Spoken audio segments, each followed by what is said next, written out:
there's a lot of uncertainty, a lot of I don't want to say nervousness, but it's like you're not seeing like the confidence that you would expect from a returning champion. No. You gotta remember Ulsan, they've said it several times at this point. He won this competition last year. That's how he qualified. Look at his body posture right now. Does that look like confidence to you? I was saying it all day yesterday too. I'm sure you and Steve mentioned it too. One of the things that was so fun to watch with the setup that we had yesterday, and it was like this last year, of course, as well. Body language. Body language for these players on this stage yesterday, like through wins, through losses, you saw everybody just wearing the pressure, releases or just crumbling under it, and you saw them wearing that on their faces and on their chests. Right, and right JDCR now, I'm versus looking at this stuff, it's like JDCR to me looks like the first match. He looks like the way more relaxed and way more calm, more composed player going into this. And Ulsan, I got to interview him on our media day 2 days ago, and a lot of the questions there were like, "How do you feel? Are you going to live up? Are you going to, double down your crown, etc."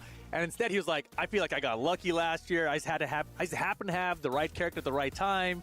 I'm not sure what's going to happen this year. Like, we'll see." And he just seems so not confident about everything. But also, knowing Ulsan too, I think that's probably how he kind of takes the pressure off of himself a little bit. Tries to make himself calm himself down a little bit, make himself not as nervous. And as the event goes on, if he's able to stay in there, we see him lock in more and more, right? That's kind of how it goes with him sometimes in these events.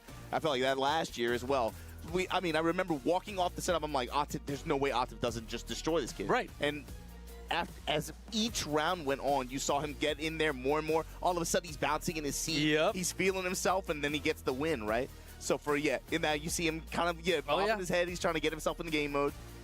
But this one is a cool one to me, too, just because it's like Battle of Generations of Korean Tekken, right? We get, like, Legacy Champion and JDCR, obviously named synonymous with the game. Amazing but Ulsan is that next gen. Everything Dragunov, baby. Here we go. And starting with the salvo. Engage. Ulsan, such a veteran of this Dragunov mirror match, going back to last year even. This was the grand finals with him and Atif last year. Same characters. Yeah, it sure was. Ooh, CD1, though. JDCR special with Dragunov. Yo, Mr. Carrot, thank you for the 32 months. I greatly appreciate it. Hey. And we were featured in an IGN video. Your boy moving up in the world. Wow, way up back. Bolt trade. Yeah, I didn't think about it, but yeah, this is a Dragunov mirror match. JDCR with the smash. And I really wish JDCR would just commit to Heihachi and Ulsan would commit to Reina. Just because it would have broken the wall as well, but yeah, a lot of great for but I get Ulsan. Can he cash out? They though? both seem JDCR to has perform range. better when they play drag, so makes sense as to why they would play them. Doubling down on the Russian assault pressure. Video's a little loud compared to your voice right now. Down with mids, down 4-1s, but also a lot of micro step right. Look for JD to try to lead back with the jab or any kind of forward dash or maybe even a back four at that position. Is that better? Double side step, get to his back. Backwards combo on the wall, though, can't get much after. See a lot of back twos as well. Wow, passive homing attacks, trying to seal that stuff. Comes up with a 1-3. And there we go. Shades of last year. It's still a good move. It's not as good as it used to be. Wow, good duck. Stay 1+2 with the dash behind it. Full crouch mix. He dashed right back. Screw the punish, just throw shoulders on him. All day. And again, another very close round here. JD first to Rager. Good block. Oh my, challenging. Smart stuff, and that's the thing, he may not look composed up there, but he's making the right decisions in the clutch moments. You can see it building too, man. I'd rather this than see another Anna. This match, this is every modern Tekken fan's worst nightmare, bro. Is there a way to make casting Twitch on my TV not ass? I don't know. I've never watched Twitch on a television before. What are they doing out there? Engage, bro. Hey. This isn't the aggression I paid for. Here we go, sidestep smash. And Ulsan, great jab conversion there to hold the wall. Yeah, not much behind it though, just a little conversion off the jab string. Throw break is good. Positioning and then, here we go. Hey. Counter hit too, gonna get a big follow-up. Still leading with pressure, salvo, and then the assault. Oh Ulsan. boy. The champ is here. He's sandbagging him. Yeah, he came to play. His hand is shaking, bro. He can't even drink out the Yo, water bottle. what's But good, now man? it's JDCR's first time on I always the wanted to play stage. Tekken, but it just seems like I wouldn't be sweaty enough for this. Do you think he That's fair. I mean, if it looks fun, there's no real harm in trying. And if it's not for you, it's not for you. But yeah, I mean, any fighting game gets really sweaty once you get to a certain point. Like JD down a game or two. I mean, but 3-0 though. But 3-0 though. It wasn't like it was close. Crazy that we're happy seeing a Dragunov mirror match because he's the not rounds all Anna. went down to the wire. He would have Rage, Ulsan just outside the Rage. What's the likelihood in your mind that Ulsan takes this whole thing again? Yo, MRA Soul for thanks to the Twitch Prime. I greatly appreciate that. I would say he's got as good a chance of anyone. Obviously, the favorites are Atif and Arslan, but then I think the third most favorite player would be Ulsan, in my opinion. Just the end result of the way the game went versus how the rounds went and how you played. I think it's hard to separate. Yo, Nigel, what's good? It is. It's very hard to separate those two. I think as the player in terms of moment, like making the character picks. No, exactly, yeah. Because you got to really pay attention, like how close were those rounds? And I think we're going to get the mirror match again. But I think the rounds were close. So I feel like sticking Dragunov, not a bad choice in this situation, actually. Even though it was a 3-0. Let's see what adaptation JDCR brings to the table here. He himself no stranger to this mirror match. Nice counter hit slide here. Hey. And it's like Ulsan just barely has an edge with working the jab of all things. He's getting a lot more mileage. Great whip punish here though from JDCR. Put it back up on his wall though. Tornado slam, hip up. Keep him right back there with the smash. Like you said, not afraid to just throw that Hail Mary. You got wall positioning like that. You have smash. He's going down anyway. Screw it, man. Just do it. Yeah. At worst, you're gonna keep him locked up on that wall. Yeah, it's much better than the opposite of you know trying to back up, create space, play some defense. Use the position to your advantage and just throw something at him. JD on the board now. Ulsan fighting back. Man, I want to see backswing blow so bad right there after the up forward 3, but I was like, that doesn't even launch anymore. Overall, though, oh yes, they haven't really been digging too deeply into the move list. We've seen some attacks here and there, but it's just a lot of jab, a lot of down for one. Love from Toronto, yeah, I appreciate that. And it's pretty much classic Any prediction on who's going to take it all? Yeah, and Dragunov, yeah, he's still primarily the same as he's always been not going to have enough health. Atif and Arslan didn't look two up quick here. Didn't look as indomitable as they usually do on day one. But anything could happen. Because of the way that this event is actually structured, they're not in losers the way that I thought that they would be. Like, everyone resets to winners as long as you make it to the second phase, which they did. So tomorrow, when phase 2 starts, maybe they'll look sharper than they did on day 1. Have you heard about the stick fighting game? A few quick matches. I've been seeing it pop up on my feed a lot since it released last week. Nah, I never heard of it. I'm trying to walk it. They're keeping each other stiff right now. How do you get into phase 2? By qualifying out of your group in phase 1. Not enough though. Chance for JD. He tried to do something there. If he had ducked that high, that could have been a different story. Oh, it's a platform fighter? Yeah, nah, I definitely wouldn't have been in the loop for that. Wow. The uppercut from JDCR. I kind of like actively avoid platform fighters. Just get the launches, get the bomb blast wall. Just the pressure. Good block, and that's gonna boom him instead. 1-3 and going back to center stage now. We're going all the way. With the heat, yeah, he might pop it here just to be able to get it. Yeah, pop it on the wall. Hey. Oh my goodness. JD's heat smash there as his heat timer was winding down. 1-2-1 heat dash. Trying to reposition himself there. I like the whole thing, except for JD, counter throw broken. Jab stepping with him. Power crush, no go. 12 seconds, 10.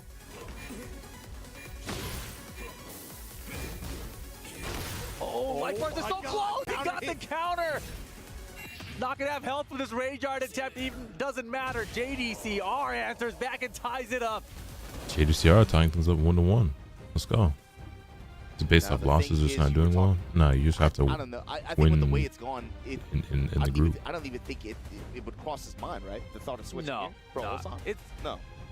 It seems if just like game 1 there. Win twice, JD had the lead early in those rounds. You qualify, like first 2 rounds specifically. Lose twice, you get eliminated. It felt like you just got like Ulsan's timing and a lot of the jab string timings, and he had some good steps as well. But a lot of this is just pressure and who crumbles. You know? Yeah, who has the better defensive reactions in the moment. And offensive rhythm, I would say. Oh yeah, for sure. Trayvon, what's going on? Good block. What's good, shot ball?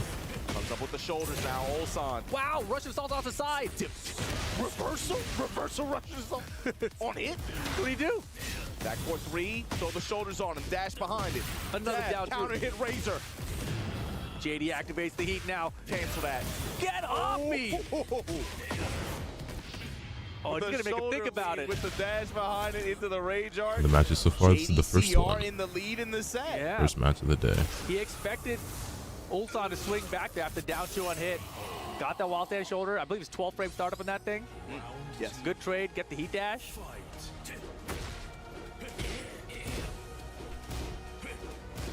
The scary thing about doing blows on him when in the heat, essentially get 12 frame while standing launches.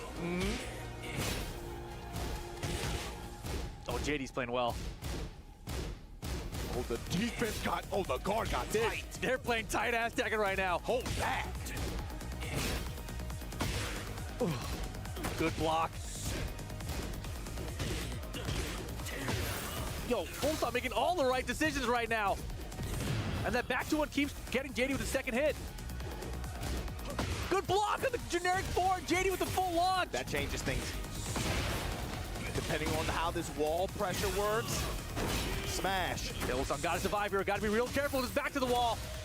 JD's all caught up and missed the wall standing 4. Way. He's not dead. Oh my goodness, he is dead. Health bar Wow. does not matter in this game, bro. Set point, JDCR. Ulsan needs This is a 3 crazy rounds first straight to match, get I the know, game. right? JDCR looking in top form, though. Who's gonna get that touch? Who's gonna blow the floor up?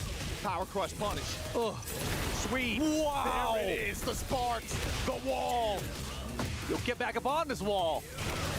This is best of 3. Yeah, first of 2. Ulsan said championship presence. Look at the rolls. Still here. Yo, off the trade to smash. That boy is rolling Look all out. over the living room floor. The salvo combo down 2. Ulsan not going down without a fight, though. This is flashbacks to last year's grand final. Did our musician get eliminated yesterday? No, he made it out of his group. And now the same thing down 2 for me, and I'm gonna trade with you in the wall standing 1+2 heat dash. I mean, we already say it, right? Tekken is a momentum game, right? But it just feels like this game and some of these moments with these players, it's sometimes just about riding a wave. Oh my gosh. Yeah, Ulsan, he's surfing right now. Salvo, no last hit. Wow, punish. Oh, And now switching the burst cancel. you gotta watch out. Just jumping all over the Get it out of here! What the combo, though? Chance for JD to still close out here, though. The lows are adding up. Another one. He missed the punish. Chance for JD to close out. Oh my goodness, Oh my he's calling god. it out. Yo. This is an insane first game. Yo, Ice Cube, what's good, man? Oh, the trade. JD In getting JD's to the wall here, favor. first blows. 1, 2. Mix, Oh, the tackle, extension. Get off. breaks it. Low touch, full crouch low. Duck the high. Nice duck on the high, gets the launch. He's the young man JDCR out here. Half-life Barley knows something great. Big Oh my block God. on the hatchet. It's Ulsan's turn. Take him that way. And you know where you're going. Get on this wall, boy. Bro, I don't want either of them to lose at this point. Oh, and his works out. I mean, I'm always rooting for both of these guys, but like, Out of rage, JDCR. Heat smash, maybe? Yes, sir. Man. Finishes the string and brings it back 3 straight. Ulsan gets the dub over JDCR. well done, Ulsan. Holy shit. Wow, that felt like That for was a an second, insane JDCR. first set, bro. Goodness gracious. Ulsan, you saw that release after Yes. that? After all that talk and all that That was a Dragunov mirror match, and that shit You was know, as soon as he hit that pretty button, he hype. I ain't stood gonna up. lie.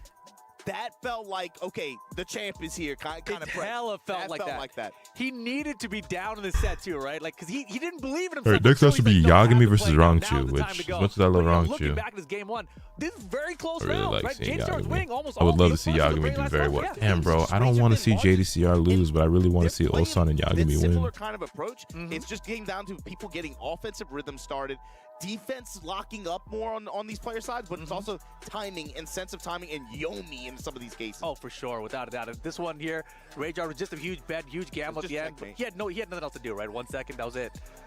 But then this third final game. Ryu, especially, oh man, it's such a turn. Yeah, Started this out real situation. defensive, but yeah, here we go. Boston 1+2 gets the shoulders, dash behind it. And it would come back this situations. This was a tight one. Oh man, kick him in the face. Yeah, that was wild. But then, of course, JDCR's up 2 rounds. Ulsan had to bring it back 3 straight. Got the first one. And in this situation, Clutch blocked there, duck underneath the high. And then final round situation, pressure's on, and he just finishes the string. Bing, bang, boom. Oh, yeah. Pop-Pop City. Wow. Wow. And this is what we get next. Yagami from Australia going to be going up against Rangchu, the Tekken.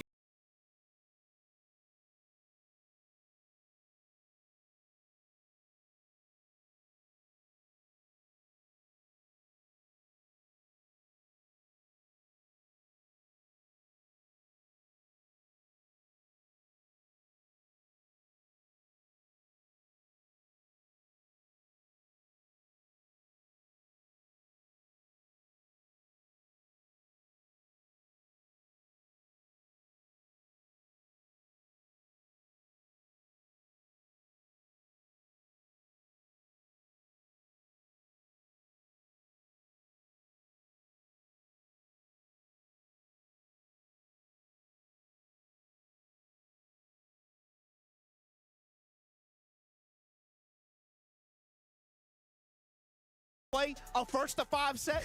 He had the set of the year last year. Without a doubt, with Chanel. And the question is, I was, looking at JDCR just a funny guy. He's obviously a good player. Hard to not root for him. Yeah, agreed. My question is, sitting up against Yo, the Bonsai, what's good, man? if he's gonna make a run, he's gotta make it happen here. Obviously, you heard Spag talking about it. Yo, how you feeling today? Well. Tired. A lot of play experience against each other in What's good though, Rylan? Whether it be a second win, whether it be in vanilla. Dude, thanks for hosting. Hey, thanks for pulling up. What's gonna be? Oh my goodness! Lee? Reina? We were not expecting that. I was definitely expecting the Bumblebee, but this is extremely ironic and interesting because Super Akuma actually dropped Lee to main Reina because he doesn't think Lee is strong enough. And Yagami, the best Reina player in the world, is picking Lee right now at EWC. Not in like an exhibition, not in like pools of a tournament. In EWC, probably the most high stakes environment we've had for the game. Now finally the lows coming out. Bro, what? Is he trying to prove a point? Is it a matchup thing? Before Rangchu can adapt, have better defense, but right now it's all Yagami. Yeah, without a doubt, he prepared for the Bears, right? That's what you got to do against Rangchu. And in this situation, coming out the lead, definitely throws a wrench into things. Comes in with the full launch though. After crouch, activate. Now how's Yagami's defense gonna look against this this animal in heat? Bro, he's got like 60% gray health. Doesn't matter. Here comes the launcher. Get that beat ball out of here. Got his combo to hit. Second ball tournament, get out of here. Bear X. He's no longer on the table. Every Tekken enthusiast dream right here. What is happening? I'm just as confused as you are. Wow, called out the high. Man, Rangchu's on it right now. I've never seen Yagami play Lee before. The highs are really what got him in trouble that round. It got Rangchu both of those launch opportunities. Yeah. And Rangchu known for his defense. Can't really be testing him here. New Hornet Buster, that homing attack out of Honey Bear stance. Lead design? Oh, I just don't really like any lead designs. So. Both of them killed right now.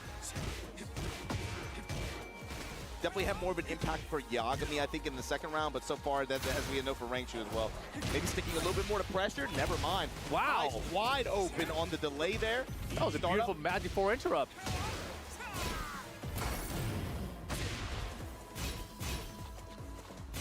Chipping him down now a little bit. Uh-oh, that's trouble. Big trouble. Especially in the heat. Dude, look at the damage on this combo. Yo, this damage is, and he dropped it. It was still 91 damage. Oh, get on this side, though. Slap, slap. So shoo me, and the guaranteed there. And the bear slide. Surely Yagami swaps to Reina after this, right? Okay. If he loses, it's, still up for grabs. Yeah, as far as Spag has told me, like the history between the two, Rangchu definitely had the upper hand, right? So, Yagami here with his lead pick, it's probably, a little bit of admitting that the Reina is problematic for him to go up against the bear. But then that makes me think in this game, you don't get it done with the lead. You're going to have to go to her and, her. Well, does he go back to her? And now it's just, it feels bad. Yeah, it feels super bad. No whip punish there. Gets the run 3-4 anyway. Oh, G-Clef, let's go. in rage, builds the health back too. Let the art fly. Still has a lot of heat to work with as well. Yeah, the heat bar is really the big factor here. Taking off Yagami's heat, or his gray health at least. Pena don't get hot in that outfit, I know, right? He already showed the throw, but here we go. Oh my goodness, the defense. Yo, Rangchu's defense is ridiculous, really, man. The amount of ducks. Like you said, the highs got both players in trouble. It's just, it felt like Yagami was way more insistent about the non-jump. What a launch punishes he got that match. Let him know early on, like, you cannot do that against me. And it resulted in, what, upwards of 80 damage each time, even with, like, no wall assist either, right? That was what I was wondering about, too, because Panda, obviously, that new heat throw, we could switch sides, really good at the wall nearby. Yes, with the wall, especially when you have you ever consider making this switch floodless? I think about it a lot, but wow, sticking with the lead pick. I've thought about it a lot, especially when it comes to playing Reyna, but smaller stage, obviously. This is really difficult to actually commit to it, because it's just getting over that hump of, like, I would be beating this person if I just played on my controller is very, very hard to do. Start for Yagami here. Yeah, this is a little bit more what I expected too. Angry hook, just throwing it out there to interrupt. Comes up with the counter hit in the wall. Yeah, lucky break for Yagami there. We're gonna get caught out the air here with this heat burst. I love the little side step Rangchu did there to make sure that combo ended up at the wall there and the switch sides. Slap, slap. Oh, that was perfect. Yeah, it lasts like a month. I was expecting a little bit more hunting bear. Yeah, but that would also require me to like be regularly playing Tekken on a consistent basis for a month, which is just something I don't do. Case in point, I have not played Tekken since whenever my last gameplay video was. Man, his timing. I don't really grind the game very much in the first place. Dude, and he was backdashing before that to get out of range of the lows. I already find Tekken 8 to be a very, very stressful, rage-inducing, frustrating game to play in the first place, let alone trying to learn it on a new peripheral where I will most likely be losing to a lot of players that I feel like I could beat if I was on my usual peripheral. And Bear's jabbing incredibly far. Oh my goodness. Oh, touch him low. Oh, brother. Kick him up on the wall. Boot that thing up. Set point for Rangchu. Now Yagami in big trouble. Yeah, Yagami trying to step off the wall too. And Rangchu has a read on it. Gotta make something happen. Out of the air. Yeah, no, that lead pick did not work out at all. Booty. And that's gonna be the set. Rangchu, Papa Bear in the Bumblebee suit. 2-0 over Yagami. I'm always so curious about like the thought process when people. I mean, like, bro, I've never seen him play League, and surely he wouldn't pick it if he wasn't confident in it, if he hadn't been working on it. But like, interesting is gonna have to come through the lower end side. Man, I'm real curious about that pick, though, the lead the whole way through. Me too, Rip. Me too. Okay for him. I can see why he stuck with it in game 2, because game 1 looked decent enough, right? He had that solid start at the beginning, won the first round. I was like, okay, maybe I got this. But then it just felt like Rangchu's defense just got better and better against Lee as the set progressed. Yeah, it's like he had to do it quickly. I just realized I misspelled Rangchu's name when I did the prediction. I'm so sorry, Rangchu. I don't mean to disrespect you like that. Than Rangchu had for his. For sure. He was able to get. He was doing what you want to do with Lee, finding counter hits. Right. And obviously that's what made those rounds happen. Maybe he thought everyone was prepping for his main. The longer the set went on, especially like. So is everyone not going to be prepared for every character? You're playing against the other 30 best players in the entire world. Like, no one here is going to be caught off guard by matchup experience. You know what I mean? Yeah, rough start here for Yagami, but not out of it just yet, right? Still has a chance to get through this. Would cry too, He's gonna like, have bro. to go through JDCR. It was good, and Q. we're losing between Rangchu and Ulsan afterwards. I wonder how committed Yagami is to that pick too. Was that something just for Rangchu, or is that something he's going to leverage against JDCR? I gotta believe that was just for Rangchu, just because of their player history. Yeah. I think so. Oh, look at that! Hey, there weren't this many fans when we were filming. Definitely not. It's starting to fill in a little bit. We like being able to play in front of a studio audience. Exactly, and here we go, upper bracket final for Group E here. Ulsan, the champ, the EWC champ, versus Rangchu, the TWT champ. Yep. Oh yeah, this group is hard. This is rough. I feel like this one in H for sure. Today, I was like, oh man. I'm tired. Yeah, those are some rough pulls. But right now, one of these guys about to qualify out. I wonder if Ulsan feels more confident now. I just don't think like the matchup, and I don't think he picked Lee because he was afraid people were prepared for Reyna. To me, that just makes very, very little sense. Ulsan too, especially over the years, how important is like. And I don't think you were gonna feeling and comfort for him usually in catch anyone slipping because you picked Lee. You know what I mean? Like, yeah, sure, Lee's unpopular compared to Reyna, but I do belong here. People at this level are going to be prepared for any character you pick, no matter who it is. If anything, yeah, it would be more of a player matchup thing or a character matchup thing, but I don't really know why Lee in particular would be the counter pick to the Bears. And then he won the tournament. And we were like, whoa, wait a second. So that was the eye-opening moment for me. But back then, that kind of confidence out of him is not what I'm seeing here this weekend, right? Yeah, pretty much. Ulsan every so often picks Reyna and then goes back to Dragunov. His Reyna is so good, and I think Reyna is so good in general that like if he stuck to it, I could see him being obviously disappointing finish for him in this event last year. More consistent with the character, but he always just goes back to Dragunov. TWT final the way he did in that manner that he did over some of the other players in this event, right? Oh yeah, first two-time TWT champ of all time too.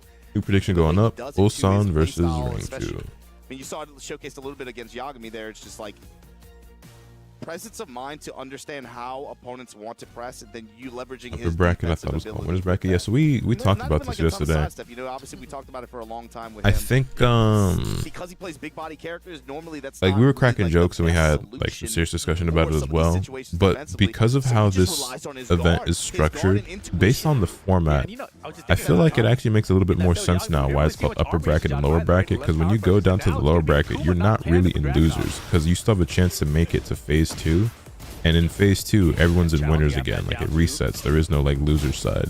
So calling it lower bracket kind of makes sense actually, because I also was looking at like a winners and losers thing, but like Atif and Arslan both qualified through the lower bracket, but that doesn't mean that they're in losers, because when phase 2 starts tomorrow they will both be equal with everyone else, meaning that we actually could still potentially get a Arslan versus Atif grand finals in the end. Which I thought wasn't possible because they both lost on day 1. But since they both still qualified, they have just as good of a chance as anyone else. In phase 2, is it actually winners and losers again? No. There actually is no winners or losers at any point in this event, from my understanding. Phase 2, it'll just be 4 groups instead of 8, and they will face off against each other, and 2 players from each group will face off in the playoffs, and the playoffs will be a top 8 bracket. That's a single elimination bracket where there will be no loser side. It's a bit of a strange format. I'm definitely not used to it, but I think that's how they did it last year. I just kind of forgot that because I didn't watch EWC live last year. Because remember, that's when I was in New York for Anime NYC. So I just went back and watched a lot of the matches after the fact. Dude, Rangchu's defense is so good. Oh boy, trouble here. It was good, Sasuke. Nice step, didn't pull trigger on anything though. Good choice. Rangchu not the first time he poked back with a low like that after one of those. Rangchu's so good, man. I wouldn't be shocked if Rangchu wins. That he's getting hit with, like, they're worthy to challenge usually. Good back dash twin piston from Rangchu there. Uh-oh. Ulsan is looking like he's going to be in tough shape after this one. I don't know what he does here. This does not look like he wins this game, but maybe this is where Ulsan turns up. It's back one. Good call. Stop the Russian assault. Good float conversion off the back, too. He's got to be able to find the wall for it, though, Riff. Got to be able to find control here. Activate. Okay. Oh, big bear combo. Good adjustment on the wall combo there. Smash. Just goes mid. Fishing mid. Back 4-2. Back 4-2. Wow. Trouble. Yeah, I do not run that Lotus 2.0 channel. I actually have nothing to do with that channel at all. Behind on life here. The viewer just did that of their own accord. All right. Ulsan staying alive. Maybe he does need to lose 2 rounds every time. We talked about Rangchu's defense a little while ago. It's also like the patience with that defense, but also you see him weaving a little bit of like micro sidestep right in some of these pinpoint situations against Ulsan. Like a fake Dotto thing, man. Active in terms of moving I don't know what fake Dotto is. Especially trying to reposition around some of these walls. Yeah, exactly. I was just gonna mention because he got the balcony behind him right now. Rangchu trying to defend the retro teacher. Nice defense from Ulsan. Back one after the rollout. Called out the high, dared the duck into punish. I'm never going to doubt Ulsan again. This guy He's sandbag, bro. He's sandbag. Yeah, he sandbagged himself in the game even. He punched that bear in the stomach. Get a big angry hook with the wall. Maybe I should like talk about that somewhere or talk to the person who runs it, because there's probably people who think like I run that channel when I have zero involvement or association with it whatsoever. I don't really mind that much that it exists, it's just not me. Holy open with the bear breath, open with bear breath, karma right back. Why not? Jab touch. Oh, Rangchu been able to just deny any kind of throw game as well. The big fish, Ewan McGregor, not a factor. He's not a. He doesn't even have heat for the rest of his round now. Ulsan still has heat available and a lot of gray to work with. Ducks the hype with just a low punish. Rangchu defense, man. Said a couple rounds ago, it felt like this was Rangchu's game. Now it's Ulsan slowly building momentum here. Counter hit. In the back, great walk. What a punish! Was that intentional? Tackle mix. Get off him. Oh, big whiff or launch. Just dipped under it. Dude, look how much life they have with 10 seconds to go now. We called out the grab, got the launch into a long combo. You win by time here. Wow, another, damn, didn't even need the timeout, but another reverse 3-0 comeback from Ulsan. You said, man, especially after those first 2 rounds, it felt like Rangchu was in the driver's seat that whole time. Ulsan with the micro adjustments in that last round, wow. How does he do it? I think maybe asking him to put something in the channel to make it clear it's not affiliated with you. Yeah, I probably should. Like against JDCR. Yeah.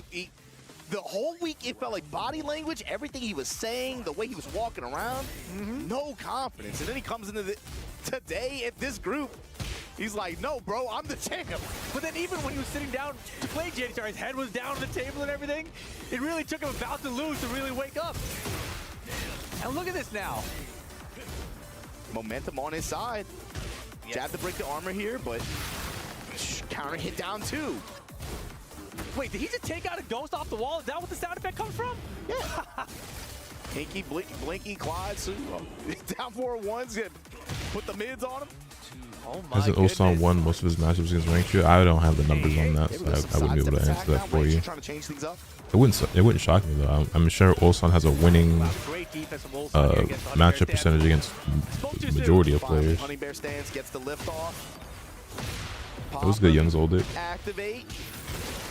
Rangchu's opportunity to build some momentum. Also, yeah, if y'all could do me a big favor, hit the like button in the YouTube stream. I would greatly appreciate that. It does help a decent amount. Smash back to center stage. Good hop kick off the tackle. Nah, I haven't played any Souls games. I don't really have any plans to. That's what I'm talking about. We've been gassing Ulsan. You got to remember.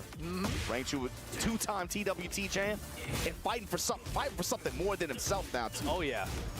The jab pressure, the mids, full crouch low, ignition switch. Yeah, Ulsan is hitting some buttons now. He is comfortable out there, but too many buttons. Rangchu ducking the high, getting the walk in. One lift, especially when you're on the yellow floor now. Activate back one now. Break this floor. Now you have all the floor blasts. Had to cancel off that heat first though, too far. Like the step in low, sidestep attack. Threatening with Honey Bear stance, armor through it. I like the heat smash and timeout Rangchu's heat. Good block. Oh, get mixed. Running slide. Wow, and he swings first, and Rangchu 2 rounds to 1. There's somebody you're rooting for here. I mean, there's so many players that I like here. Tekken's a game about what you could take away from the other player. Too. It's hard to pick just one. Activating your heat just to deny them any momentum from theirs. Exactly. Yo, Palliative Peace was good, man. Back ones. Finally, now you see Rangchu adjusting his Honey Bear stance pressure, going with a lot more mids. Back extension, give me those legs. Those little legs. Give me them little legs. Nice cancel into the electricity. You see that heat first cancel, you feel like, it's my turn then, right? Surely he's going to stand there for a second. It has the recovery, but it's like deceptive, right? But then the lunging attack there for Rangchu, able to, again, taking control back on his side. Rangchu now evens it up to qualify out of this group is going to come down to this game. One game, see who makes it out.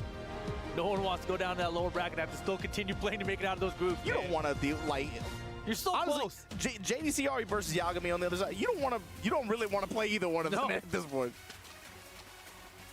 You just want to move on to those playoffs and be done with it. But a small stage here with this arena for the final game between Ulsan and Rangchu. Yeah, it's who can get this wall control. For Rangchu, that means just huge damage potential. Oh, and he kept him up close. For Ulsan, the pressure here, activate. Yeah, Ulsan had to stay close so he could get those bear legs with these lows. Just to work that full crouch, just to throw the shoulders on him, just to dash behind it, just to get the punish on the bear breath. Uh-oh. Go to it again, engage, get the health back. Right back at you, Russian assault. All right. I like how Ulsan played that round, right? Really up close, range 0 with the back behind Kuma so that there's less distance for Rangchu to get away from him. Look at the real estate push here, just off a jab and mid-pressure. And dashing even. And what a time with the timing of that jab from Ulsan. Back one gets him out of there. Finally, the armor kicks in. I'm surprised Rangchu didn't try to step away from the wall there. I'm not surprised. He didn't. Knowing him. Okay. You know, like oh boy, all 3 hits. Man, Ulsan defense is crazy. Heat smash. Why did that feel so fast? Rangchu, come on. Ulsan, EWC 2024 champion, trying to let people know what time it is. Deep sweep on Rangchu. Familiar territory here, back to the wall. Yeah, this wall's been good for us, but hold this bear electric real fast. Bear electric is so strong, man. Yeah, this is what he has to do more consistently. Find the wall Heat for smash himself. coming. Tries to step, not able to get out the heat burst. Nice. That's the classic issue with that bear heat smash. For its speed, getting dog walk more like poke. that. Ulsan in the driver's seat. And the low to scoop it. Hey. The champ is here. Ulsan might not have sounded very confident, but over Rangchu, over JDCR, way he playing, not an easy path to do it. But the champ still making out on the upper side of this bracket. After all that talk. After all that? Dude, I feel like I just got sold like a used car, man. I got sold 11. What the hell, bro? You talking about the lack of confidence? Like, I don't know if I can. Bruh. If you ever see me in a fight in a floor with a grizzly bear, and we'll see the him bear. in phase 2. People were talking about, will Ulsan make it out this group? He said.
It was getting walked last year. Yeah. So then, of course, it loses more dragons, more prone to it, and that kind of factors into his decision on which bear to run, right? Oh yeah. Especially like you said, in close quarter wall scenario like Shout that. out the Fern hitbox. You get that throw, it essentially functions as almost like a guard break. Yep.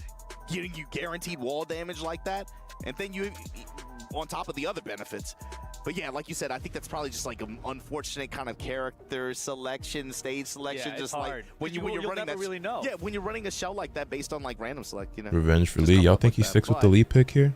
This is going to see who is going to get the right to face off against Rangchu for the right to make the phase 2 of this event. Yagami gonna have to step to the ledge. I'd be surprised if he doesn't JDCR. play Reyna against JDCR.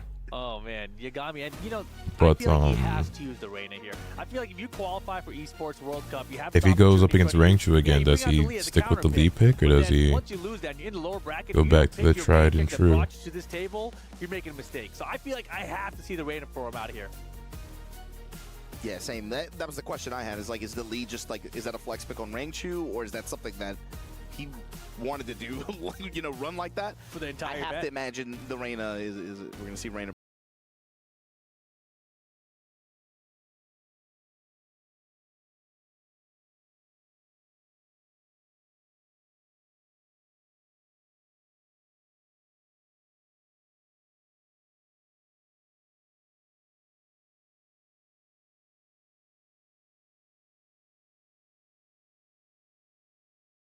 Come on, man. That's what I'm saying. It's like teasing, right? You think so? Yeah. He's not. I like his team uniform though. JDCR's. Yo, shouts to the pit crew on the stage too. JDCR said, "Yo, swap this chair out." He looks like a NASCAR driver. I don't. There's a loser sitting in this chair. I don't want to sit in this thing. I think a lot of them, the reason to swap the chairs is just for the armrest, right? Some of them have armrests, some of them don't.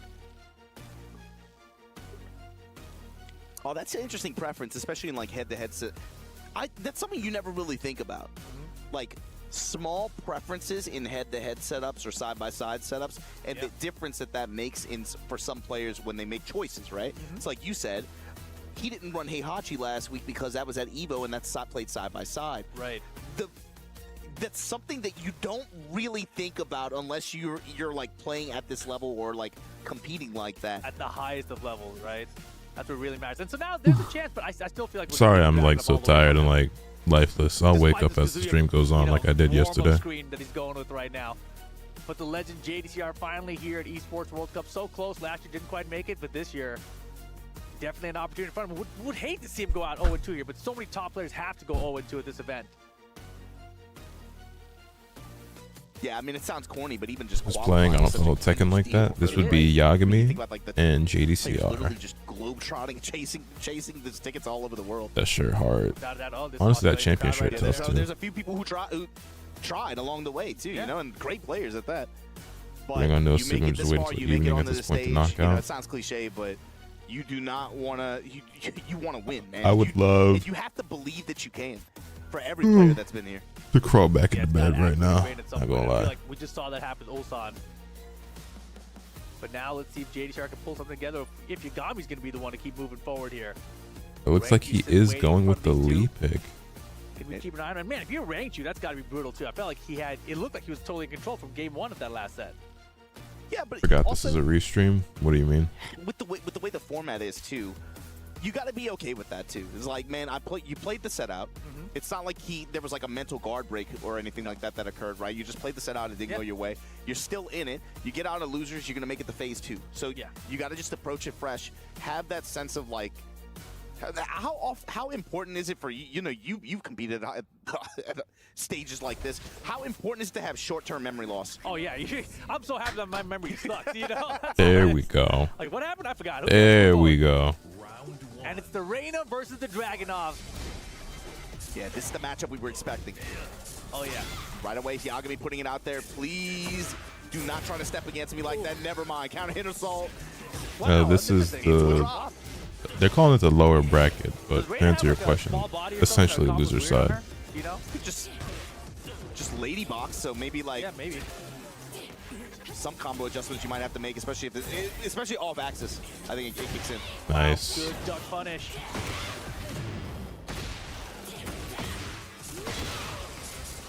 Sidewall scooting in. Yeah, 4-4-2. Didn't confirm to send to. Got him anyway. Flip kick in the mid. Man, Reyna's so sick. Mid kicks. Yagami made that a violent match. I get the same feeling watching Yagami play Reyna that I do watching like Edge and Speed Kicks and K-Was play Hwadong. To be honest, when I watch him play this character, I'm like, this is like a work of art. JDCR wall control activate. I'm playing Reyna a lot. Well, I haven't been playing Tekken very much at all, but yeah, I do play Reyna a decent amount when I do play the game. Ignition switch to kill it. But like, to be honest with you guys, I play Tekken like once or twice every couple of weeks. I don't really play it like super regularly right now. Fisher went back to as well. Good range of that homing. And also trying to catch step. Good punish on the uppercut attempt here from Yagami. So far controlled this The round. Black Ice Brand was good. Engage. Yeah, I'm looking forward to Tokon a lot. Nice. Gonna just take the opportunity to activate. Did I miss the prediction for this match? Yes, you did. But Yagami in these swing situations in close point, and he's been able to. It's got good So return. it was good, Ghost. Oh yeah, super good. And now, of course, potential final round. That floor is purple. Good back 4-3. Especially after the walk. Yeah, it's a whip punch. I love it.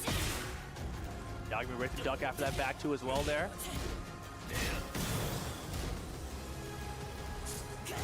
Hey. Heat burst activation, Yagami. Trying to get him stepping. Runs out of heat here now. Wind got kicking, now JDCR's turn. Rotating, trying to get a lot of like, micro sidestep left. Yagami now aligned. Jab pressure. Down 4-1, eats the down 2. Oh boy. Good shit. JD tying things up 2 rounds apiece. I don't want to see either of these guys lose, man. Final round, game 1.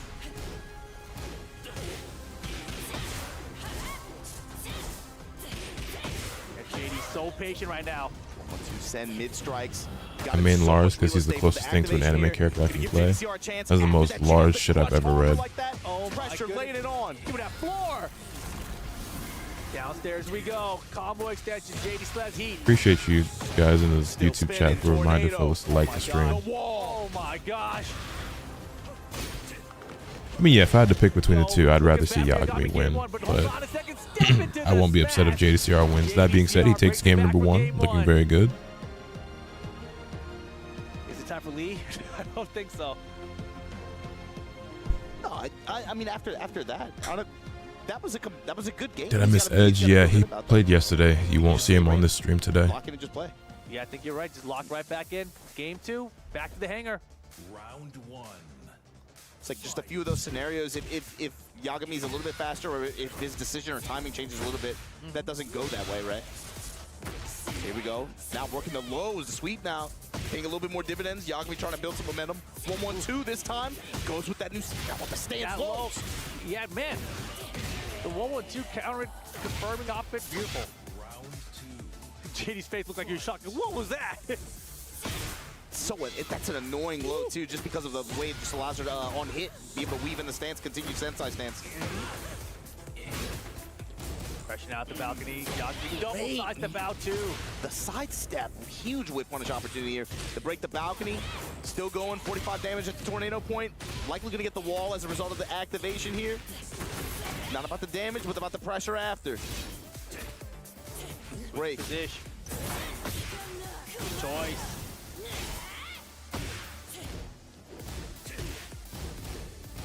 Man, JD plays this little compact Tekken so well. Down 2, sidestep left, down forward 1s. I think a lot of people say Edge is the best in the world.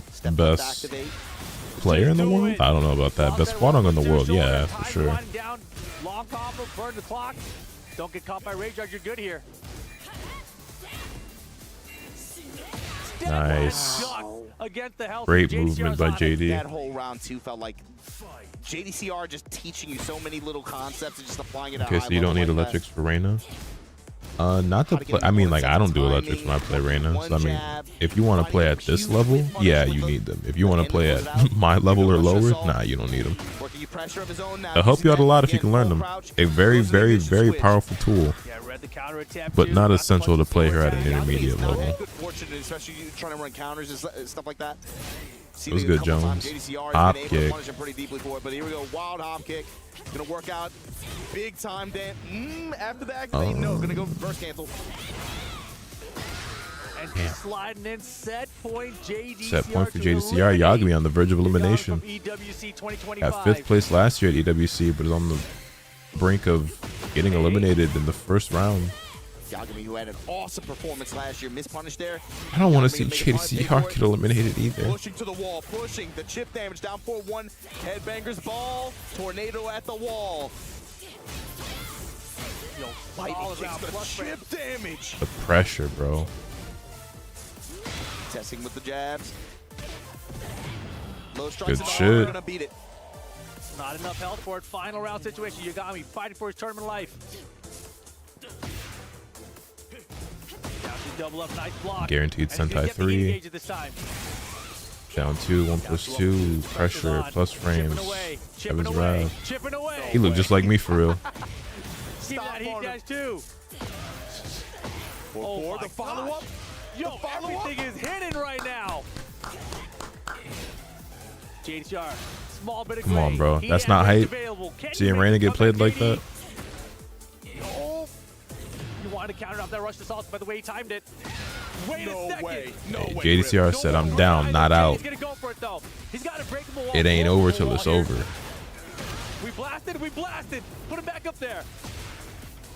Rage.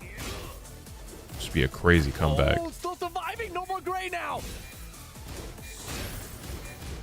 He's going for every wall that's not gonna get it. Damn, you bet it all on that? That was 10. Incredible patience by Yagami because it was starting to look bleak there. And that was a good comeback by him, honestly, because that was a reverse the real, wasn't it? Opposite wall. As soon as he got that first launch, I was like, oh man, is this one of those rounds? It happened like At that. the highest level, what do you like it was think for a of second. the meta? And Do you look, think it's in a everyone's good feeling place, it. or do you Everyone's want a few thinking, including changes? the player that's getting comboed right then. I mean, we're currently witnessing the highest level of Tekken, right? And there's a decent amount of diversity, although we are starting to see more Anna. 95% lead. Between, obviously, Atif, who's been playing her since release. All right, final Arslan has game picked her up. situation. And one of these guys Junding don't know sometimes what plays that's her. wild. Shadow sometimes plays her. Yeah, I mean, I think if Anna does not get changed sometime soon, we will see even more players picking her up. So while we have a decent amount of variety right now, I think people are like acknowledging not only that she's the best character, but also starting to cave in and be like, we should just pick her. And it won't be everybody, right? Because she's not like so overwhelmingly broken to where like you just can't win if you don't play her, right? But overall, I do think that the game needs a lot more balancing. Genmaji Temple. It's closer we're getting to a Dragunov today. I think the game is still on a spot to where you can basically win with any character. Right off the bat, Yagami right now. Even at the highest level, but momentum on his side. Go back. This is Yagami's style too. He's not afraid. I think the top tiers in this game are pretty toxic right now. If you let it rock. Down to do the heat dash out. What are you gonna do? You don't got Nice. enough health for that perfect Yagami. Pressed into it too. 1-1-2. Yagami now with set Like advantage. for your situation, Tekken 7, not as bad as that, but Rush assault, counter hit. you know, I won't be shocked if we get to a point where we're seeing 3 or 4 Annas in the top 8, unless she gets more nerfs. We'll just get sidewall here. Yo, all the cancels. A lot of feints on Yagami's side. Stuff that he's just let rock earlier in the set. Trying to throw off JDCR's timing, but mission switch. Dash up back 2, look for a step. Down 4-1 pressure, keeps it linear, just dashing a lot. Tekken 7 launched the run Falco insane. Passive homing attacks. Yeah, but Passive you could, homing property attacks. I mean, obviously, you can't really compare because the systems are so different, right? No confirm from Yagami there. But like, if you were to put Pressing mid, gets the counter hit down 2. Tekken 8 Anna and Tekken 7, she'd be the best character in the game. This entire set. But relative to the rest of the cast, yeah, Leroy was like way more overjuiced. It feels like it could be one of those things that Anna's the best in the game, but it's not like she's so clear head and shoulders above everybody else that like everyone feels like they have to pick her, otherwise there's zero hope of winning. The mid kick strikes, the armor, good read. Chip him down, now he's in rage. Gotta be careful here. Dragunov, one combo can catch up to everything right now. Gotta be looking for some kind of checkmate here. Back up, activate from JD. Ultimate strikes, 1-1-2. This time goes to a grab Nice, option. into the And Sentai Yagami throw. on set point after the way this thing It started. looks fun. I wish I was good at Tekken. Me too, man. Low touches. Duck the Damn, high, he was ready for that. JDCR got the launch. That boy's alert. Just throw you back center stage. Not only ready to duck that, but launch it at that. I think I've mentioned this before, but I really want to talk to a player who's a lot smarter than me and ask them why Reina a character like Reyna has such an awkward input for like their launch punish compared to like other characters having a one-button punish. Tornado at the wall though, heat active. JDCR, you got a problem. Step off, smash.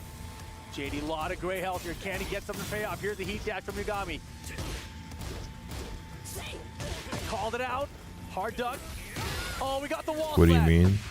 So you have a character like What's the damage here? It's not enough. Last chance. like not gonna happen. Final round. I don't know, let's say like Asuka, right? She has while standing 3, or like a character like that has like a while standing 2 punish, like a Devil Jin or whatever, right? Or it's a one button like while standing launcher.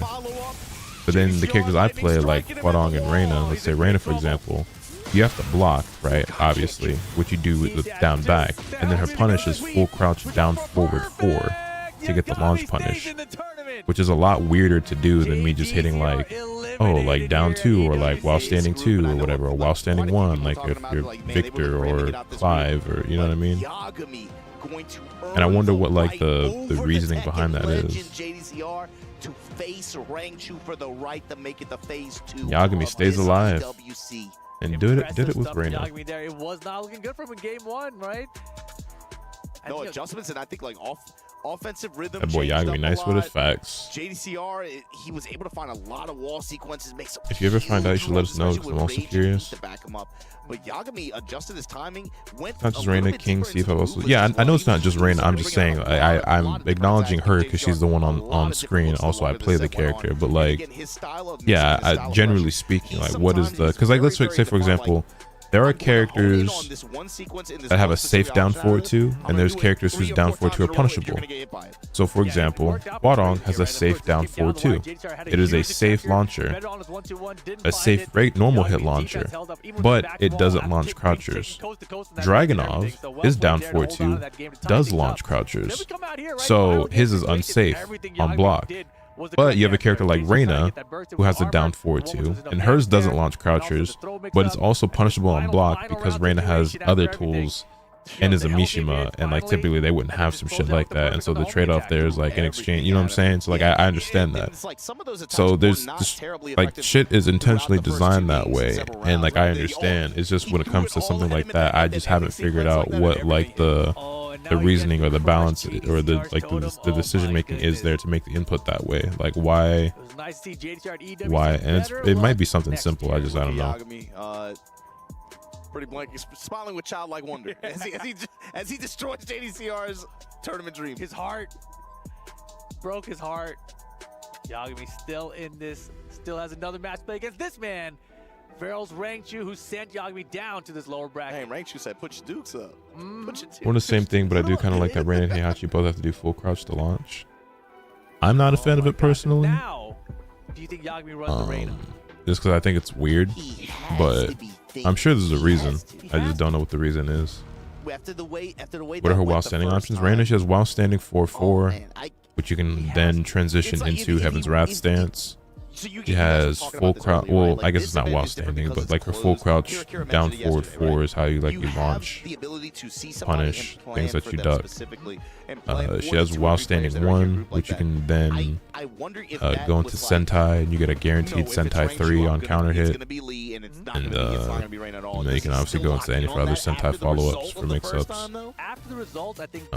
She has a while standing 2, but it's not like a launch. It's not like a launcher. While standing 3-4 is now a tornado move or whatever, or a tailspin. What do we call them now? I'm too tired. My brain's not working. But you know, it's a spin move. Why do they rock paper scissors at the start to pick sides? Like player 1, player 2. Anyway, Yagami versus Rangchu. Now you're in the groove. It's EWC. And to be fair too, Rip, a lot of those were in losers final scenarios and grand final scenarios. This is the most enjoyable DLC character you've played in Tekken 8 so far. Can you lock in and get first to 2 with the road dog? You gotta. That's your road dog, bro. You that's how you got here. Of all the DLC characters, who did I enjoy the most? You know, qualifying the upper so far in bracket Tekken 8. Usually it would make a big difference, except that yesterday, probably either Lydia or Heihachi. Atif and Arslan came out on the lower bracket. Yeah, it'd be Lydia or Come on, Heihachi. the upper bracket, you're kind of in a disadvantage if you But rush it up overall, to I've been like. pretty disappointed with Tekken 8's DLC. I don't think we've had like one like really good DLC character yet. Like Eddie should have been in the game at the start. Lydia probably also should have been in the game at the start. Heihachi has been in every Tekken game ever except this one, and then they killed him off just to bring us back as DLC. So like, and then I actually do not like Clive at all. And is the best character in the game. I don't like Fakum Ram. Armor King looks really cool. We'll see how I feel about him. And then obviously I'm really looking for the Miyagi-Zu. Miyagi-Zu could end up being a character I like a lot. We gotta see, we gotta wait and see on it, but yeah. Overall, I don't think Tekken 8's DLC has been very good though. Yeah, I mean it feels like that's the bulk of the offense so far. Yeah. Beautiful back four, keep out there. And he goes back to Lee for the Rangchu matchup. He's had good success at the openings of these games, being able to find some counter hits, being able to find offensive momentum like that, but it's just Rangchu's defense feels like it's inevitable, and now look, now he's got his scent, it's summertime. I feel like as long as he doesn't get caught into these strings with hides in it that Rangchu's going to duck and launch it for, then the Lee can do okay here. But, I mean, against Rangchu? Like, does that mean you're just going to be just walking, running up, pressing mids? Like, that dude will just block. Yeah. Is Miyagi-Zu the first African Tekken rep? What's the alternative, really? I'm not seeing it. So shoe me. Wide open stage here, so you're not going to get... Yeah, it's a little bit too far from the wall, but it'll just take the damage. You know, back four is not a movie. I got to look at the Tekken characters, like the roster. She might be, but like I really got to look. He's got the heat here. And the throw! Yagami 2 rounds up, okay. These rounds are long too. Rangchu says he's forcing like critical time each time. Counter hit. Honey Bear stands throw again. Let's see. I mean, really, it feels like the main success Rangchu's had though in this game so far. I think so. Until it it got him in trouble against JDCR. Yeah, it did. But you know that back four was putting a lot. Yeah, I think so. There. Rangchu outspaced it, had the back dash into twin fist to punish it. Not easy to do. Obviously not the first black character, but the first one actually from an African country. I think so. Good sidewall adjustment there. Just a roll in, step in, off that low kick, but Yagami still with the advantage here in game one of the rematch.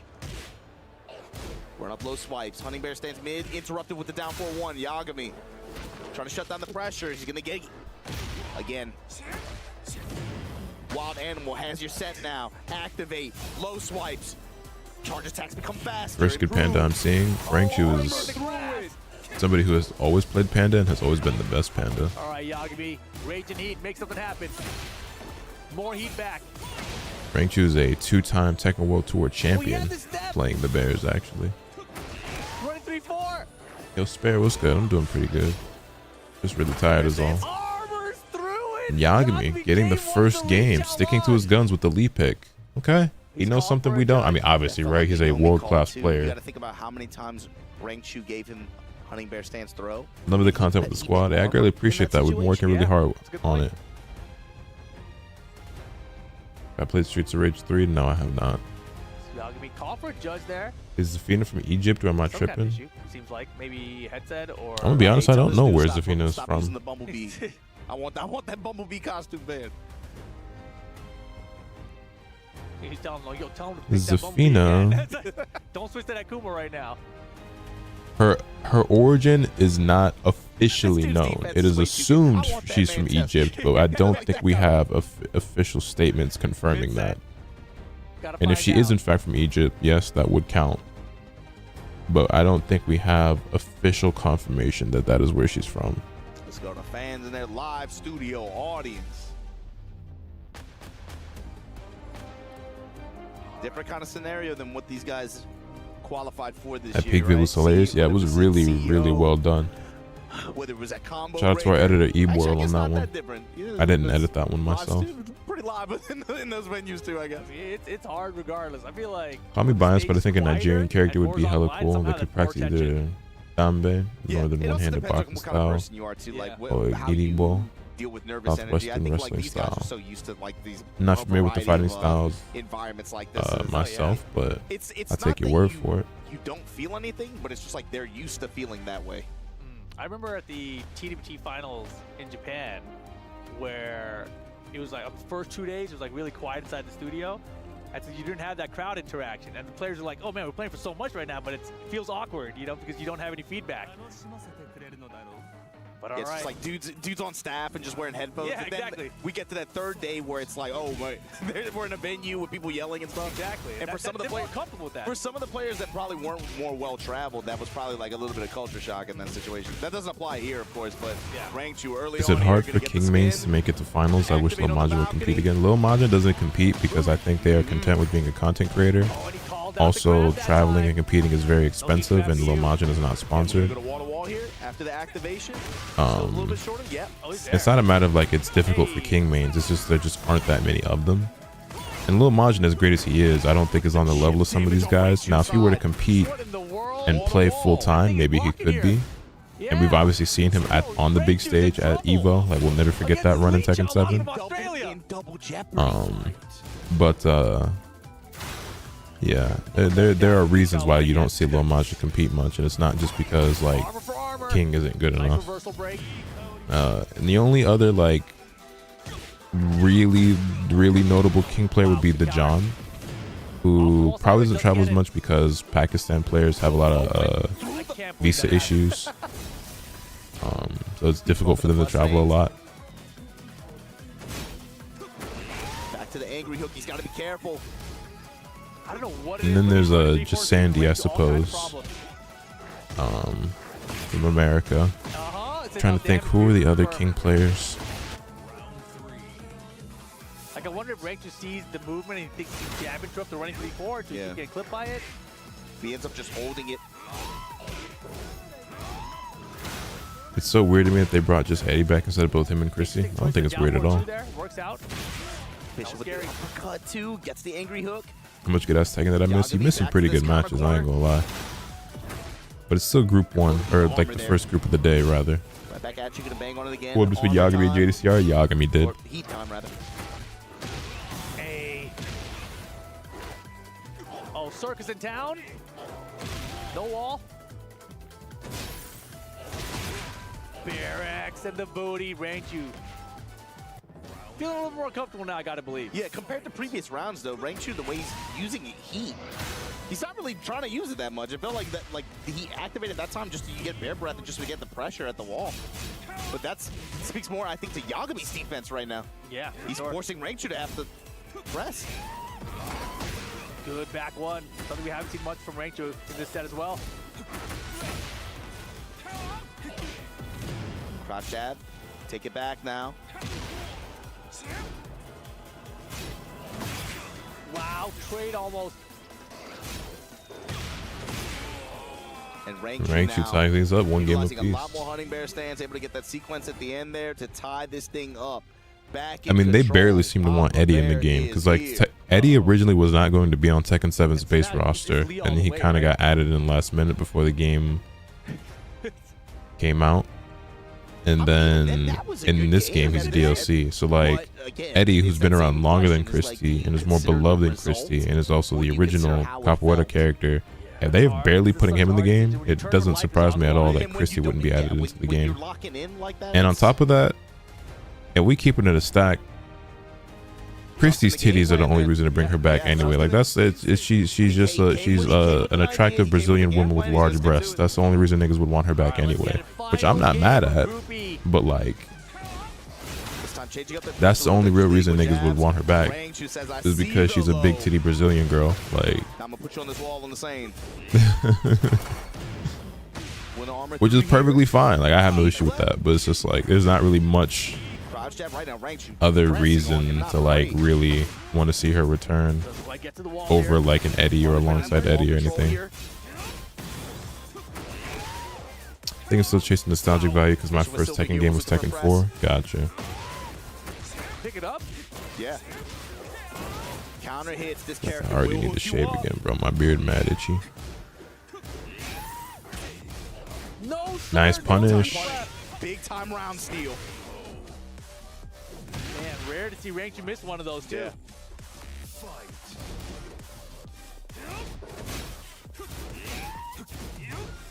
That run 3-4 pressure from Yagami. Looks for homing attack now as well. Confirmed the wild stand 2 that time.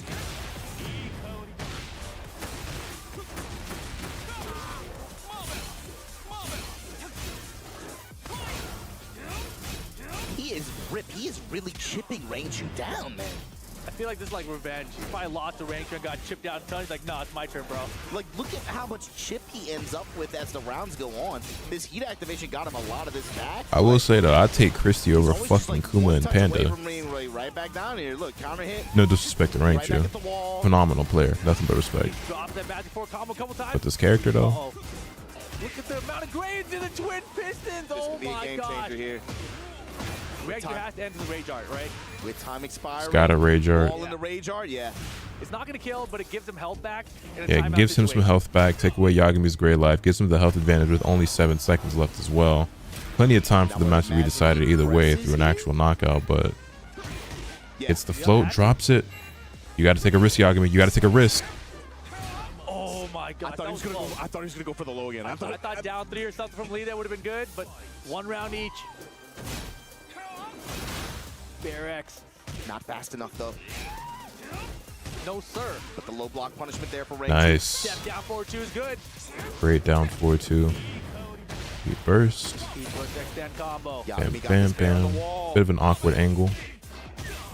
Nice interrupt. Crouch jab timing. Oh no. Huge Oh my run god. here. Hornet Buster off the wall. He got sidewall blown adjustment. up. And that was such a weird angle. And he used that Clawing his way back into situation this thing, letting him very, know what very time well. it is. Set point. Yagami with his leech all on. Angry Hook, no counter at least. Counter confirmed. Blazing kick. Can we finish the combo time? He's dropped it twice already. Heat burst extended. All right, better choice. Christie's just way more likable than Eddie to me ever since Tekken 7 made a joke out of him, but he didn't like the Lucky Chloe shit. Doesn't get it off the wall for the combo though. Oh boy, the mix. And the delay Hornet Buster. Again, the combo adjustment here for Rangchu. Salmon hunting. Heat dash here. Got it. Run 3-4 connects again. G clef. And- Oh, remove G clefs from the game, bro. All of them. Oh my gosh. So much health with Rage Art. But same situation. He wants to delete the gray health off. It's looking like it's over for our hero Yagami. Himself. Unless. And a lot of time left from this clock though. Yagami not even in rage yet. Oh yeah, he is. Now Okay. he is. The mix now. Last chance Yagami facing elimination. And he is out of here. Rangchu gonna be the one that qualifies out of Group E. The polite little down 4-4 to close it out too, and just like that, Rangchu kicking the door Nice down. try, Yagami. Nice Letting them try. know, I'll see you guys. And well, that's here one of on my phase favorite 2 players at out. EWC 2025 Tekken 8, and it's going to be Rangchu and Ulsan that make it out of this group. This was a hard one to Damn, call bro. early on in the day. I feel like looking at the JDCR and group line, this Yagami was gonna be a both hard one to call. lost. H feels really I'm hard to sad. call as well. But it's ultimately going to be Rangchu and Ulsan that move on in this group stage. The TWT champ and the EWC champ moving on out of the group. Fitting. Well, let's look back at the action. Yagami He was had a playing big the choice two to characters make. that Does he nobody's go using back to. Pena Yeah. after losing the first set of Or the do game? you Really? stick to the game plan that you came in with? And it worked out, right? Try to The think. game plan came into game 1 here and was looking pretty good at it. Yeah, when he had offensive rhythm, was finding counter I hits, think and the only again, other it feels like player. both of the way this Actually, league no, there's a setup couple. went, it's Because like no it took one's playing Rangchu Jack trying to other get than Moy acclimated to Ill. find his No one's sense of timing and playing rhythm. Quadong other And he than was Edge. early on pressing into But we a are lot seeing a lot of counter hits and repeats, getting obviously, silver right? Like, there's heels, obviously multiple eating a lot Anna of these counter players, hits. multiple That Eddie was a huge players. big Kita push Kita on was the playing side of June. Yagami. But as the set went on, So there are Rangchu's offense started some to activate some too. players who Pressing were in a lot playing a of these character no one else situations, finding was. Big time punishes, big launches, and whereas the first set, it felt like he was able to take But that will advantage of a lot of conclude non-jailing the highs, first be able to group get of the big day, returns Group from E. using ducks. Group This F time will it's have about Chanel, presses. Kudans, Presses and Pena, combo and activations, Keisuke. using heat. If I had it my way, I'd like to see Kudans and Keisuke qualify out. But again, I love all of these players. So small Is mistake, CWT Yagami bigger lets than a big EWC? combo Rangchu. Define bigger. Just like 50% swings of life with those rage arts to cash out. Pandas like And that. Rangchu gonna Pandas be the like one that. Qualifying out here, Yagami. Nice running, difficult group, but it's time for Crush's totem. Like you said, it was cool too seeing some of the tactical checkmates in those situations using not only Rage Art, but the timer. And also, he had really good combo adjustments using sidewalls in some of those situations in the last game. But Rangchu, look at that. Man, as he just crushes a young man's dreams. You see him just like with the most soulless gaze.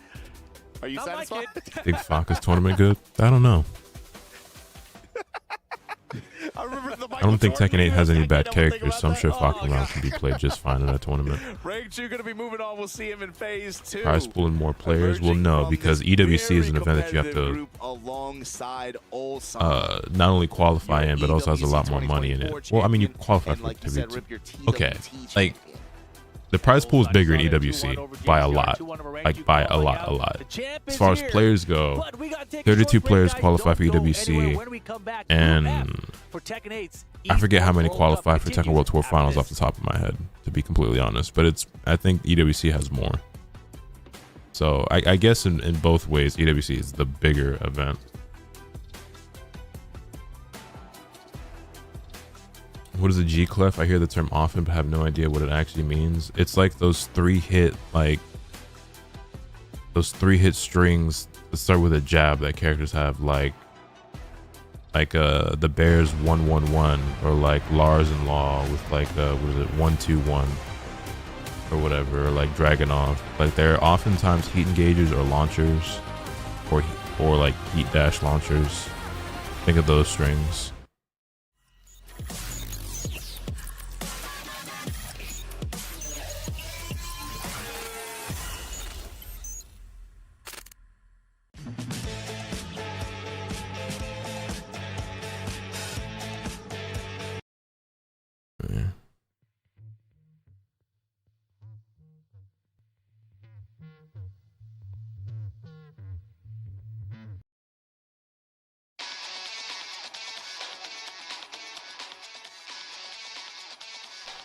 I'm gonna try muting the stream.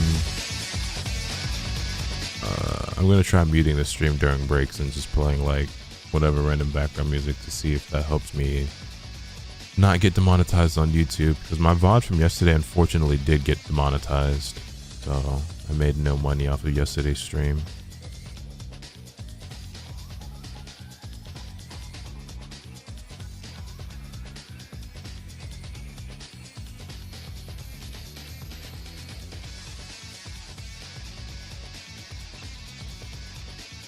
His song was good. How do you time an electric? I can do Cervantes, perfect geo, the ray, and slow caliber fine, but electric is hard as fuck. So I'm not familiar with that Cervantes move, but electrics are a just frame input, and you have to hit the down, forward, and the 2 on the exact same frame. So it's forward, neutral, down, forward, and 2 on the same frame. And then yeah. Actually, you can just do, I think every Mishima except I guess Jin, right? You can now just do forward, neutral, down, forward 2 on the same frame and get like the like the shortcut electric.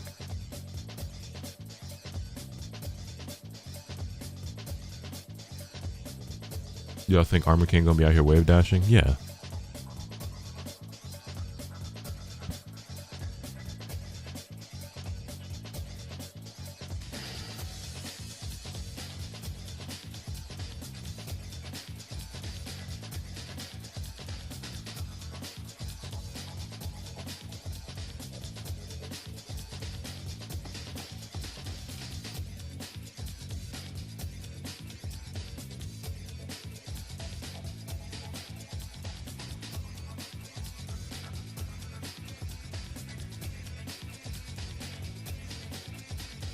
All Mishimas including Jin have the same electric input?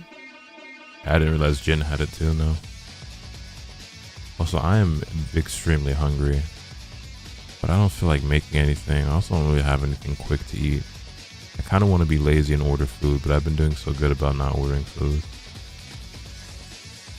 Pizza today, I don't have any pepperoni. I need to like place an order and just get a few extra groceries delivered that I forgot to grab. For day one, all the teams are prepped and ready, and it's about to go down. I'm here with CJ, who's going to give me a little bit of a rundown about what we can expect here. Now, in terms of the club championships, who's in the running, who's leading, who's looking like... Who on earth is CJ? I mean, Rocket League, it's so exciting at the moment. Spoil myself right now, with number what? one spot in the club championship. They don't have a team in the Rocket League, whereas Falcon sitting second, they just won the major in Raleigh here for Rocket League. So they're one of the tournament favourites. If they get top 2, they can overtake Liquid. Fuck, I'm so tired. I want to go back to bed. Vitality, they're sitting in third spot. but I They've got want to world watch championships, this. world champions on their team as well. So they're right in the running. Virtus Pro, I know VP have some players as well in Tekken.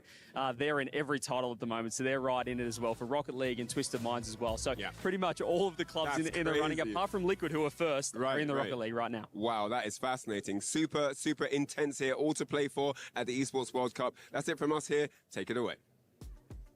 So, Group E concludes, and our EWC defending champion is looking just as sharp as last year, making it through to Phase 2 alongside the Tekken World Tour defending champion, Rangchu.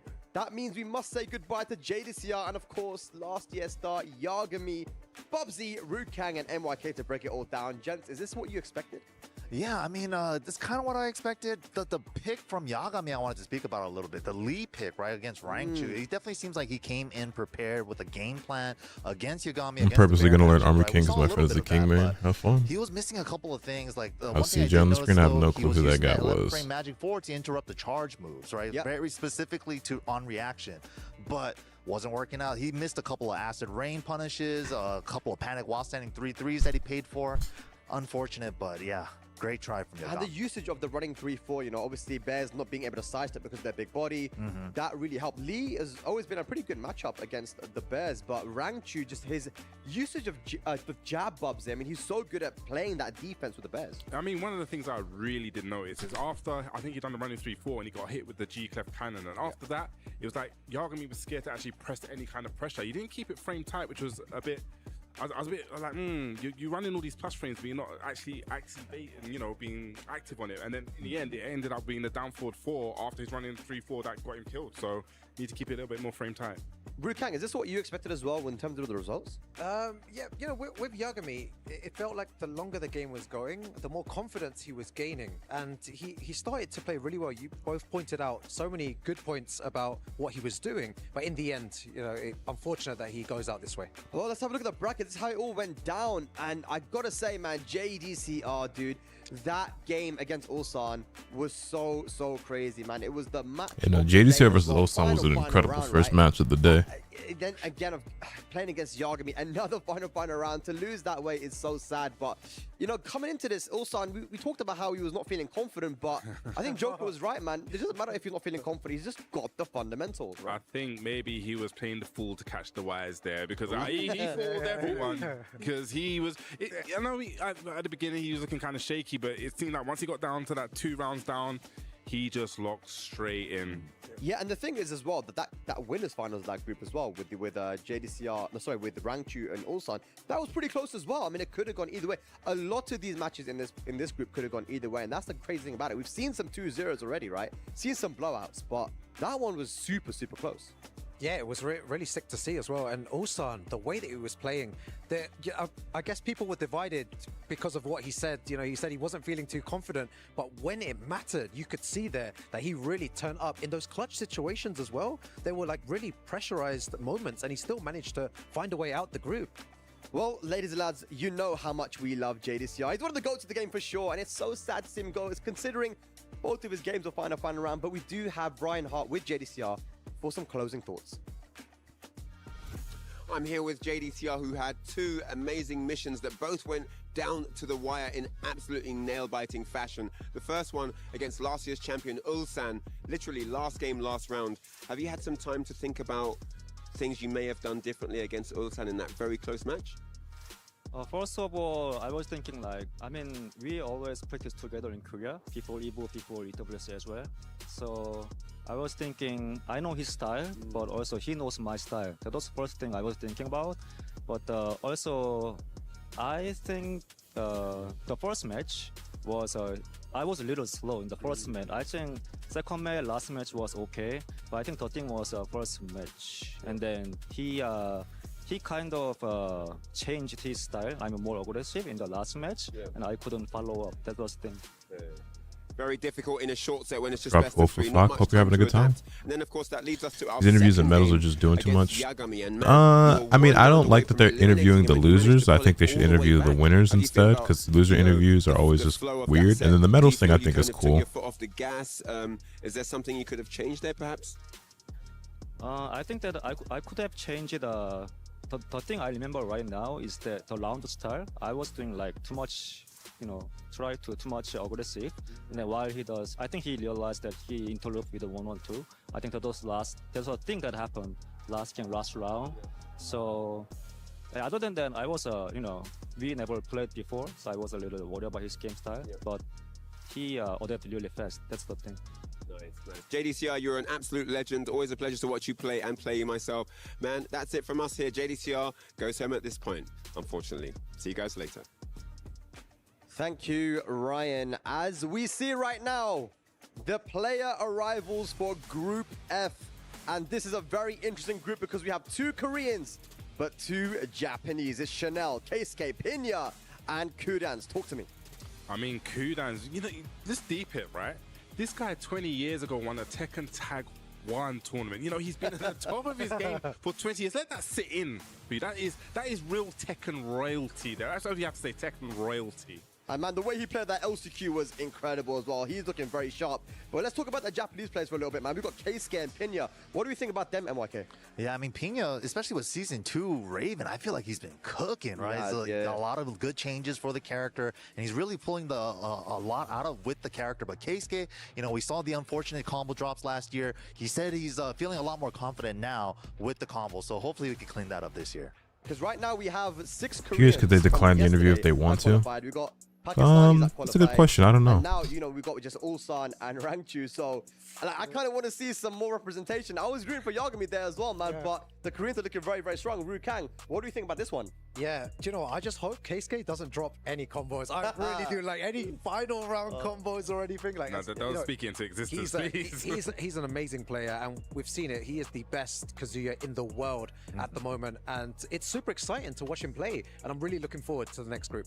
But we do have Kudans, right? So we've got Kudans as well, who, has been killing it with the Heihachi. Let's have a look at the matches that we got here for this group. It's going to be Chanel versus Kudans and Keisuke versus Pena, following a pattern that I've noticed here where, you got the 2 countrymen going up against each other, which guarantees that... Our prediction going up for the first match, it will be Chanel versus Kudans. If I'm being selfish, I kind of want to see Keisuke versus Kudans. Yeah, I also want to see Keisuke versus Kudans. I love the Mishima battles, the electric battles, all that stuff, right? And it's like the old school original. Predictions up. Go ahead and place those bets. Versus Japan. Yeah, absolutely, man. But Chanel, have you pulled all the promo cards for the new event pocket? No, I haven't. Yeah, right. He won Battle Arena Melbourne. He was playing good. He I've been slacking. The final day. We can't really count him out, can we?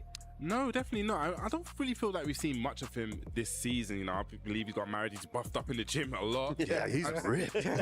So I think it's going to be a little bit of an anomaly in this group. Like, we haven't seen him play as much. And it's season 2. It's a new season. So what is he going to bring to the table? Who knows? How are you going to prep for him? That's the thing. He's got the Zafina and he's got the Elisa. And I feel like both characters are still good. There's people were saying, Zafina's been nerfed. She ain't good no more. But they keep winning. So I don't know. Is it the players that are good or the character? Maybe a mixture of both. But Elisa is very, very strong. Dude, that character hasn't been nerfed. Hello World, one of the best. Keisuke is my goat. Kazuya mains down horrendous. And when you say down horrendous, what do you mean? There's not being a lot of top players who play Kazuya or what? I agree with you there. I agree with you there. But ladies and lads, we got a lot of Korea. We got a lot of Pakistan in phase 2. Are we going to get Japan in the mix? We'll find out after this break, guys. Group F action. What, another break? All right.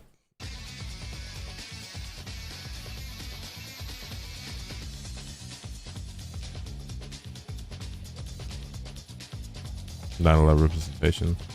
It's understandable. Kazuya is obviously a difficult character that doesn't get rewarded nearly as much for his hard work as some other characters do.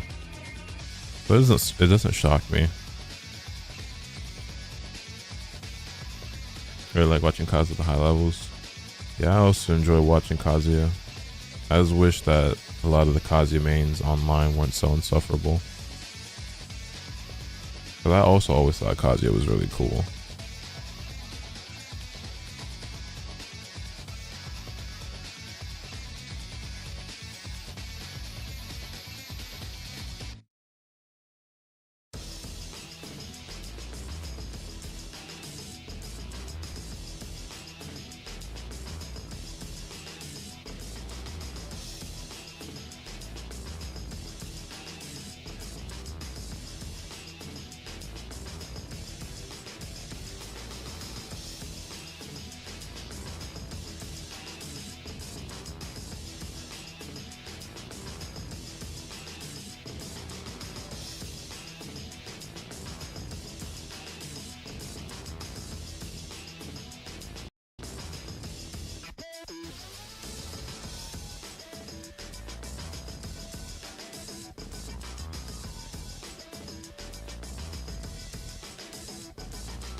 I got Kazuya as my dad. This profile photo on my phone. That's hilarious, actually. Are there any gins in this? Cherryberry Mango. Best gin player in the world. Kazuya players don't really get a lot of rep, to be honest. Yeah, they don't. I mean, there's just not a lot. I mean, there's a lot of Kazuya players online. There's not a lot of tournament Kazuya players.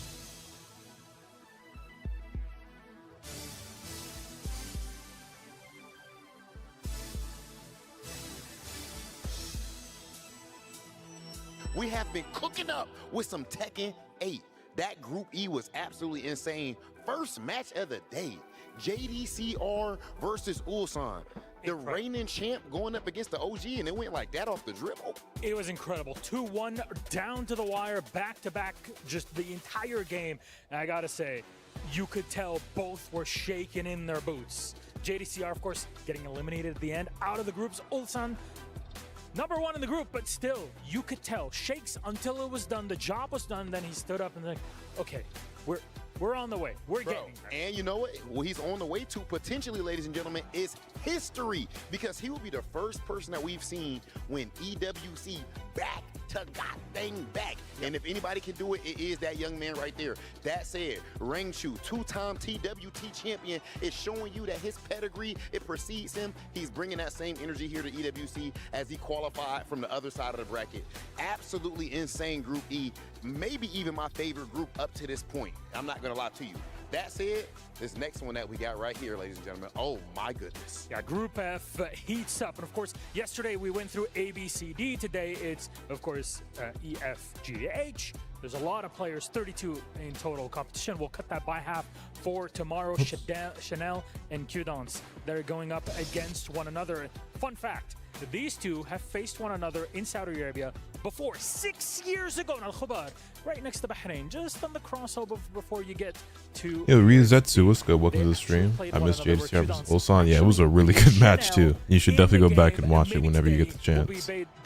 So Jordan Thomas, what's good, man? Glad to have you here. Welcome to the stream. It's a while ago, but still, something to look back on. Okay, we will see if there's going to be revenge or if we're going to have the same result again.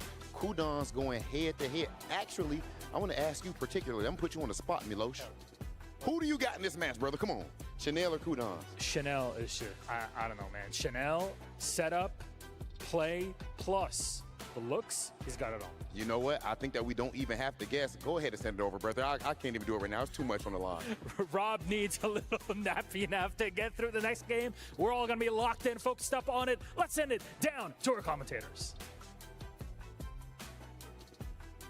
EWC 2025 Group F for some Tekken 8. It's your boy Tasty Steve. Rangchu still cooking with the Bears. Yep. Man, how's it going, Brody? It is going well. I am excited to see Group F action. And up on the stage, we have two legendary players. This is going to be a banger. We already saw it. Tail of the tape. We got Chanel and Kudans from South Korea. Damn, Chanel hasn't top 8'd at any major this year. Yet in tournament, at least for major events. Some other online events, yes.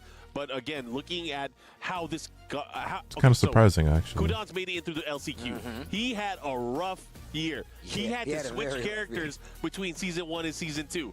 Something that he never does. You know what's crazy? I remember back at a DreamHack for EWC qualifiers last year. Okay. Is when I was talking to him because me and Kudans, we go back a little bit. And I was like, hey, man, like, how's it going? He's like, I don't know, man. I might have to switch.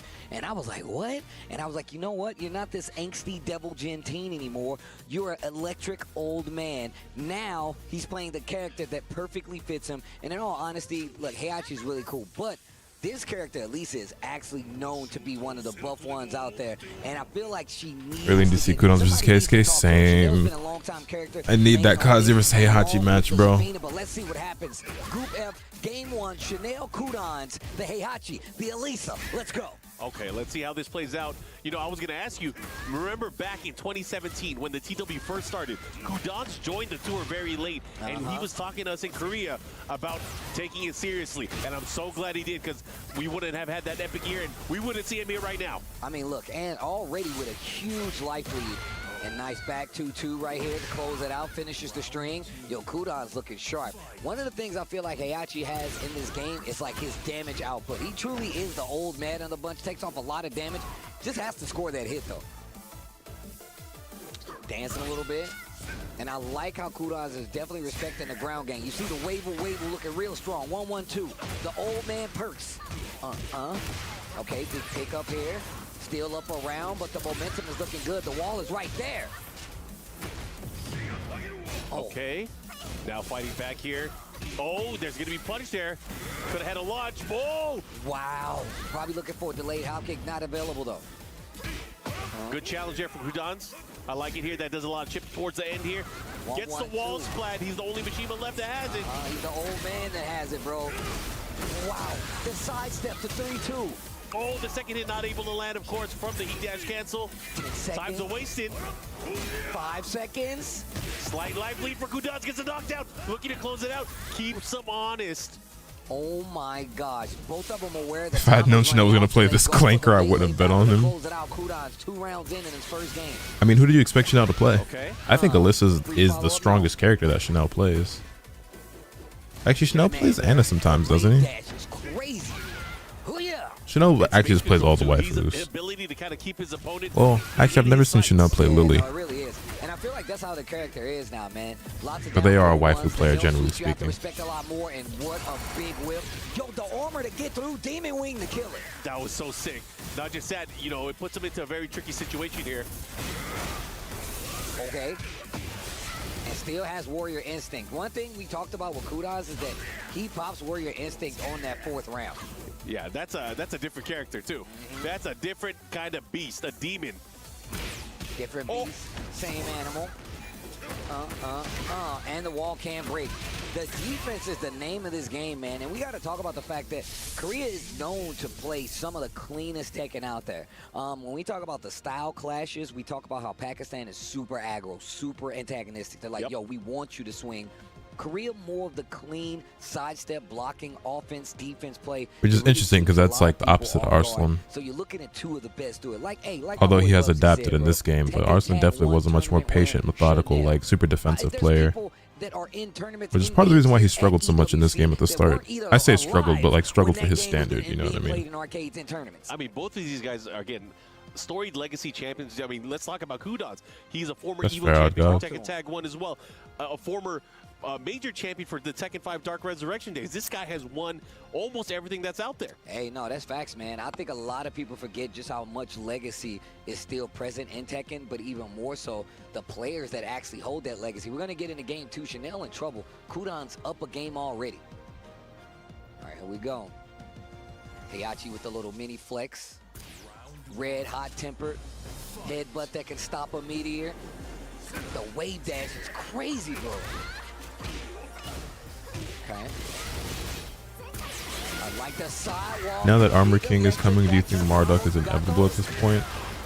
I hope not, but you know, who knows? Okay, let's see what he does here. Goes for the slidey.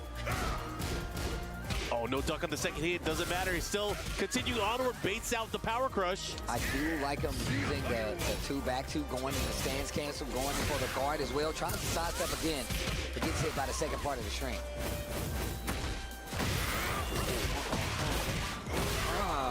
What is it with Heihachi players and they refuse to use Warrior Instinct? Kudans uses it. He uses it all the time. But he kind of like uses it in the 4th round most of the time. Real strong so far in this game. Okay, let's see what he does here. Pushing forward here, gets the follow-up. But if you win in 3, you don't, you know what I'm saying? Activation station. Roll parry, and the wall's right there. Charge on the back 2. To the wall we go. New stuff from the tail end. Ooh, 4-4-1+2 gets the heat dash in 1 more round after this perfect, and we will see Kudans advancing already, and that's a good lead, especially in a group like this, bro. Yeah, I mean, he's been flawless thus far. He is really putting a statement here. You know, Chanel, I know you can play with the best of them, but the best of them's here right now. Hey, that's facts, bro. Best players in the world, man. 32 of them. You heard what Malo said, and we're going to go down to half. By the time this is done, great block. Only time we've seen Chanel really take some advancement here. Let's see if we can do it all, though. He's going to need a round. You got to stop the bleeding.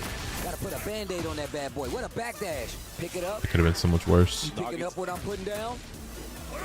And that's what I love to see from Kudans as well. His approach and his new style with Heihachi, he is not afraid to hell sweep to keep that pressure. Yeah, that's one of the things. Oh, wait a minute. Oh, no, got hit by the second part of it.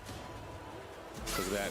And that's one of the things. I'm glad you brought up that hell sweep. It was a major part of not only Mishima's, but Kudans' play. His mind game was really based, balanced around that hell sweep. And right now, I get that every hatch I see just doesn't use it no matter what. And it's so weird to me. Like round 3, if I have a lead on life and I have words, I'm using it. And he's able to get it. Kudans, 6 rounds Won that in very 6 dominating rounds straight, fashion. 2 games straight, going further into this Group F bracket.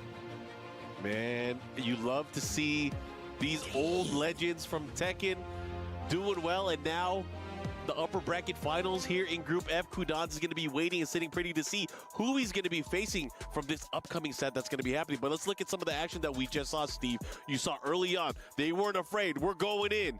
And like those little instances right there, looking like a little unfamiliarity. A lot of times characters do have a delayed hop kick to get a big combo, and that's why I think it's really good to have a back turn combo. We saw Kudans get one, and a lot of times those combos are clipped. They're shorter, you don't get as much damage, so anything really does count. That's something you really do need, but it does not stop that first game. My man Kudans is locked in. He's definitely locked in, and you saw the way he just started making things happen, how they added up. You know, the threat of the hell sweep was there, but it was the down forward ones that really got him so much of the knockdown, the pressure, pushing towards the edge of the stage. This is a big stage, but he hit the wall quite a few times. And look at that, able to close it out. Nice forward 4 mid pressure into the follow-up guaranteed. And sidebar, do you see his jersey that he has on now? Yep. It has the Devil Jin logo on the chest. He got the old tattoos on his chest. Oh man, up next, another Mishima master, Keisuke from Japan, repping that Zeta. Let's see what he has, because you know the analysts, they called it out. They were like, you know what, I just hope he doesn't drop a combo.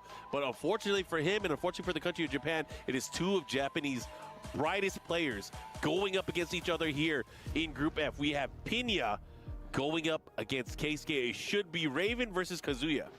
Look, first off, Keisuke, like you said, I really do hope. Look, just 3-1-4, bro. Just do 3-1-4. You're going to be okay. That's your filler for the combo. It makes everything easier. But I understand. If I'm a Mishima, I'm trying to hit you with that sauce. I want you to know that you're dealing with a professional here. So going for the harder combos is what I always do. But I ain't on that stage. It ain't so much money on the line that I can go buy me a house after this bad boy. Bro, so stick to the queue. Let's talk about it, though, because, you know, there were moments where he looked and he had one of those moments where he dropped the sauce. He couldn't finish the dish, and he cried about it. He was so emotionally distraught that he was not able to take that extra round, take that extra hit to be able to get that big win. And that could have benefited him in a big way. TWT last year. That's facts. He came up short. So let's talk about Pena a little bit. Pena. Oh, man, obviously, when it comes to Tekken 7, the last couple years of Tekken 7, it was Pena going off. And now they've actively changed his character. He's back to Raven, and the Raven is looking crazy because he's so good. Let's take a look at the stats, though. Last time they played in Tekken, I can't remember if these guys. Sorry, They definitely played, but I looked over to Twitter while we were in between matches. Let me get the prediction up for Keisuke versus Pena real quick. We saw that. I mind if I slightly rant about something? There, doing very well. Not even gonna be a rant. It'll be brief. Representation at that event. Then we also had him at Combo Breaker making that top. I am so tired. Keisuke a little bit more quiet this year. Of AI. Let's see how he does though.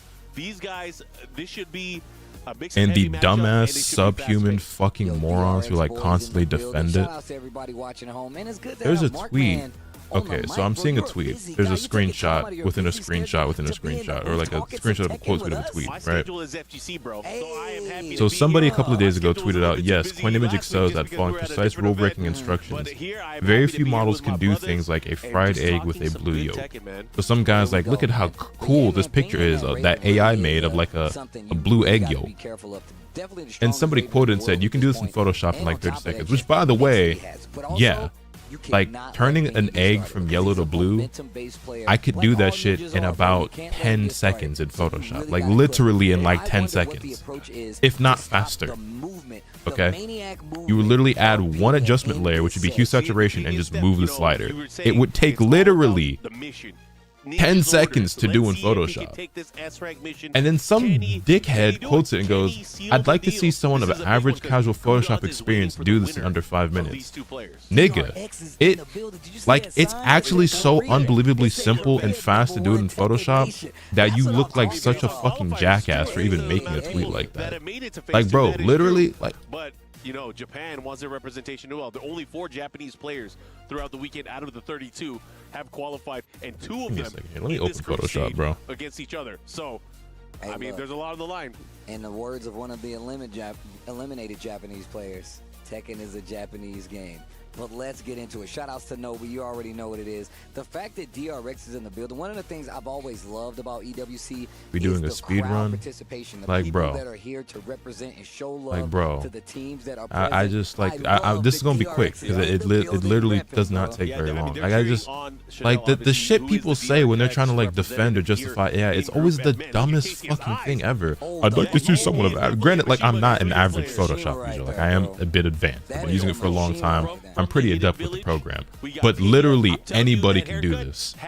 Anybody can do this. Okay, you ready? You ready? He started fighting and all of a sudden Boom, boom, boom.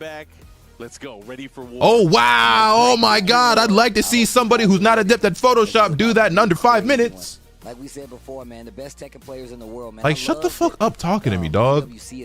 Like shut the fuck up talking to me. The qualification process, so you see these guys battling all over the world to try to get here, not only for the points. 11 different events, man, from around the world. Some of the best players. Like literally, it's like 3 clicks. For this. We had, of course, It's like literally like 3 clicks. Ulsan, who has made it through.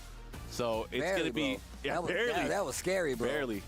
And Ulsan is You did that in one 4 of the seconds. best Tekken players in the world. Yeah. So if you So you feel me, right? So like when I be seeing shit and like I don't even really consider myself an artist, right? And some people might, you know, because of what I do with Photoshop and with making thumbnails and graphic design or whatever. That's cool. Like I don't label myself as an artist. If you want to say I'm one, whatever. But like I already like when I see shit like that, I'm just like, dog, like y'all are so stupid and lazy. Like it's just, oh my God, niggas are they just want to. You're the bot. You're actually the bot. Like you know what I mean? Like it frustrates me so much seeing shit like that. I'd like to see somebody of casual Photoshop. Like it takes 4 seconds. 4. Because look, we already know he wants the control of the pace of the round, you know, control. All right, let's see what they Fighter got thumbnails here. were always These amazing. players Thank you. are about I ready to appreciate lock that. in. As mentioned before, it is Elite Raven Photoshop skills. going up against Kazuya. Too strong, bro. If there's anything else that shows up on the stage, I'm gonna flip my lid.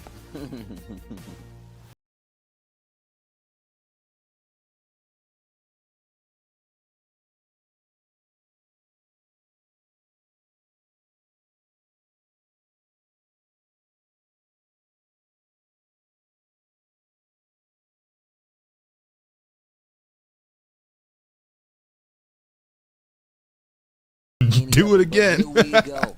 Back to Group F.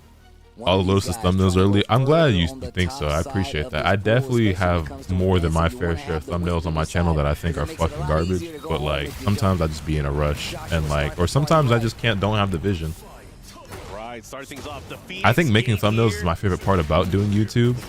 But some days I just ain't got it. Some days I just like, damn, bro, I really don't know what to do for this. And I put out some bullshit from just like the creative juices just don't be flowing. Can't lie, I just downloaded Photoshop, followed you bar for bar, did it. That shit took you a few seconds, right? Like literally, you go to adjustments, use /saturation, you move the slider. It's not over yet. I love when he hits the heat burst. He lets you know he's like, no, we just getting started.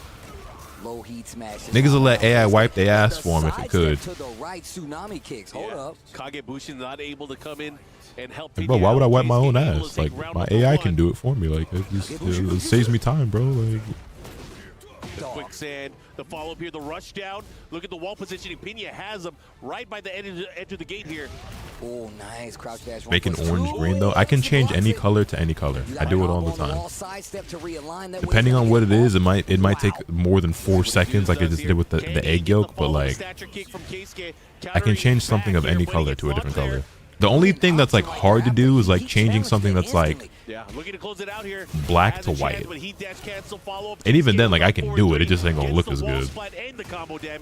Full combo conversion, and then the down forward too, but it's actually going to give Pena a chance to close out. That did look kind of scary. And look at my man, still locked in. And I only mean that like if it's like a real life object. Like if I was to try to turn someone's hair that's like they have black hair and I try to make it white, yeah, that'd be really hard. Like I can do it, but making it look good would be very difficult, or at least take a little bit more time. But like if it's just like like a PNG or an image. Like if it's like a JPEG or a PNG or something like that, literally it's one shortcut key. You just hit Control I, which would inverse it, and it could go from black to white or white to black. So that actually would take 4 seconds to do. But Joshua, what are you doing? Joshua getting bodied right now. That's what happened. Oh, instant down 4-2. You got to be careful challenging some of Raven's back turn options because you can really get in trouble. He's got a power crush out of it. He's got a reversal out of it. Wow, a little snake dash right there. You can hear the feet shuffle. The ninja run. Oh, shit. Uh-huh. Again. What a block. Abolishing Demon Fist. Crouch dash 1+2. The wall's right there. Has the mix up here at the wall. Stature kick. Fights right back. Damn. Pena already out of the corner. Kagebushi to get out of there. Quicksand the what a trade. Posted power crush. Lovely game. Pena takes game number 1. That's gonna be the first game Keisuke in trouble. The momentum was heavy on Pena's side. Boy, Pena locked in. Looks like it. I like the way that Pena was playing, man. He was just so simple and clean, man. Able to pull it off here. Keisuke had chances where he was able to take some of the momentum back here, but Pena was already ready. Whether it was a parry, Sabaki power crush, he was ready to go. Took his turn right back. I mean, that's what happens, man. And just generally when you fight characters in Tekken, they don't have back turn options. Yep. Raven has quite a few, so you really got to respect it. And we're going to a banger of a stage. Let's go. On the scene. We got Steve playing instruments in the air right next to me. Here we go, while standing 1+2. Everything's starting to hit for Keisuke right now. Huge life lead here in round number 1, game 2. He's playing a lot more preemptive. Keisuke is looking for counter hits. He's not looking for anything too risky, but counter hits. He's trying to clip the movement more than anything. To the wall we go. Oh, big chance here. Down 4-2 at the wall. Gets the follow-up mid here, and Keisuke on the scoreboard, able to get it. All right, here we go. Round 2, game 2. Ooh, slash kick. And he is ducking quite a bit. Pena in trouble right now. Realignment off the wall. He's still got plenty of heat. To the other wall. Caddy corner combos. Keisuke responding in convincing fashion here in game number 2. Man, this song is so good. It's too good. Look, single jabs this time around. The gameplay is getting a lot slower. The fact that someone said that shit, you can literally do much more complicated. Yeah, bro, like, there was like, bro, this shit took 4 seconds, dog. Like, bro, I could Photoshop you a whole fucking 5-star breakfast in 5 minutes, dog. Like, pushes him at the wall here. Want some green eggs and ham to go with it? Like, the follow-up here, and look at that. Keisuke, is he gonna take want a blue steak? 3 rounds straight? The comeback, the saxophone.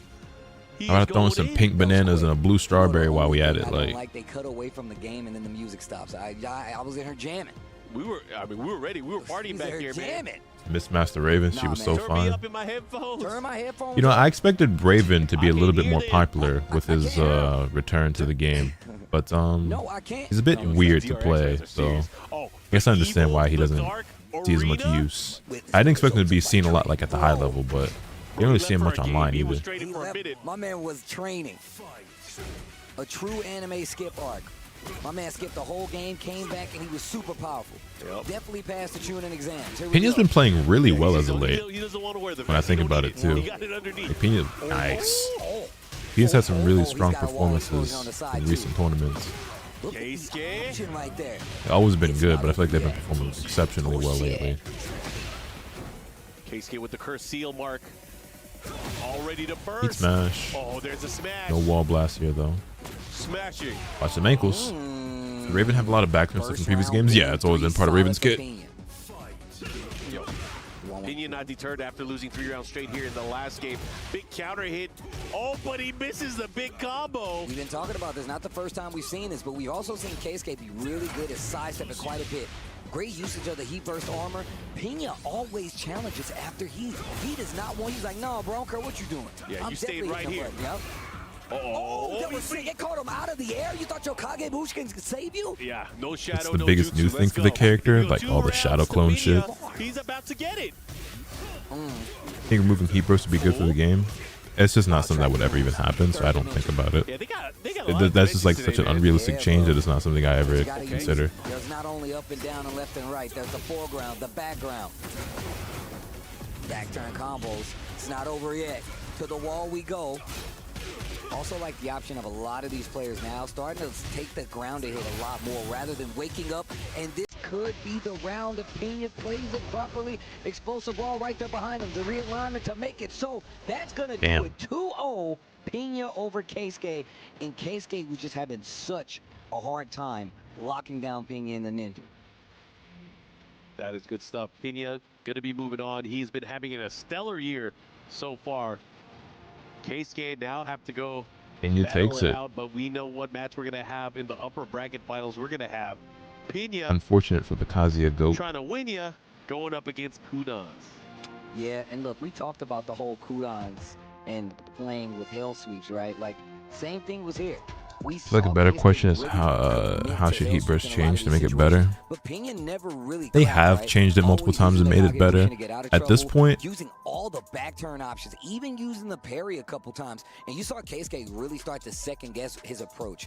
But that's what made him start doing more. I don't know. They've toned it down a lot and made it better, in my opinion. Particularly because like my biggest issue was always with the tracking, and they nerfed that a decent amount at this point. So yeah, I think a big part of it is how like you could change it even more, but I think there are bigger fish to fry. Momentum. Pena was not letting up. He's like, you know what? I'm not going to let you get the jump on me. I'm the stealth killer. And look at this, the way he finished him, the way he pushed him towards the edge, and Pena able to seal the deal. Next match should be, let's see. Sure he would have got the explosion anyway. Pena gonna be the winner. Gonna have to fight for I think they'll play Kudans versus Pena next. Yeah. But we're going to go to the upper bracket finals right now to decide. They probably already said that. I realized that on the upper bracket side, we got Kudans going up against Pena, who you sometimes when I'm like watching events or a trailer, I'll like talk over it, and so I won't hear what they're saying, or I have the volume turned down because I'm talking and trying to, you know, focus on what I'm saying or whatever. Like I can hear Steve talking right now, but obviously I'm not listening. And I got some comments like on a recent video. I think it was on the Marvel Tokon video, where I asked a question that like got answered as I was asking the question like right before, but I was talking, so I missed it. And then I was like, oh, that's why, whatever. And people were like, but I also like I adjust the volume and balance it in the video, obviously when I'm editing, so that it's like you can clearly hear both myself and whatever. You know what I'm saying? Like, but like how you guys hear the stream or hear my videos is not how I hear everything. Like obviously the way I hear my own voice and how I have my volume for me is different from how y'all hear it and how I balance it. So yeah, sometimes I'll be on stream and I'll ask a question or say something that like was just answered or just said or whatever, or missed it. You know, it is what it is. It's not that deep, but there are so many DRX fans here. It's crazy. I sent you a video in here. Someone made a sci-fi scene in Photoshop in 6 minutes, and probably a minute of it or more is talking, just to highlight the point. Yeah, I'd like to see that actually. That it is about the entire teams here, right? You want those team incentives. Prediction up for Pena versus Kudans. Team to go further. Those team championships will go a long way, man. Huge incentives for the respective teams here that are participating in EWC. So you know they want their players to do well. So it's really cool to see them out in the crowd pumping up these players, regardless of the game. Kudans, you can see it right there. 64 highest combo damage. The Heihachi, bro, that dude does damage, though. I'm going to tell you right now. He's old, but he's not weak. That's why I had to play the character. That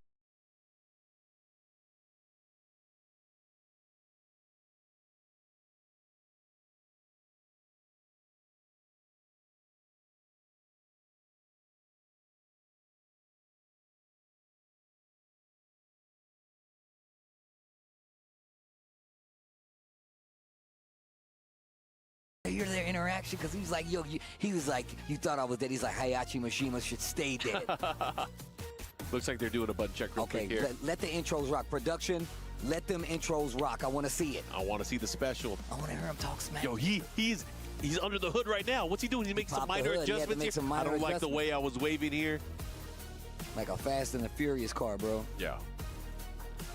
checking his engines real quick. And that's what's on the line right there. Bro, I just saw a picture of Emma Stone You on the see it right timeline. there. I'm like, yo, why does she look so different? Right? I was like, yo, something about her, like, she looks, I don't know, like, it was clearly her, but like something's very off. And I realized it's the first time I've ever in my life seen Emma Stone without eyeshadow. I was like, yo, what the fuck? I'm like, something is really off about her right now. It's not that she looks bad, she looks younger if anything, but I was like, something about her is like missing. It's the eyeshadow. She has a, obviously if y'all know who Emma Stone is, she has a very like signature look with her eyes, and it's just, it was the first time I've ever seen it without it. I was like, something different. This is the picture in question in case y'all give a fuck. But the fact that you literally can have different kinds of wave dashing, right? You can have people that go so fast, the light dash, right? The wave dash where it changes just how far you are away, where they slow it down, or where they knock you down and they do the really quick wave dash to see how you're going to react. And then the next level to that is inputting electrics on the tail end. Perfectly normal. She looks fine. I just like, I was like, yo, something's missing. Something's off. I'm like, what? So then I Googled her and I'm like, oh, it's the fucking eyes, bro. Like I was like, I ain't never seen her without her eyeshadow. Sidestepping, stopping early. You have so many opportunities when you Who's that white woman? That would be Emma Stone. I'll tell you right now, it's not many players playing Tekken. I was gonna be about AI again. No. How Kudans wave dash. And you know, again, how many characters have really strong projectiles? Raven, Heat Smash being basically projectiles is always crazy to me. Well, projectiles aren't normally a thing in Tekken. Akuma and Geese had like genuine projectiles in 7. Kunimitsu, Noctis. In this game, yeah, I guess you could say Raven's got a projectile. June. Yes. Bro, my man, they're at a Mishima Raven and June. Does anyone else have a projectile kind of move in this game? This is the God Fist Factory. Yo, the God Fist Factory? Yep, they're putting them together. It's not over. Oh yeah, Victor. Victor's got the gun. Anna's got her bazooka. Clive's got a projectile, actually. Yeah, we're getting to a point where projectiles are becoming more common in the game, unfortunately. Claudio does have one as well. Fucking fake-ass Quincy. Nina's got guns. Actually, yeah, there's a lot. There's a lot. Lasers also count. Devil Jin and Kazuya got lasers. I saw someone say that Kunimitsu was a 2D character in Tekken 7. Thoughts? He was ready with that swing. The follow-up here, looking to close things out. Pena with a huge I don't know what would make them say that. I don't agree with that at all. Kunimitsu was a Tekken character. The only like, I mean, she had the kunai that she could throw, but you really only ever use that in combos. For the most part. Kudans gets a quick knockdown here. Can he capitalize? I guess they're saying that because she like was really strong mix-ups and had good like 2D movement. Oh my God, cuts through it all. Big counter hit on the launcher too. Oh, but he drops So like she had a really strong backdash, but like I don't know. Bit unfortunate here, keeping the pressure at the wall though. Kudans has to figure out a way to get out of this, take his turn back. What a block, but the wrong punish. He wasn't ready for it. Told you, bro. You gotta be careful. So many back instances. Free follow-up into the twin pistons. Peep the damage. What a combo. Oh, he has Warrior's Instinct too. Look at the amount of life he was able to heal from there too. What a backdash. Oh my goodness. And he got the goal down for a 1-2. Very nice. Oh my God, Kudans ran that back. This is a really fun matchup because these are two players who like I feel like lately have been like performing very, very well. They grouped her with Akuma, Geese, and Eliza. Oh no, they're just drunk. They just didn't like Kunimitsu, so they just started saying some dumb shit. Because Kunimitsu is not like Akuma, Geese, and Eliza at all. Pena has to be careful. His back is towards the wall. Gets him with the Hawk of Hunting. Who said that? I'd love to know their reasoning. Because he knew he's been going to these back turn options. He's been paying attention to what Pena was doing in the last game. Yeah, that's some old man Tekken for you. He's like, you know, slow down, young whippersnapper. Hold on now. Hold on now. Ooh. Bro, you see how he hits the praying Omen hand? Come on. How is Heihachi not sick, bro? Try to go for it again. Hail Axel not going to work. Staying back turn to try to mix him up. Again with the jackknife counter hit, the follow-up here. Big damage incoming from Pena. He's going to activate. It's not over yet. Into the mix-up. Is he going low? He does. One more opportunity. Nice down forward one challenge from Kudans. Oh, he cracked him. Wow, what an unfortunate trade for Kudans. Pena taking game number 1 though. First game. Yeah, he was able to get that trade. Went for the forward to capitalize. And he takes it. Like, in what realm is Kunimitsu anything like Akuma and Geese? Like, nigga, what? More than Pena did. You know, I've been saying this. I said this a lot yesterday with Rip. Like, we were watching some of these games, and they weren't playing bad. Goody Mitch is also a character who's been around since Tekken 2. Like, The person they were going against was playing that much better. You got to remember, this is not has Journey went to 3DS? Great. I haven't been playing it as much lately because I've been preoccupied with other things. But yeah, people really enjoy those 3DS videos, man. I get asked about that stuff a lot, and people still comment on those videos. People want to see more, but like, collecting games is expensive. Not in a position to buy a bunch more right now. Also, I gotta get through the ones I've already bought. Let's see, we're back at the Phoenix Gate. Kudans now starting to open up with a little bit of lows here while standing one into the Omen Thunder Godfist. Okay, broken toy. I don't want you no That throw more. is sick. Nope, not playing with you. Nice back forward. Chat, personally, I'm of the opinion that Tekken 8 Heihachi is kind of the coolest Heihachi's ever been. What about y'all, though? Tracking the opposite way. Here we go. Kudans now on the scoreboard, taking round number 1, game number 2. Cannot lose another game. Nice, down 4-4. Trying to catch him here. Yes, hard agree. Agreed. All right. Canceling is really good. Goes in the stance, and this is exactly what I was talking about. Takes a step forward, mini wave dash, wrong punish, watches for the low, but not quick enough, and you gotta be careful with these back turn I could definitely see some purists or like old school players disagreeing with that, but I think this is the coolest Heihachi's ever been. Here gets the follow-up guaranteed on the duck. Oh, they trade. Uh-oh, wait a minute. This time he ended up using his heat smash there, and that's unfortunate for him because Pena able to steal the round away, tied up here in game number 2. Oh, back 4. Back 2 on the charge. You're going to the wall. You're going in the timeout, bro. Is he going to pop him? Damn, all that damage and the follow-up chip.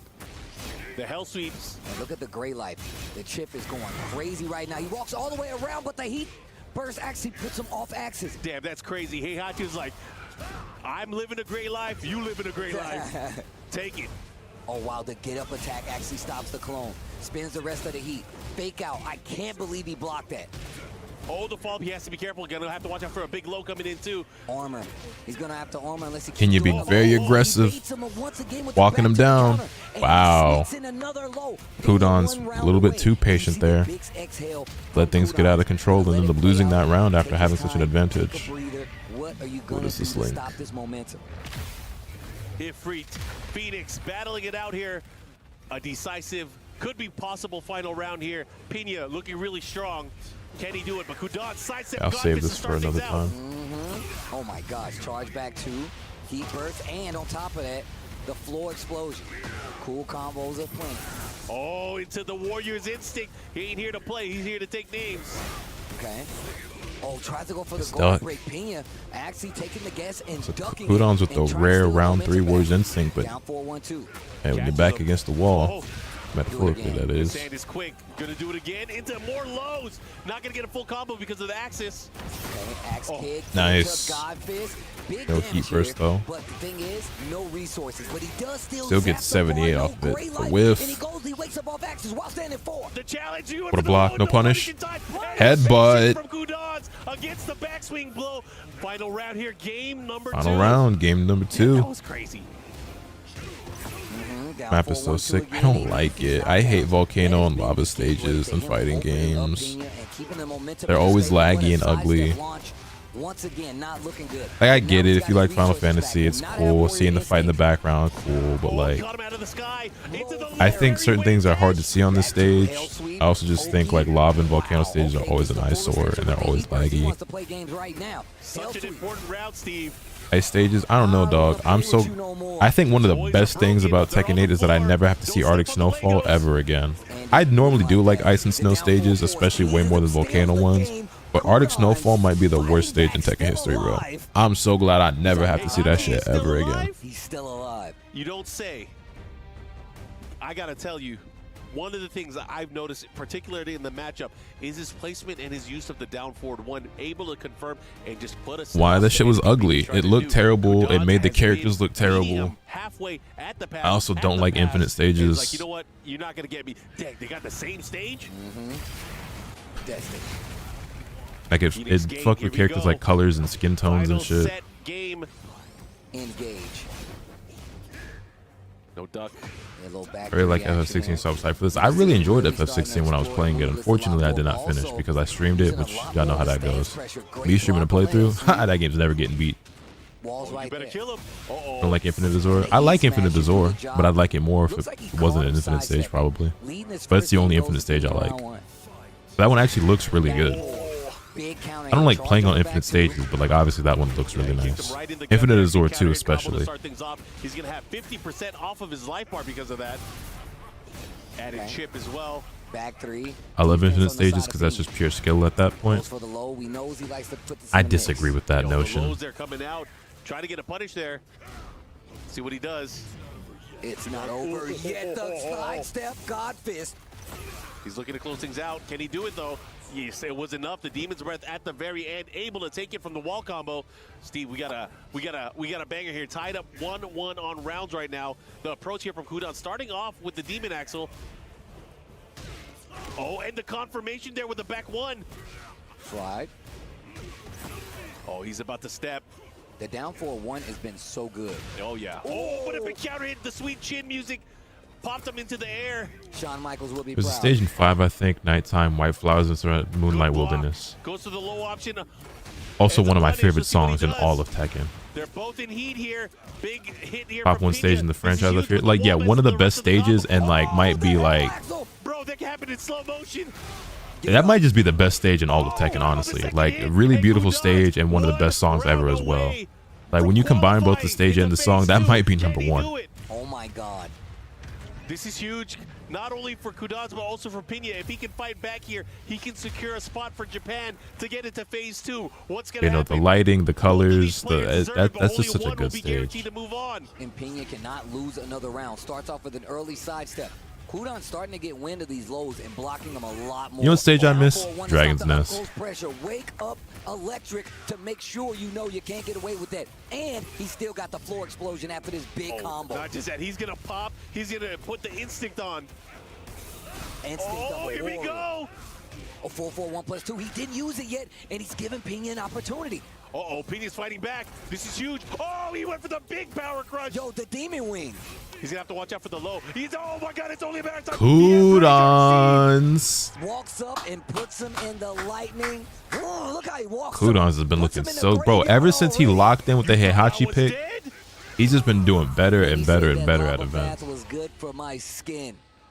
And Kudans moves Although he didn't have that great of a performance at Evo, but is where he's you know, destined to be one of the oldest Mishima players out there. Definitely Kudans one of the takes reps it. of the old Yeah, by the way, in case you boys ain't hip, alive in this group, but now Pena in case y'all ain't way hip, through this lower bracket if he wants a chance to go further. He has a chance, but again, Pena, after taking that loss, hopefully he's able to bounce back. He has to face the winner of Keisuke.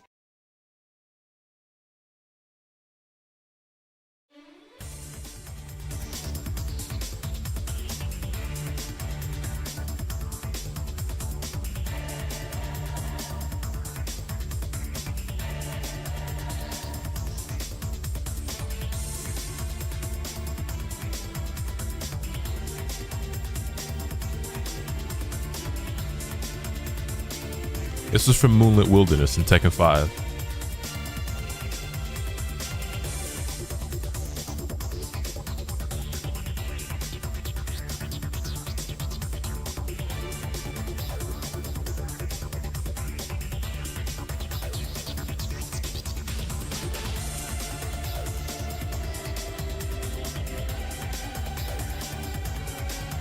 I'm sorry, I just don't think, like, call it nostalgia, call me an old man, boomer, unk, but say whatever you want. I don't think Tekken will ever top that run of 3 through 5 when it comes to the music.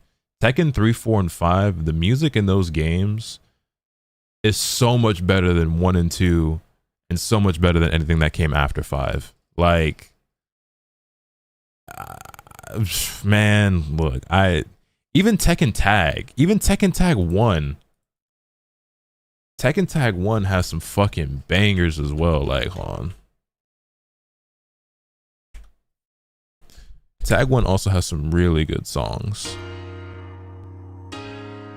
Like this shit for the opening. Also, a prediction going up for Chanel versus Keisuke.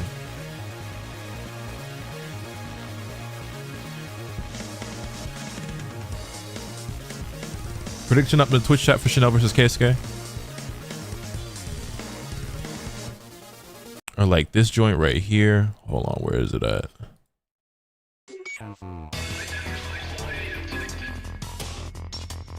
Like Law's theme in this game or Xiao Yu's theme in this game.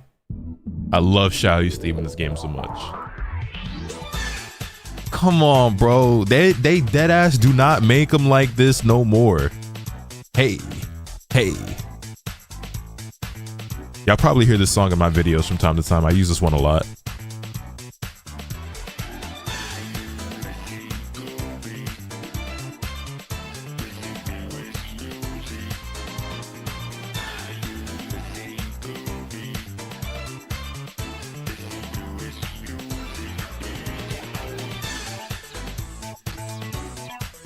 Yeah, that's one of my go-to like background songs as far as Tekken soundtracks go. Anyway, Keisuke versus Chanel, let's get it. Only one's gonna go on. Pena in the rafters. So from this group, we have 2 Korean players, 2 Japanese players. Only one of these 2 players is going to be DRX. What song was that? That's Xiao Yu's theme from Tekken Tag Tournament. We know the crowd is cheering for DRX. They have to be going wild for Chanel right now. Wow. That's some like the techno EDM shit we have now, man. It's not even necessarily that I have a problem with techno EDM. I just think that the ones that we get now are ass. Okay, to the wall. Nice conversion. Keisuke with the momentum and barely the life lead. Oh, I like it. Get him, Paul. Get him, Paul. Yeah, sometimes we're so in sync, we just look at you. I can't believe we just said that. Didn't even look at each other. I wish they'd remix the older stages, but I know they're expensive. They'd rather just make new stages. Tricky option there. Yeah, I would love to get some of those old stages back. That shit would be mad hype, bro. Imagine them adding in stages from like Tekken 3, Tekken 4, Tekken 5.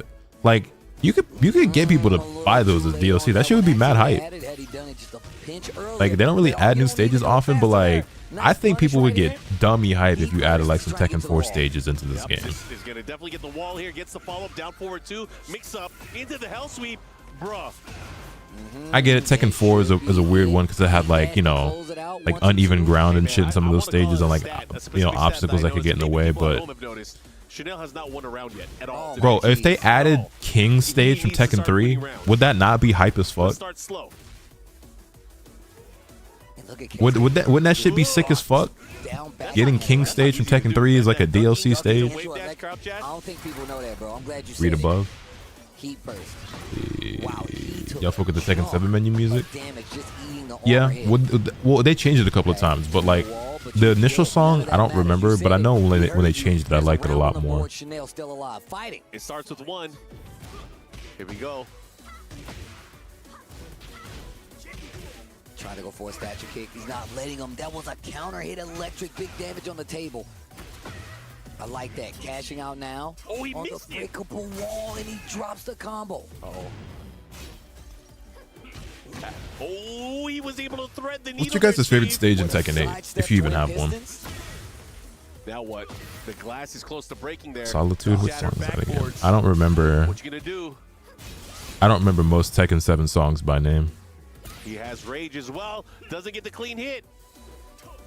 Oh, just out of range.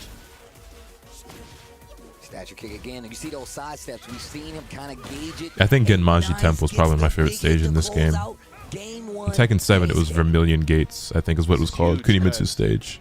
I'm a weed. Keisuke is able to win this second game here. It will guarantee a Japanese player making out of this field. Chanel has to be fighting. Again, he has that big crowd out there in the arena. Oh yeah, damn, this song, that song damn near is nostalgic now. All right, here we go. Open stage. Yeah, I like that song. Solitude is really good. Who's going to come out on top? I feel like this is good for Chanel. You get to move around a little more, but Keisuke getting these big electrics to start it off. Yeah, move into my electricity bill. Where did game sound go? Okay. There we go. Small block.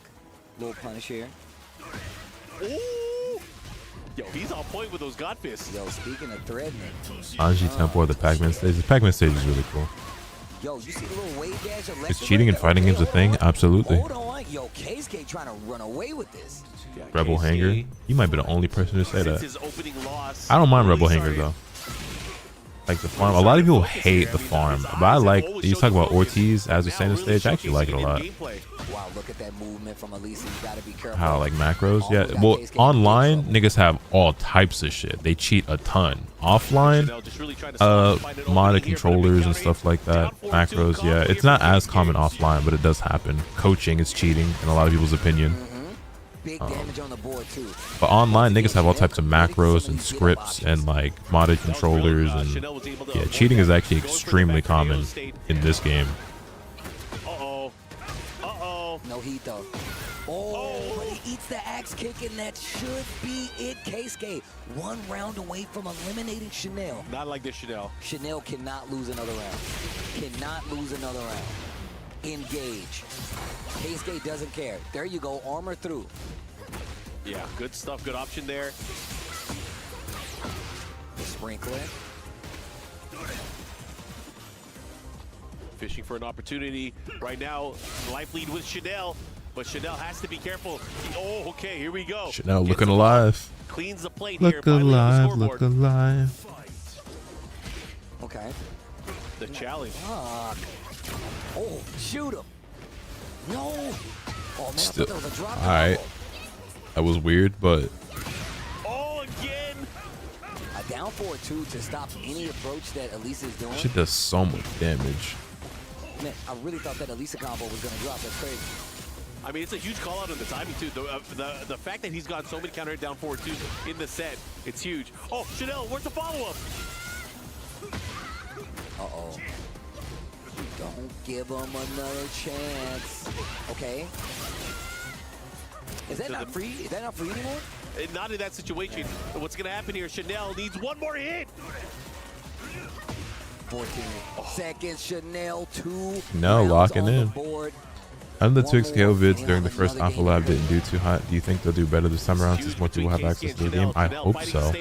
Like I said, I mean, you know this because you've been around, but I have a ton of videos that I recorded that I never posted because they performed so bad on the channel. It's a shame too because like obviously the longer the beta went on, I got better at the game. So those videos that I recorded I didn't post are some of my best like matches and gameplay, and I never even bothered posting them because it just didn't seem like there was any interest at all. Damn, good shit, Keisuke. Moves on. We guarantee a Japanese player will be moving on to phase 2, the playoff version of what happens after this. But unfortunately, that means Chanel does go home. But man, what a valiant effort. Like you said, at least he stopped the streak from not getting no rounds. He's really close to getting the game on the board as well as just taking the momentum back. This is a big tournament, never really played Tekken much. It was $1 million prize pool, so do what you will with that information. I like it. I respect.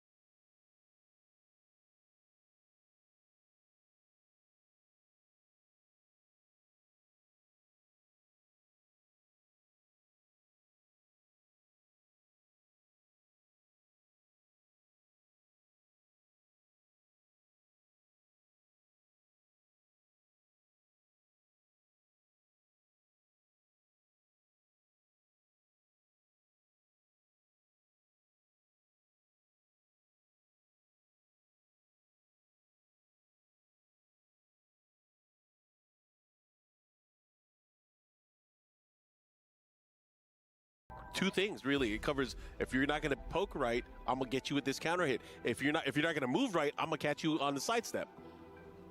Okay, wait a minute. What does a Mishima player know about operating machinery? I mean, he's like, who's a Mishima operates a fine-tuned machine, you know? He looks out of place. Yo. He's like, was it supposed to be that way? Bro, he smashed that bad boy pretty good. He looks shocked. Yeah, he's like, oh, I'm gonna go back to counter hit down forward 2s over here. Yo. Man, you see the little pieces of the metal down there? Yeah. Yo. Unfortunately for Chanel, that was his hopes and dreams here at EWC. The DRX crowd probably a little sad, I'm sure. It was stuck in there. Yeah, like, it was smashed in there. We need to start rating these. We should. Like, I'll give that one a A 9. Oh no, that was definitely a 9. Yeah, at least a 9. The dude who was cleaning it, he had an issue trying to grab the rest of the remains. Yeah, he's gonna be there for a minute during his lunch break. All right, here we go. Saisho Gu Janken. Oh. Okay.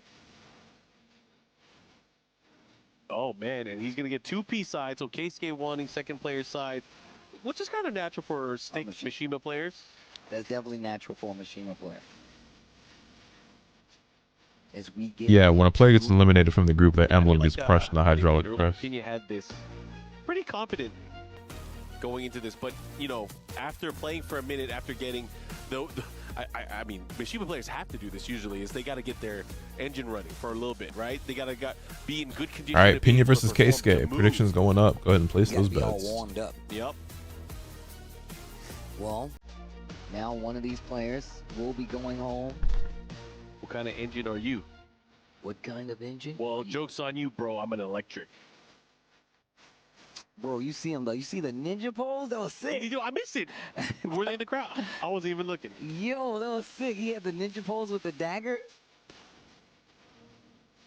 And of course, that coveted Esports World Cup trophy. And again, these guys right now battling to make it to phase 2 of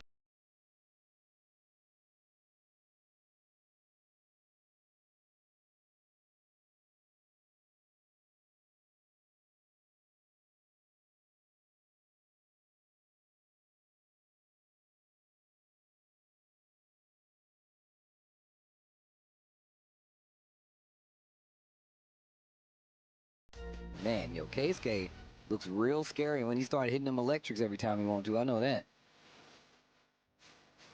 Yeah. And last time they met, 2-0 in favor of Pena. Heat burst 14 across the board, huh? 3 heat engages for Pena, 2 on the side of Keisuke. Step and punishes. 3 on the side of Pena, which is really good. 6 on the side of Keisuke. Sidestep electric has been the name of the game. He's been doing it real good, too. I mean, that's really, I feel like, what matters here, especially when you're going up against a player like Pena, who is so good at placing his lows, his pokes, just the annoyances that go up against a player. Maybe, you know, Keisuke watched the matchup, too, as well. When Pena played against Kudans, there are some core Mishima elements that could maybe he can watch out for. So again, you know, these guys have probably played each other time and again, many times in the past. But again, it's all about how you play in this set. Run the set. Yeah. First to 2. Best of 3. Like I said, a lot of money's on the line. Not just that, again, for these 2 guys, they might be the only Japanese representatives, right? Yeah. There's only one other in Chikurin, and we'll see him later today. That with the interviews is cruel and unusual punishment. It's like you see that emblem in your dreams get crushed. Now tell me how it feels to be a fucking loser. I mean, yeah. But not as serious as I'm going to be during the next group phase when King Ray Jr. is playing in competition. Because, I'm going to be yelling. I'm going to yell and make sure that the I'll be right back. I need some desk, water. Which is comprised of mostly Europeans, can hear me. EU guys. Yeah. They need to know. They definitely need to know. The decision, the words that they've wrought. All right, but here we go. You know why they got the Europeans on the analyst desk, right? Why is that? It's because they got to think of what they need to say. They ain't ready off the cuff. Because when we start talking our smack, bro, I hope Asuka is Asuka today. I hope the gorilla is in play. Anyways, we're going into this. This is the final game. Getting out of Group F. Who's going to do it? The battle of 2 Japanese stars, Pena and Keisuke. And I see Steve. Dude, Steve is already backing up, spinning in his chair. Turn up my symphony. To the wall we go. No laser. Big damage. Watch for the hell sweep. Ooh. Vampire knee. To the wall we go. Oh, yo, caddy, corner, combos. Jimmy J will be proud. Okay, now what do you got? Oh, I love the adjustment there from Pena, but the counter hit again from Keisuke. Bro, Steve is cooking up a meal over here. He is grooving. Oh, speaking of grooving and cooking up a meal, Keisuke round 1, game 1. He says, I'm going to rep us. Only one of these players will move on. Decider match, Group F. Didn't sleep much better since Tekken either way. You two, I'm once again running off 3 hours of sleep. Like, nah, bro, I'm finna rep Japan. Cool. Good block on the stature. In the counter hit follow-up here. He has to be very careful. Gets the launch follow-up I there. stayed That up is way a too punish. late again last night. Cool. Yo, Black Sage was good, man. Oh, nice nip up. Ooh, side sip. Two. I'm actually go to bed at a normal hour tonight. Lies I tell myself. Look like he's about to do laser. The low. The mid into the low again. Pena instantly ties up the rounds. These guys go back and forth so far. Ooh, here we go. He engaged. Oh, beat. Axe kick. To the wall. Clean it up here. Let's see what he goes for. Goes for the knee. The follow. Nice duck there from Pena. Presence One of more mind. time until that Gonna push 2K towards the invite other comes side. Might be through. able to It get the won't ball here. happen. Should be able to get it. Because first of all, I'm the main one that gets the guys together to play 2K in the first place. Needs to be careful. Down back 3. Ooh, caught him. And I just doubt they'll play tonight. Follow up. Pena being a lot more aggressive, interrupting a lot this time around too. We saw Keisuke do this a lot versus Chanel with a down forward 2 and just cuts through it all with the counter hit launcher to the wall we go. Yeah, big launcher there. Counter hit here from Pena. Not just that, damage wall positioning, but a spring kick. Keisuke switches the roles here. Now Pena with his back to the wall, he has to be careful. Oh, he's fighting out. Nope. Whoa! Drops the combo though. Decides not to heat dash cancel, yep. Oh my god, you just ran into it. This is not looking good. Y'all watch 2K content creators? No, none actually. He gets it, he's gonna kill him. That's it. Pena able to take it. Game number I don't 1. think there's. Granted, I haven't explored it very thoroughly, but like, Pena gonna be the person that takes control. I don't think there's very many good people in the 2K community or like good content out there. I have watched some 2K content before. It's like I've never seen any. I have watched some, and what I have learned from watching what I have watched is I that don't know who you are, but whoever you are, thank you. Thank you for sharing. Okay. I'm good. Okay though, Keisuke needs to turn this around if he wants to be the rep. His music is too heroic. I want to go save the world. Yeah, man, I get hype over this stuff. Oh, Steve is standing up. I got to be careful. Here we I go. like Steezo. Ortiz Farm. I don't know in who that Peru. is. New stage here, stage of Azucena. Start things off. Pena 1-0 right now. If he is able to take this game, Keisuke is out of the tournament, and Pena will qualify to phase 2. The low parry. 3-1. Yo, it was good, KR. Nothing too crazy. Keep it simple. Keeps the wall. Axe kick. Try to hit him with the DOS boot. Not gonna happen. Rounds this. This is the final match of Group F, which is the second group of the day. So after this, we will officially be halfway through the day with 2 more groups left to go. Oh, 4-4-2. Yeah, I like it here. Pena should be able to close it out here if he pushes towards the wall. Excited for 2K26? Excited? No. Looking forward to it? Yeah. Wow. Wow. Okay, all right. Nice combo. Who do you want to see in Grand Finals? If I had it my way, it would be Edge and me in Grand Finals. But that, while possible, most likely will not happen.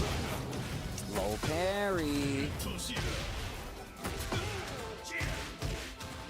Oh, I thought he was going to adjust again. Oh, I like the option there to go through just to be able to get the position. On the other side, he whips it. He definitely tried to go for the back turn counter. Did you ever consider playing Master Duel? I don't really care about Yu-Gi-Oh! Close it out 1 round apiece in this game too. Or know almost anything about it. Wow, ducks up in the electric. Ooh. The chase out here. Pena, again, trying to take control of the match. Just really control the flow here, but Casey able to get a punish there. Oh, they dancing a little bit. I like how he always threatens with the low. Pena is always like, yo, I'm going to come into your space. I'm not going to let you gain the momentum by doing an electric. I'll go to the lows because I know they can get under the electric. Ooh, I saw that. Again. Oh, no. Down. Might be Keisuke's I last think it's CVM in Edge Grand Finals if I had it my way. That'd be dope too. Can he do it? Oh, wow. Okay. That's one way to start it. The Pistons. Why aren't you excited for 2K26? You love basketball? Because 2K actually sucks. Like NBA 2K are not good games, but I play them anyway because I like basketball. So I'm not excited for it because I'm sure the game is going to be ass. But He didn't let it rip on the third hit. Oh, you what? I just, like you said, I love basketball. I like basketball more than I hate 2K. Big challenge. Most of the 2K content creators I grew up watching are now IRL streamers. Yeah, I hear that as well. Like a lot of the guys who actually got big off 2K don't actually play 2K anymore. Because similarly, they also think 2K sucks. Needs to be careful, goes for the low. What are you gonna do to stop it? Oh, every 10 seconds, I want to block. Oh my god, the hell sweep. And gets the wall as well. Oh my god. Staying alive. You see the slight smile? You see him fight back the smile? Not in this match anyway. The low parries. This is exactly what got Pena in trouble versus Kudans. Committing to the lows. Keisuke starting to read him, and he's crushing. Uh-oh. Big counter hit follow-up. Pena able to capitalize on the combo damage. He's going to push towards the wall here. Not only that, he's going to get the nice follow-up. Let's see what he does. And what's the wake-up here for Keisuke? He has to be careful. Spring kick. Spring, not afraid to challenge it. And now he has the corner. Oh my god. He's going to push. Wall splat. No balcony break. Decides not to break the wall. Keeps the pressure. Axe kick. Watch for the low. My goodness. Down 4-2's block. That might have been a let's input. No counter hit. Stature kick. Oh my goodness, that's game. He's got rage art. He's gonna be able to rage straight in a rage. Close it out. And that is gonna see the pop off. Keisuke goes down. Pena goes on. He's gonna be the sole Japanese representative so far here at EWC. And it's gonna be Raven and Pena. Keisuke goes home. Good shit, Pena. Like I said, he's been playing so well lately. You can tell he really leaves it all there, right? And the thing about it, you see how he's looking at Pena? Did you see the look like? Keisuke, unfortunately for him, not able to move on in the tournament. Pena making it out of Group F along with Kudans. Keisuke, only thing to say to you, otsukare-sama deshita. Maybe next time. Man, that was good. That was really good. Pena, showing why he's in this position to begin with. I mean, it is on that lower bracket, but shout out my goat, Kenny. One of the strongest players in Japan. Okay, I forgot about Kenny for a moment because I don't really consider him a 2K creator, but like he is. I actually love Kenny a lot. Kenny is one of my favorite, just like people, I guess. Like I don't. It doesn't feel necessarily right to call him a content. I mean, he is a content creator, but I really see him as a lot more than just that. But I don't look at Kenny as a 2K creator, even though I guess he is. But I watch all his other stuff way more than his 2K stuff, even though I did used to watch his 2K stuff. But like his podcast, Numbers on the Board, Small Ball with Kenny Beecham, his Kenny For Real channel. He streams sometimes as well. Like I like all of that stuff way more than I like the KOT4Q channel at this point. But yeah. Handshake says it all. Take this with you. The power. It's the baton pass, man. You gotta channel the rest of Nihon. Shot. He went from the handshake to the pop off. Like that is a good slow motion. We had Kokuma yesterday with the weird slow motion, but this is a great one. I don't know, man. My boy Range love that slow motion. Yo, he's looking at the camera. What ninjas do? This is what ninjas do. They crush dreams. Back up, bro. Damn, bro, did you see it broke off on the tip right there? Oh! Shattered dreams. I love that song. One of my favorite stages. He took the thing with him. He took the thing with him. Just leave, bro. Just leave, bro. Yeah, just leave. I didn't break it. I didn't touch it. It wasn't me. That's exactly what I would do.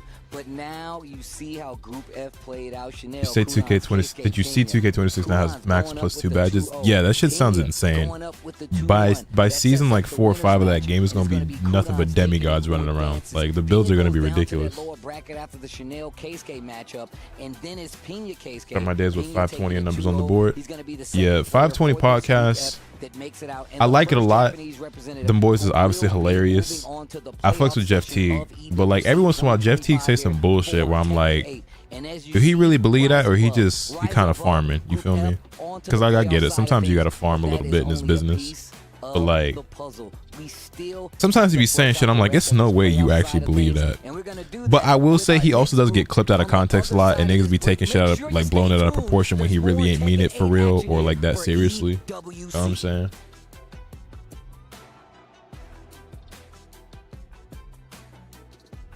B-Hand has been on a generational run. B-Hand is a funny ass nigga, boy.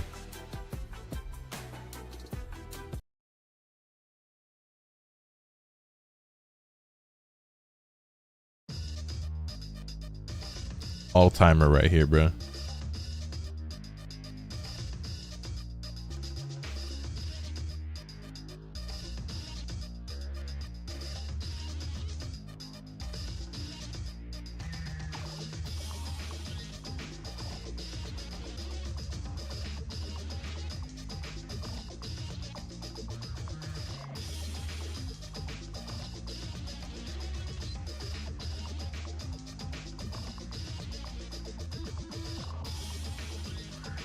Did you actually fuck with Snap? Like, do you see yourself playing it more? So interestingly about that video, I got a lot of positive reception from the people who watched it, but then also like half the comments were telling me like, hey, like the game's actually like in a really bad state right now, and some people are like even boycotting the games. Like, you should keep that in mind. And I was like, oh, news to me.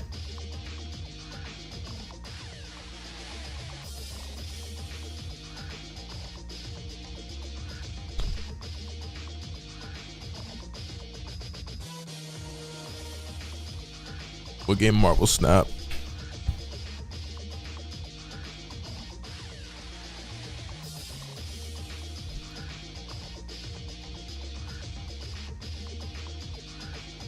All right, chat, we're halfway through the day.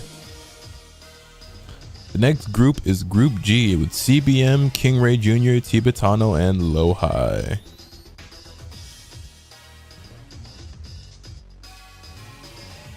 Got 2 Oscar players in this group, man. Low key, let me see the Oscar mirror match. Let me see how gorilla it can get. Net Impact really just came and went. DOA, unfortunately. Which rookies you watching this season? Coop, obviously. Dylan Harper, VJ. I'm interested to see what happens with Ace Bailey, but that would mean I gotta watch the Utah Jazz, and Dylan Harper is my favorite rookie in the draft class, though. Like, he's the prospect that I like the most based off what I watched and what I know.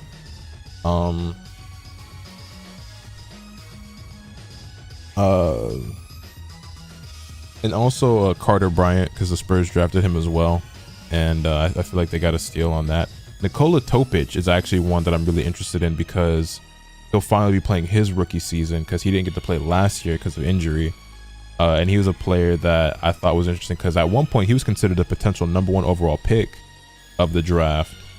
But then he got hurt. I don't remember what was he tore his ACL, broke his leg, something like that. And would you say his name was Nikola Topic? He's a player that I liked going into the draft, and then he fell to like what 12 to the Thunder. But he's another one I'm interested in. Even though he's not from obviously this draft class, but he'll be playing his rookie year this season. Who else? Those are probably the main ones. I know some of those were like all just top names, but who else? The Nets will be interesting because like between like Yegor Demon and just all the guys that they drafted, like they drafted like 5 fucking point guards or some crazy shit. You know what I'm saying? So that would be interesting to see like what the fuck they got going on over there. Con Knipple with the Hornets as well. Just because I really like LaMelo. I think Brandon Miller is a really promising player with a bright future. If LaMelo and Brandon Miller can just stay healthy, and then with the additions that they've made, like I think that roster can really do something. They need a center though. Because they are 4th on the standings. Here in Tekken 8, there is no Team Liquid. And the important thing here is Trey Johnson, yeah, with the Wizards. I'm gonna be honest, Trey Johnson I like a lot, and from his interviews that I've seen, I like his personality a lot. He's a really funny and charismatic guy. I probably ain't gonna be watching that many Wizards games though. And if I do watch, it'll probably be for him. Make sure to keep up to date with me and the rest of the points to find out who's going to win the EWC Club Championship. Out of there for the Lakers in a couple years, is going to be just going to find a shot. I mean, he just seemed like another Jarrett Vanderbilt to me, which like Vando's defense is elite, but because he's such a negative on offense, we can't even really play him like that. So if Thero's the same way, then if he can score better than Vanderbilt, great. But I just have my doubts. And finally, we've got more diversity in this phase too, man. I mean, let's just touch on Kudans right now. He is looking unstoppable. Clean. Yeah, clean. All the elections are clean. You see the wave dash into low parry, wave dash sidestep and wake up electric. And even one thing he called out, even some of his decision making, is it range zero? There's a lot of sophomores I really want to see. Rob Dillingham was one of my favorite prospects in the last draft. I understand he's like obviously very undersized, but the Timberwolves, if they want to be legit, they're gonna need a lot from him this season, I feel. So I want to see him get some burn. As well, the use of the hell sweep as well. You know, as a I think he's got a lot of potential. Ready for that and always be willing to do it, even if someone blocks it. You need to do it again and again and not be deterred. Stephon Castle, I'm really interested in like what happens with him, because it's just like you have De'Aaron Fox, you drafted Dylan Harper.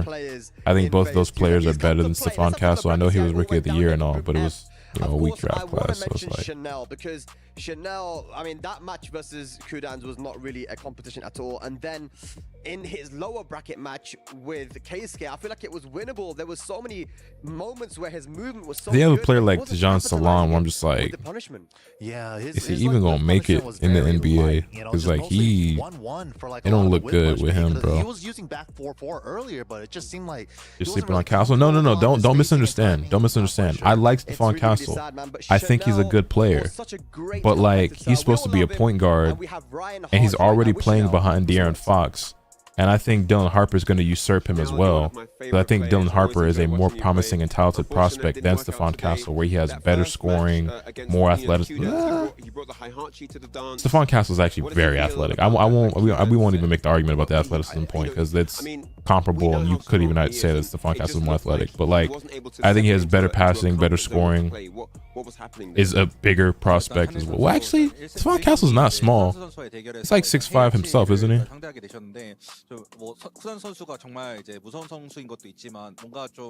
He's actually listed at 6'6", which kind of surprises me a little bit.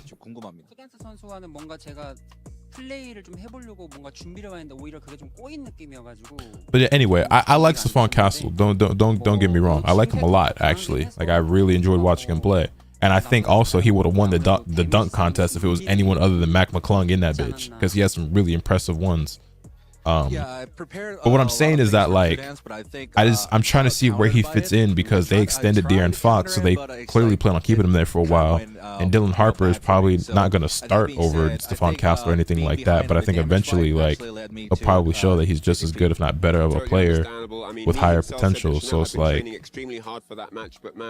Castle's a good defender. I mean, Dylan Harper's not a bad defender either. From what we know and see so far, it's not like he's elite. Stephon Castle's probably better, but Dylan Harper got the tools. Well, we're going to keep it short and sweet here. So from us, it's over and out.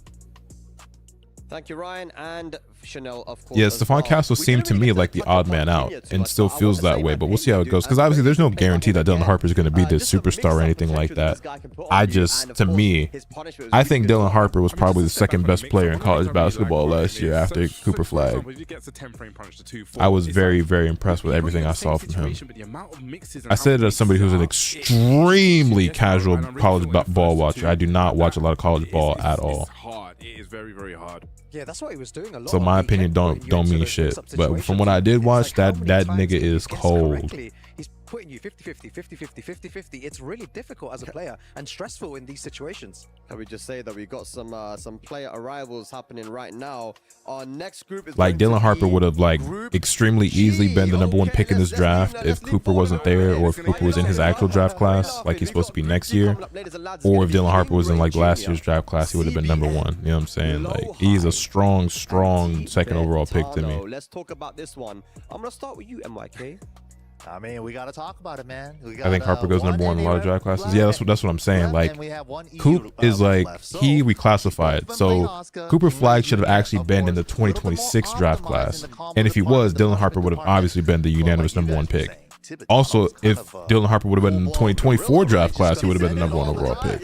Not scared. I ain't gonna argue with you there, man. Go on, Bubsy. I'll let Rukan talk about Tibetana. Yeah, no, you know, Tibetana, what a guy. I've been speaking about him all week, and he is my pick to actually take the whole thing as well, in my opinion.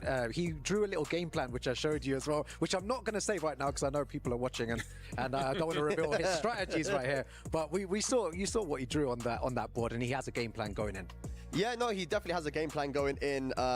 It's funny, Asuka is such a strong character now, but I think you're right there, MYK, that in terms of the optimization, I feel like King Ray Jr. was the first one to really show how much you can squeeze out of that character. But Tibetana, man, and shouts to Spain. Let me just give a shout to Spain, yeah, because Spain has always been a very creative country when it comes to Tekken, right? They have their own style, and Tibetana really embodies that style, right? Just, I don't give a damn, I'm gonna do my thing, I'm gonna make my hard reads, and that belief. I feel like the Nets missed on their picks, but only time will tell. I'm not that high on Demon. I'm not high on anybody that they picked. I'm actually extremely shocked that they kept all their picks and used them all instead of trading any of them. Against Kudans, right? I was actually very disappointed that they did that, because I was looking forward to seeing some moves get made. That way I got a notification 3 hours late. Hey, better late than never. What's good though, Yo Park? It's going to be CBM versus King Ray Jr. for our prediction going up for CBM versus King Ray. Group G. Let's have a look. There it is. And these guys have played before, man. King Ray Jr. early on was able to get some tournament sets against CBM. But CBM has also, after that, got his run back. These guys are back and forth. MYK, that's your boy right there, man. Talk to me a little bit about this matchup. I mean, you know, they've already met previously. CBM got the better of them. But, you know, King Ray Jr. had some prep time. Maybe he's done the homework. Maybe he looked at the tapes. Maybe he's coming in with a newer strategy, right? He's still a very young player. A lot of potential. I don't think we've seen. Yeah, I don't really know what's going on with the Nets. Well, you know that in terms we'll of see, though. Points is very important. Everyone's got their eyes on him right now to try and join John Ding right there. And ladies and gentlemen, we actually MPJ and Cam Thomas about to average a combined 2.5 assists per game. America, Reinhardt with King Ray Jr. Take it away. Hey everyone, I'm here with King Ray Jr., the sole representative that boy of short. US of A, the red, white, and the blue riding heavily on his shoulders. Now, your first match today is going to be against Jack kind of fire though. Mango from South Korea. How do you feel about going up against him? I honestly feel good. I'm not too worried about who I have to go through to try and win this. I'm just going to try and have fun with it, play the best that I know that I can be, and just try and go in and with a win that I know I can win mindset and just try and pull out with a win. How's your training been? Favorite to win the East? So far, so good. Just trying to get used to the PS5 timing. They gave us practice rooms, so playing on those a little bit, trying to get used to the timing of the PS5s. And gotta be the Knicks or the Cavs, right? Trying to go over like certain character-related stuff to make sure that I'm aware of what I'm doing when I'm playing against a certain character. But overall, we'll see how it is when I'm playing in the big stage. Wish you the very, very best of luck. The sole representative from the US of A. I really want to see you do well. Hope it happens for you, man. Thank you so much, and good luck. That's it from us here. Man, King Ray Jr., hot on a mission. Let's see what happens. The young boy has become a man, and you know, MYK, you have been seeing this guy. You saw him from when he was a kid, of course, to where he is right now, man. How does it feel seeing him on the stage? I mean, it's a beautiful thing. He's representing all of NA right now, the sole representative. Why are you laughing, Rukang? Why are you laughing? Why is that so You guys funny? only have one, too. He was trapping up last week. It's the only, he emphasized the only. Why is that funny though? I mean, that's hard work. The hard work paid off. Came over to Brussels, took it, and now he's doing his thing. So. Yeah. Bubsy, you can't just stay quiet, man. Say something, man. What do you want me to say? You know what? I can't say anything. Why? Because I'm not saying no. I don't want to get involved. You know what it is? I don't want to get involved in any NAE. I'm just humble. Not tripping. Staying neutral. He's playing the safe route. It's all good, man. I think we can talk a bit of smack afterwards. Let's see what happens with this group. Ladies and lads, a lot of star players not playing next season. Yeah, there's going to be no Tatum, no Halliburton, no Dame. Two Koreans in their path. Who's it going to be? Will it be more Koreans? There might not be no Joel Embiid either. Paul George also had his surgery. Like, a lot of the top names out east will not be playing next season, and some of the ones who will most likely miss time. No Kyrie. Well, I was talking about the Eastern players. Kyrie still plays for Dallas.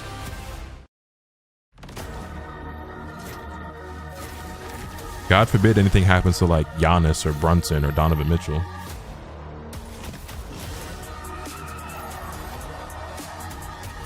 Tell you what, it ain't my damn Heat. I know that's right.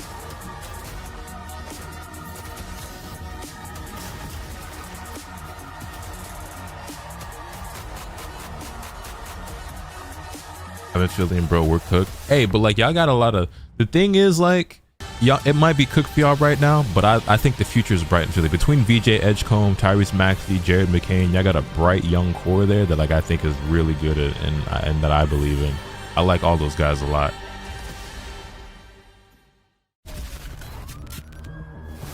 I just need like a new young center. that can be like a building block for the future.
Weird question, but do you read the Bible?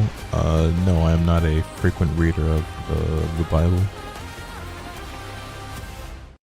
Welcome back. Who is currently the best player in the East and the West? Well, in the West, it's obviously Jokic. In the East, it's Giannis. What is right here to my right-hand side, ladies and gentlemen? This is the graveyard, pretty much. People have been going home, and that is what all of these crushed keys signify. It's crazy what's going on with all these players, Milos. That's 12 keys that have been crushed. I'll be honest, I don't really get the point of like destroying these and like doing what they do with them and everything. I think for me, if I was able to make it here, I'd be really disappointed that I don't get to keep this as like a memento or like a souvenir from like being at this event and shit.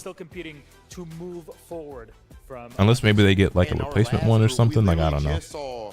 My man's Kudans, the OG, getting it done. Qualified from the winner side, and then on the loser side of the bracket, Big Pena gets it done. This is the first non-Korean and non-Pakistani player that we have seen qualify. They gonna let you keep the scraps? Nah, because like what they do with these is they combine these into like the trophy or something. I think. Really, the first Japanese player to make it out of and like the other ones, I think they like, I forget what they do exactly, but Japanese players in general in Tekken. Chikuden is the only player that is still left from Japan competing that is in our final group. I think the winner of the event gets to choose like which ones they want to keep and have them get incorporated into their trophy from like whoever players, right? And then the rest of them, I think they store them somewhere or whatever. I don't remember exactly, but they talked about it at some point on the stream. That player right there is representing team. Yeah, like I said, if I was somebody who's there, like I'd be like extremely disappointed. I'm like, damn, bro, like I don't want it to get destroyed though. Like I can't keep They are this. currently in contention for the club championship. Remember, first place, $7 million. I'll be screaming right now too. Absolutely would be. And there's 1,000 points should King Ray Jr. make it much deeper into this and win the whole tournament here, Tekken 8 at the Esports World Cup. He has so much pressure on him as Youngblood. Only North American. Team Vitality player, a lot of pressure, but that's just how champions are made at the Esports World Cup. On the other side, needs How no did KSK introduction. do? CBM Cherryberry Look Mango. away. This man has done so much. Top Look 8 away. in EWC 24 last year, only losing to the eventual runner-up of Atif, who is no longer in competition anymore this year. So things are definitely heating up, and we're not even done with group stages. That said, Milos, my man's King Ray Jr., this is our only North American representative in this entire tournament. Big Hollywood Rob TV ain't biased. Maybe a little bit. But That said, I do got to make sure I say King Ray Jr., extremely young guy, but he's been doing this for a long time. So will he be able to get it done on a stage like this? There's only one way to find out. Can we send it off, Milosh? I think we can. There it is from our stage. SK did that bad? No, but he did lose in his group, so he will not be qualifying for the next day. Let's send it over to He is officially eliminated from the event. Thank you, Milos and Robin. It's not like he just got fucking destroyed, but he did get eliminated. Here with Rip for EWC 2025. Kudans actually did very well. He did not lose at all. He's qualified for day 3.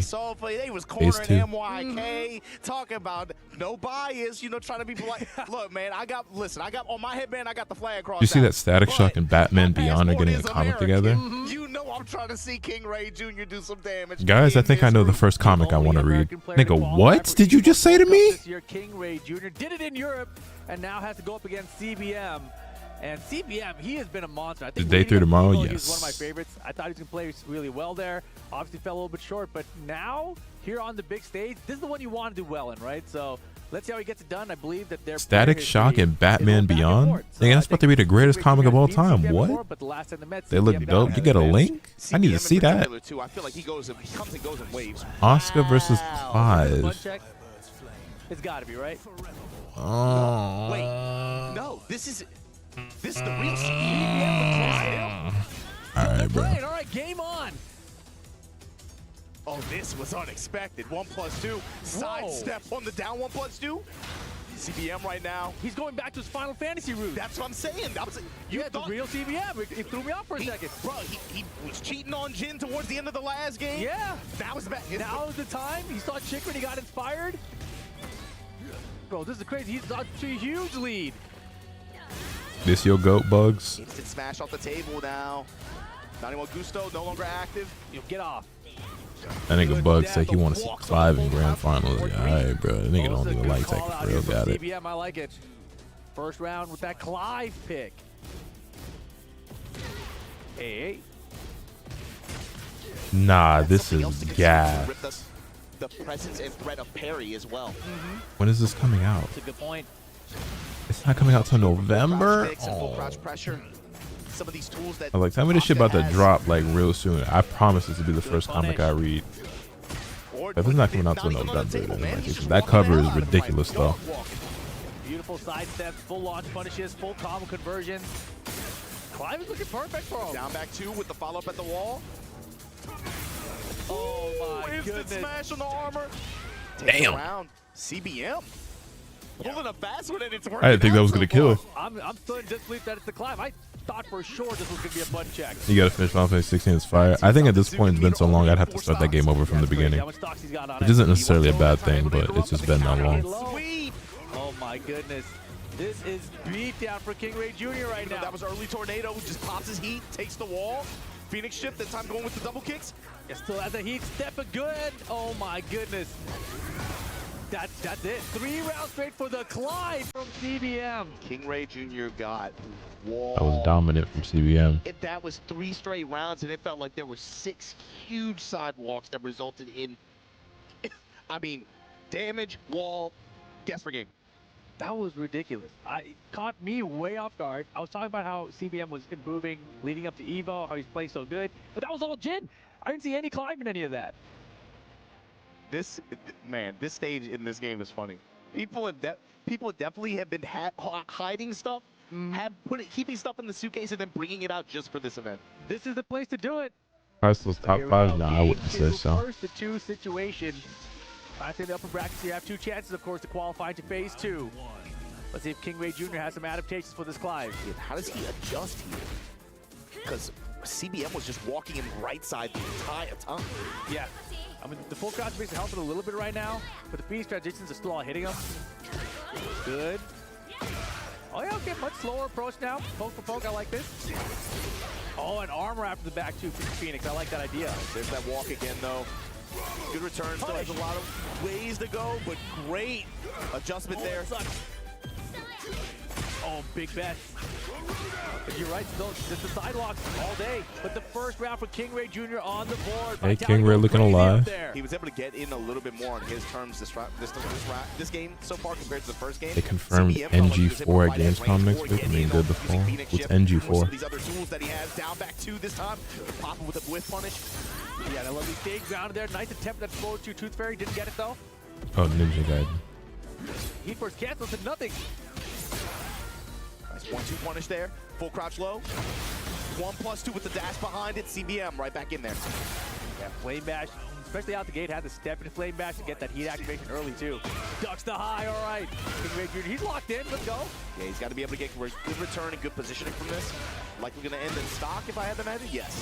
91 Gusto now active. No longer active, rather. Sidestep 2, checked it. We were playing Ghost of Yotei. I never finished Ghost of Tsushima. Yeah, that was a great position.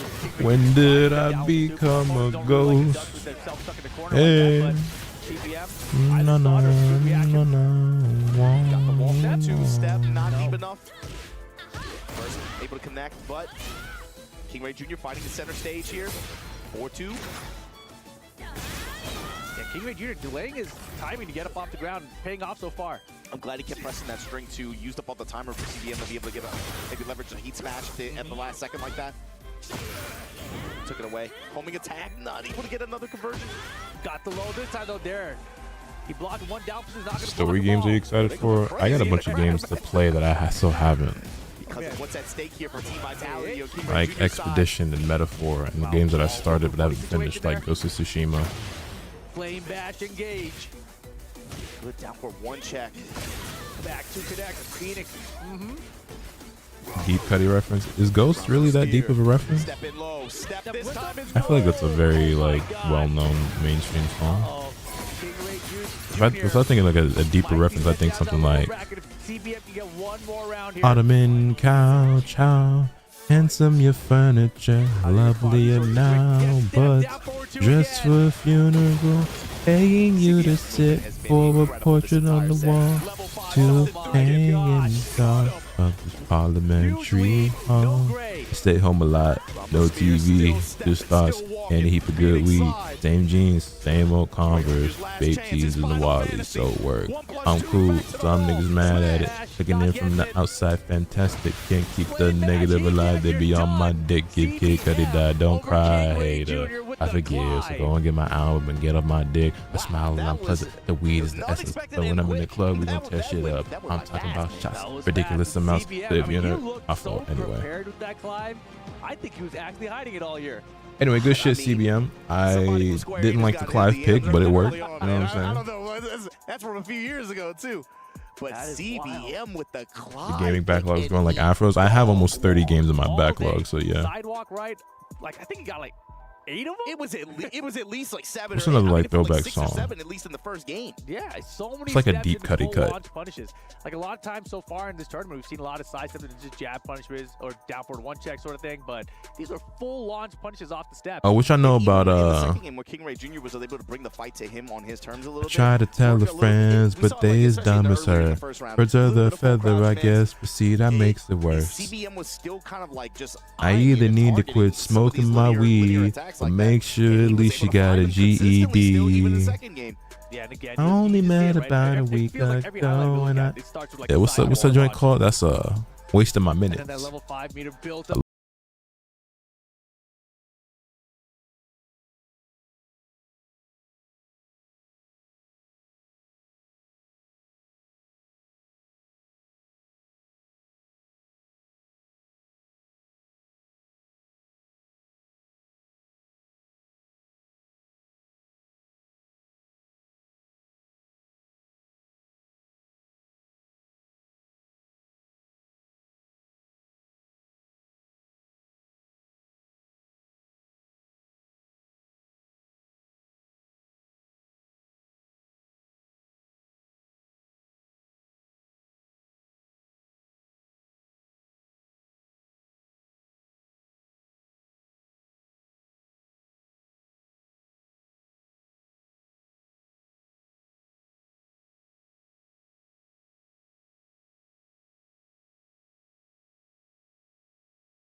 Only the real ones watch from both Twitch and YouTube at the same damn time. You gotta recover, man. You got one set to get back in there. Shit getting realer and realer.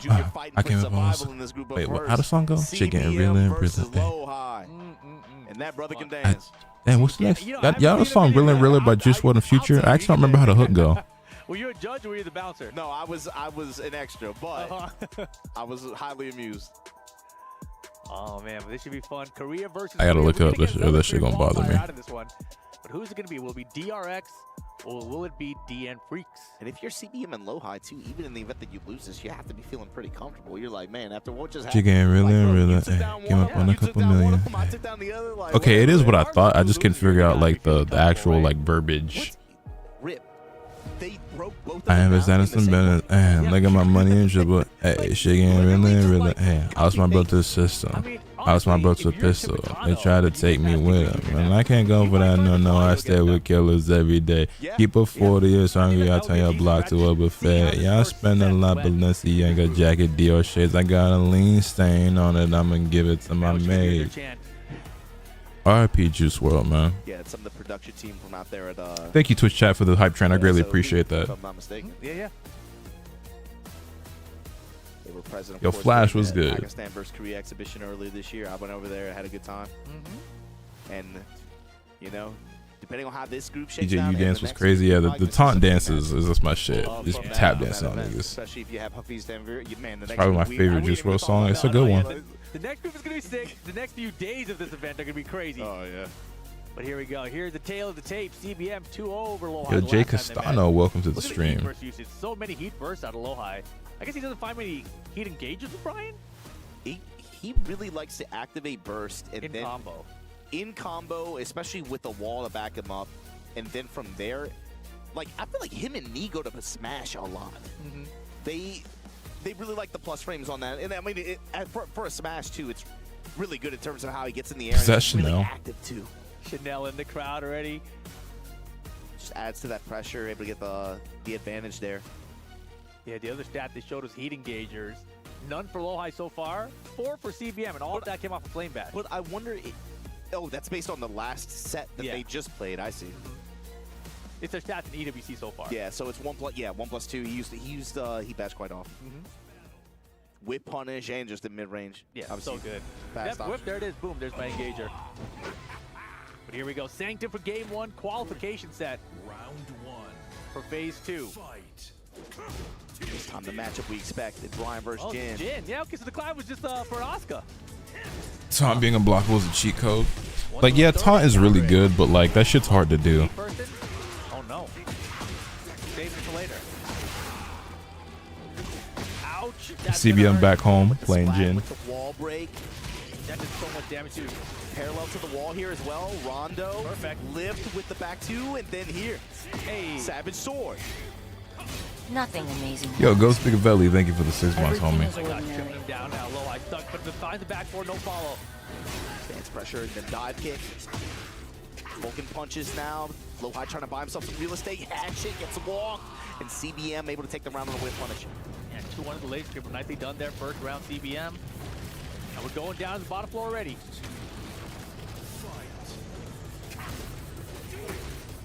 Two breakable walls here. I don't know if I've ever seen all the walls break in the stage. Bro, all right, so y'all know that. Hey, Ghost with the 5 gifted. Good looks, my boy. Greatly appreciate that. Very generous of you. Thank you for the contribution. Doesn't get it, but man, both them fishing counters right now. Yeah. It's been building up I was gonna say, y'all know the player Tekken Master, right? A tier list that he tweeted out like last month or the month before, like resurfaced on my timeline recently. And I saw it, and in that tier list, he had like Jin and Hwadong like top 5 or like top 6. Which Hwadong being that high is funny, but also, you know the 2 characters he had the lowest on that tier list? You know who the 2 worst characters on his tier list were? Playing some Tekken. He's like, it's like he doesn't see carry. He's just these wire frames in a grid. He's just all over the place, the 2 lowest characters on his tier list were Clive and Eddie, aka the 2 characters he plays. Yeah, all right, buddy. I'm so sure. Like, when niggas do shit like that, like I'm sorry, like it just kind of invalidates like your entire opinion. Like, yeah, I'm sure the two characters you play are the 2 worst characters in the entire game. Like, come on, man. Like, come on, man. block the heat smash. That's real shit. That's how niggas is moving these days, bro. Trade with Rondo kick. Yeah, lucky. Is it a joke tier list? No, that nigga was dead ass serious. Lohi on the board. Good movement. The backdash, the sidestep, just to be able to whip punish, even just jab strings like that. Yeah, it's so tight. Good interruption. Magical. Where we going with the medium line? Fuck the part is I actually agree with most of his lists. Counter activation here from low high. Back to the wall. Still, it feels like a lot of the set has been played in the same position. Oh god, the last hit. Yo, Nautical, welcome to the Ostakor clan. Thank you for joining the members on YouTube. Either step, but this time to block.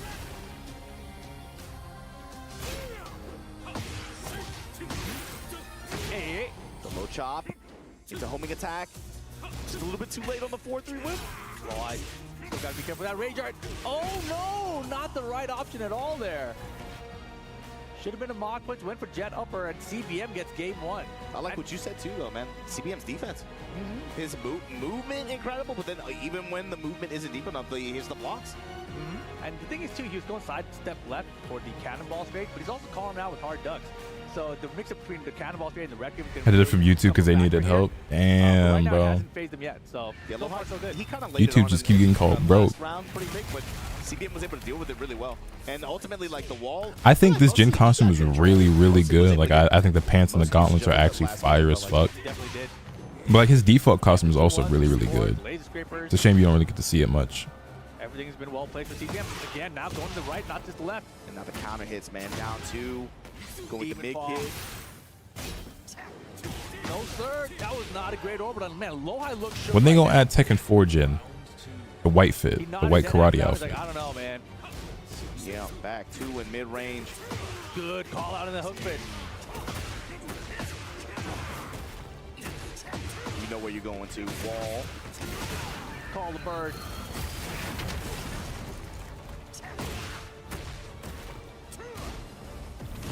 Plus frames, step with him, activate. Crouch jab, CBM trying to steal the turn back. Step on the forward 4. Lift off. Blood Vengeance Jin. Should be the round Need that here. too. There it is. What a piece. Game 2. Can Lohi use this round to build momentum here? And who's going to pop the floor? Who's going to fall off the sofa first? Grab. Yo, with the cutter? Man, the regular grab? Got to get on the yoga plan, man. The DPO. Damn. Press it with the jabs. Cannonball straights. Lohi definitely mixing up his timing now. Got him with the up 4-2s. Khan's good. Incinerator string to finish it off. Damn. He went raw too, raw with it. Yeah, Lohi's taunt usage has been really good today. It feels like it's been better than I've seen him lately. Low tap back 2, able to intercept. Wow. Testing with the Vulcan punches. Just Vulcan punches, jab strings, step 4-3. There you go, step and again, lift off. CBM's in the air, activate. Oh, missed the ender. Chance for CBM here, big chance. Sheesh. Still in it, still has a chance. Ball about close smash and then finally drops that shoulder on him. And here you go, low high, right back in it. See you low high. One game each, final game for the All qualification. right, final game between these two. Let's get it. DRX, happy in the crowd. You see Chanel on the right side of the screen. Oh man, Looking like a club out there, man. They got glow sticks and everything. Yeah, they're chilling. But here we go for qualification. Open stage here in Yakushima. Round 1. Fight. Yeah, defensively, CBM wasn't as sharp as in game 1 there. So Lohi probably switched up the timing of his offense. Good block. Good punish. Drop the shoulder on him, mid strikes. Yeah, he's doing a good job of controlling which way he's Nice. That can. If it was a bigger attack that he had parried, it would have been okay, but unfortunately not there for CBM. That round was all low high. CBM undeterred, still put his hands up. Low parry CBM.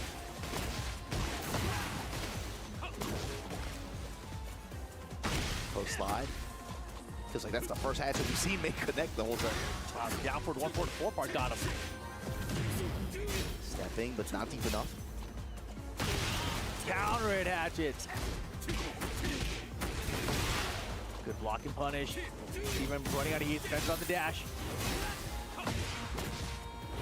Is Loa even going to get activated here? Not going to even get a chance to. Knee was playing very well yesterday, yeah. Dog kicking mid-pressure after. Locked him down. Hold the lows. Counter hit launch here from CBM. Hold on. Uh-oh. It's a back and forth one, man. Yeah, it's close. That slide has such good tracking, by the way. I feel like I'd be trying to like step or walk that all the time, and like I feel like it tracks a lot better than you would expect. With the jabs, strings here, low high. A lot of staggered down forward one to catch CBM stepping. Nice, good. Yeah, counter activate. Counter activation for CBM. Straights. Oh my goodness. Incinerator. Oh, into smash again, being clutched for low high. Set point for low high. You called it. His taunt usage has been super effective so far. And the step jet was just a little bit late. 2-4 for the punish though. Good block. Punishment on the low chop. The duck. The check on the parry. CBM very behind right now. Still has heat though. Here's the activation. No sir. Punishment just outside of rage here. Pick up the combo here Great off the heat step, dash. good punish by CBM. Gonna likely plant low high just outside of rage. Or just inside it. Just inside it. And low high has a chance to activate heat. CBM weapon throw because he thought he was gonna get the heat first. Hatchet. Hatchet. Punish. Oh my. Brother, it's too close. What two? The pixel. Oh my God. Chat, I'm gonna be honest, I'm starting to doze off, but we're almost through it though. We have one more group after this, so I'm trying to persevere. Anyway, final round, final game. The one pressing here. Punches stands her up.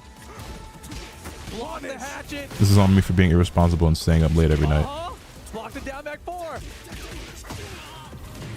That's a step, that's a punish. Might be dead. Is it enough damage? Well, there's no wall here, so.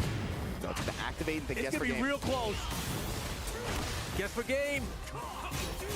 Heat dash. The snake eyes comes through for low high. And low high in an intense set. They lit. Hey, they lit. CBM still in this. Gonna have to deal with whichever silverback emerges from North America and Europe. As this Oscar mirror match is gonna dictate who earns the right to face off against him to move.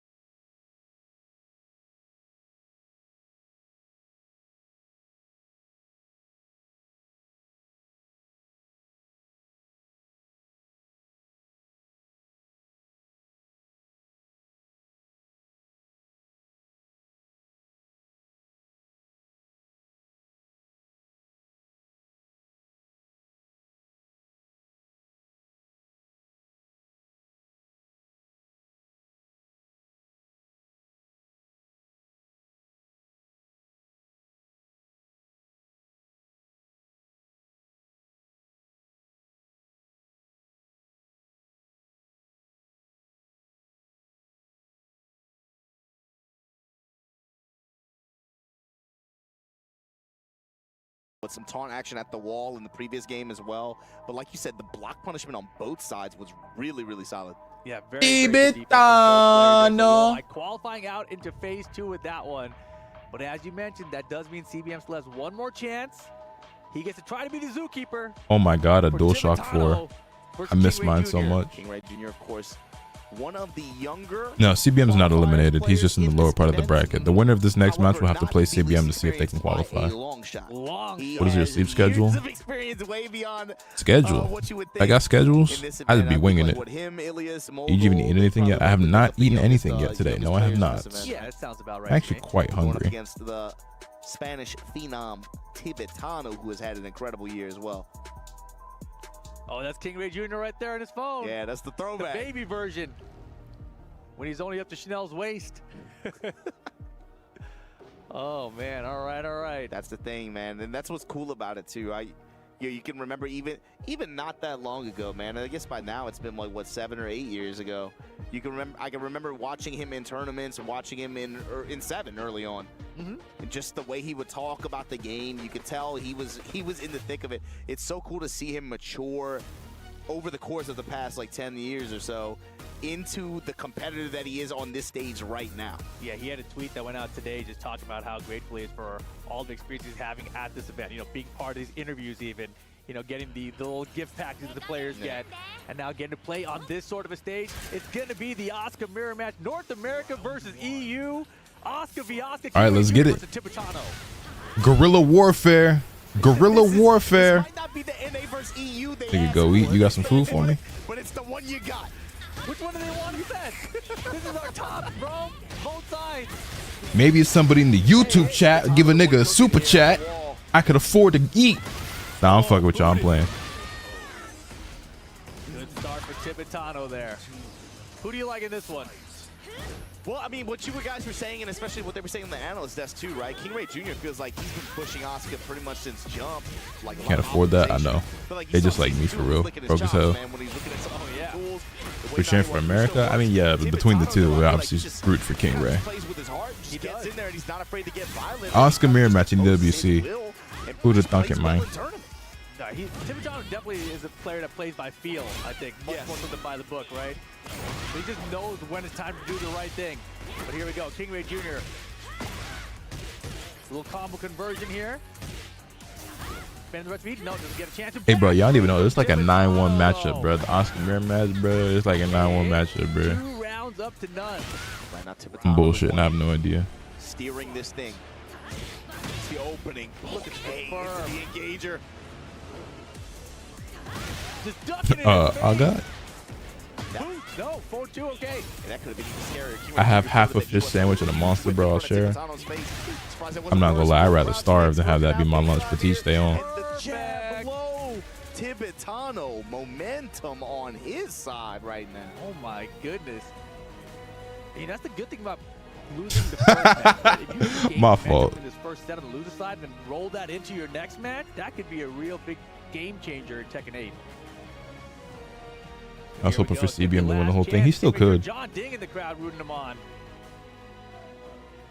Teammates, of course, here. Yeah, and speaking of which, you know, Spag was talking a little bit about the club championship, Team Vitality still in this, and especially for Team Falcons and Twisted Minds, they're looking at the players that they have on this roster that are still in this event with extreme levels of enthusiasm and interest, right? Because if they're able to make it into the top 8 and secure some points for their team, that'll really help them be able to try to jump the leaderboard. And some of those teams are not salad or some fruit. Active Ain't got it. in the other Actually, I think I have a few pieces of melon left. Event. So the value of the players in this Tekken tournament is exponentially higher. All right, King Ray, lock in, bro. No pressure. No pressure. Yeah, no Let's go. Game 2. Your boss is in the crowd with your dad and stuff. Just like, no pressure at all. King Ray Jr., you got to be able to play through it. Sidestep 2.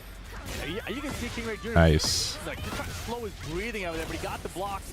Here's the full-on punish. Heat burst activation. Wall carry at the wild 10 and 1-3. Damn, I actually still got that pickup. Get smashed. Motherfuckers giving each other a taste of their own medicine. Sidestep 2 with the dash behind it. Oh!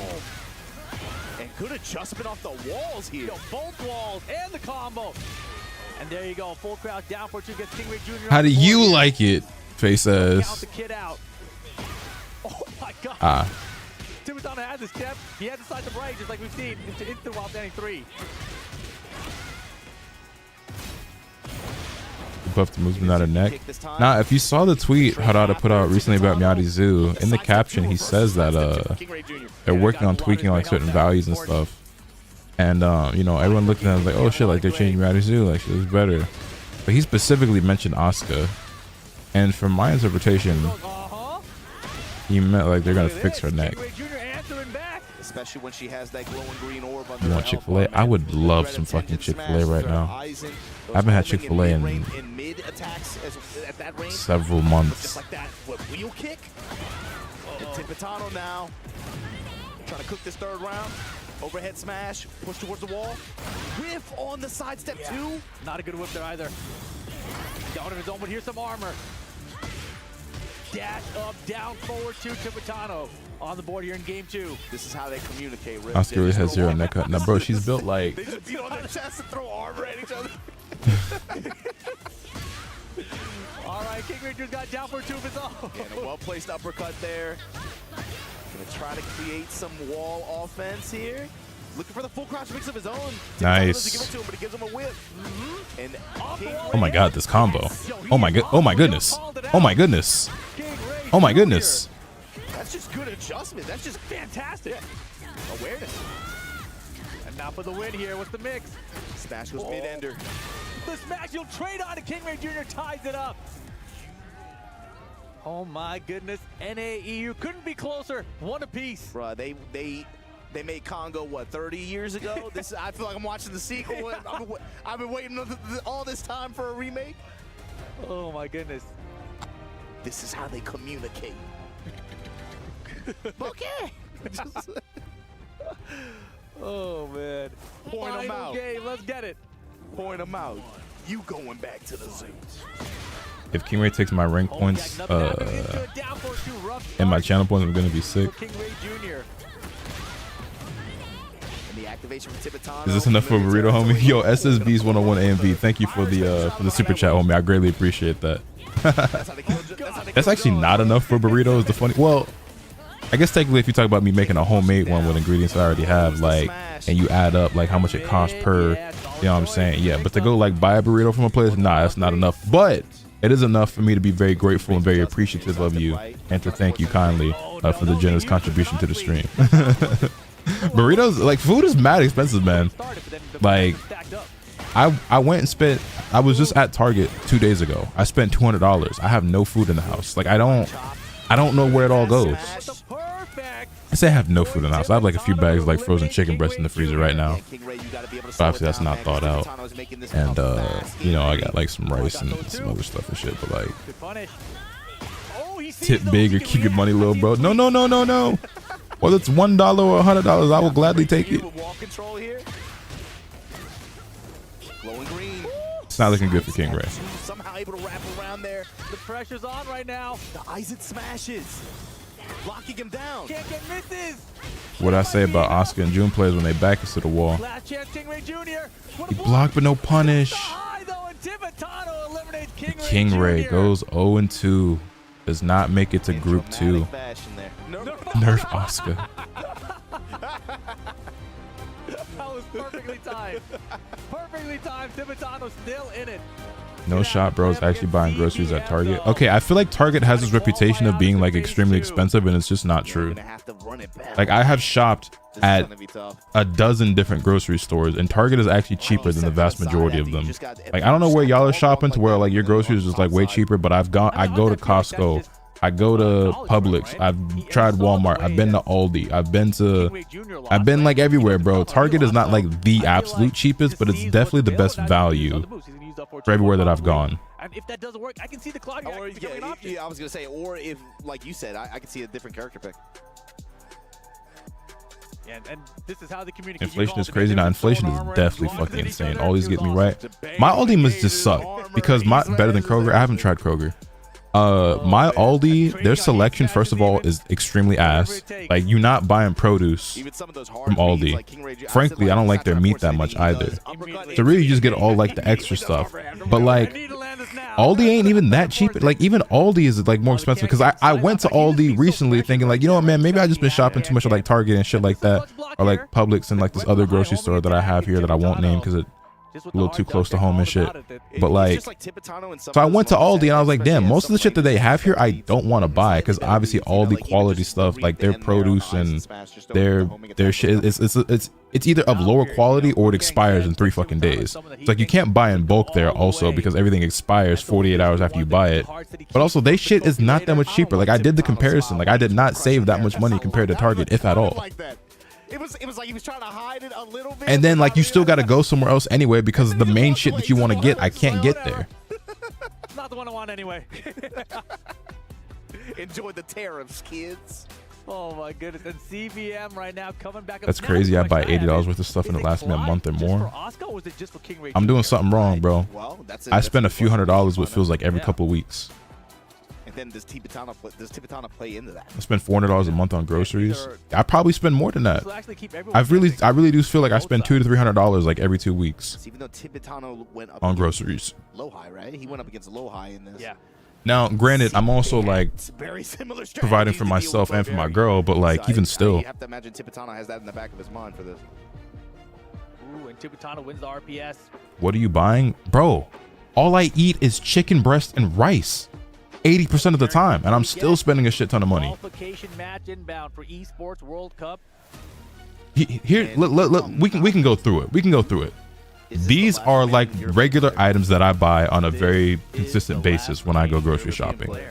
I buy like 4 or 5 bags of like chicken breasts. Okay, that's like the main thing I eat is chicken breasts. I buy rice. I buy flour, yeast, crushed tomatoes, and turkey pepperoni so I can make my own homemade pizzas. Salt and pepper. Taco seasoning, because I like to throw it on steak sometimes. Now, I do buy steak, okay? Steak is obviously not expensive. I don't buy nearly as much as that as I buy chicken. But yeah, I like to enjoy some sirloin here or there.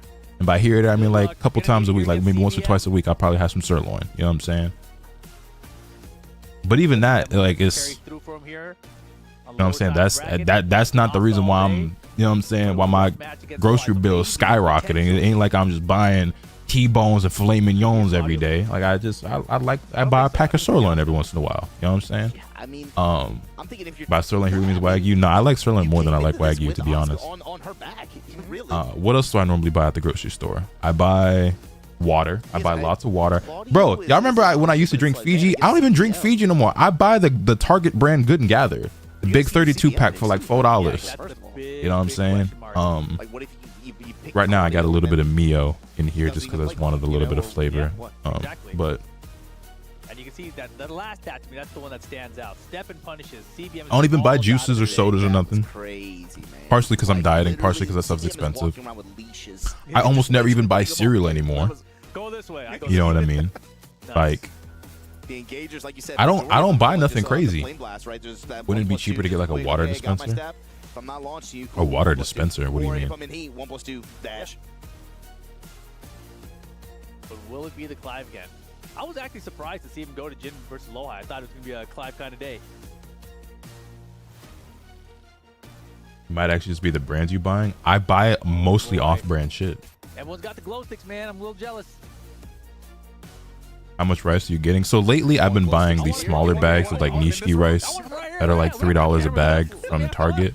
But I normally went to like my Asian market and I get the big 15-pound bag, which I forget the price of that off the top, but I haven't been there in a while, so I've been having to buy the smaller ones, which is a little bit more expensive, like overall, because like obviously you save more if you buy the big. Let me get the prediction up for Tibetana versus CBM. CBM now showing the cards. Chopping Tibetana up in mid-range. Prediction going up for Tibetana versus CBM in the Twitch chat if you care to place your bets. Really different approach so far for CBM than he had for King Ray Jr. He's way more active. Like a Brita water filter picture is what they mean. I have one that's been useful. Maybe, yeah. I mean, water.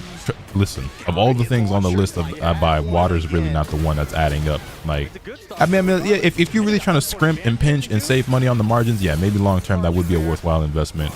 Because even though water is very cheap, like I said, I'm getting 32 bottles of 16.9 ounce water bottles for like $4. Like that's extremely cheap. But sure, like maybe getting like a Brita water filter or something like that long term would save me, you know, I don't know, $100 a year. Like I don't know, but within this game, like I'm like the life bar does not matter. Yeah, and like I buy eggs, you know. Eggs are like a normal thing I buy. I buy a lot of fruit, so like watermelon, pineapple, honeydew, orange dew, mangoes. I buy a lot of that. And like I'm not gonna lie, like everything I just listed, I just named y'all like 90% of like my regular items. I was excluding like household items like toilet paper, paper towels, you know, laundry, Tide Pods, dish detergent. You buy protein powder.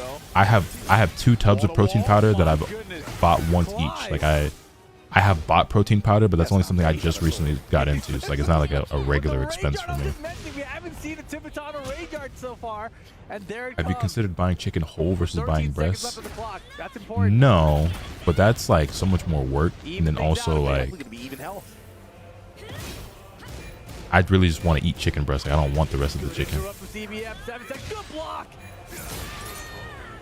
Tibetano. Eggs are killing you, man. 8 hours from those good. Nah, because like a carton of eggs lasts me a while because I don't actually eat eggs. I really buy them for Eunice. Like I very rarely use eggs. The only time I use eggs is when I'm like using it to like make breading for something like, well, even then that's not for me. Like if I make like chicken katsu, like I'll use an egg. I really make that for Eunice more than myself. Or like there's a fruit salad dessert that I make that requires me to like make a syrup with the juices from like a couple of cans of like canned pineapples or something, and I put an egg in there and you a little bit of flour and sugar, whisk it, boil it, bring it to a, you know, let it thicken up, whatever. Like I don't even, a carton of eggs will usually last me a while because like I don't really eat them. Like they're really for Eunice. And right now eggs are like $3-4 a carton. Like the price did get, the price was up there, but the price of eggs has actually gone back down for me. That shit was getting out of pocket though. Yeah, that's dead meat is at 4 now too, so that's something to factor in if you can get to that final round. Final round or even burn it here. Yeah, it's just like he forgot about Flame Badge. He was in Gin Braid for too long. Costco water is elite. I've bought Costco water. The thing is as well with Costco though is that like I also just don't have a lot of like, I don't have like a particularly large kitchen, and I don't own like a deep fridge. Like my fridge is like very standard, maybe even like slightly smaller kind of fridge, and I don't have like a deep freezer. So like stocking up on certain shit, you can only buy so much. Something, so for example, like let's say like meat. Meat is expensive no matter where you go. Like can I save a little, like maybe a little bit of money by like stocking up on like meat at like a Sam's Club or a Costco compared to like buying it at Target? Sure. Frankly speaking, I like Target's like steaks and chicken a lot more than I like Costco. But for saving the money, like I'd be willing to do it. But you can also only buy so much because you got to have a place to store it. Then there's certain shit like you just can't buy a lot of, like bread or milk or I don't know, just other like perishable items that expire. Like you can only buy so much of that shit. So like you gotta constantly buy it. You know what I'm saying? You gotta constantly run back to the store. And shit like water. Like right now I have like, yes, several cases of water in my house. There might be like 4 or 5 cases of water out there right now. Like that's some shit you can buy 100 cases of water and like it's never, you're gonna be fine. You know what I mean? But that's not the case with everything. Tibetano, hey, look at how much health he can recover. Not a lot of heat time. Oh, brother. This is terrifying. Oh, CBM doesn't look like a zookeeper right now. He fell in the cage. He fell in the cage for sure, bro. So what is this animal? Tibetano's kind of cooking. Tibetano's kind of cooking. Rage Art and Tibetano again at advantage in the set here. It's in game 2. Yeah, I need a deep freezer at some point so that way I can stock up and just store shit in there. Buy more in bulk. It doesn't matter what life bars are, you said.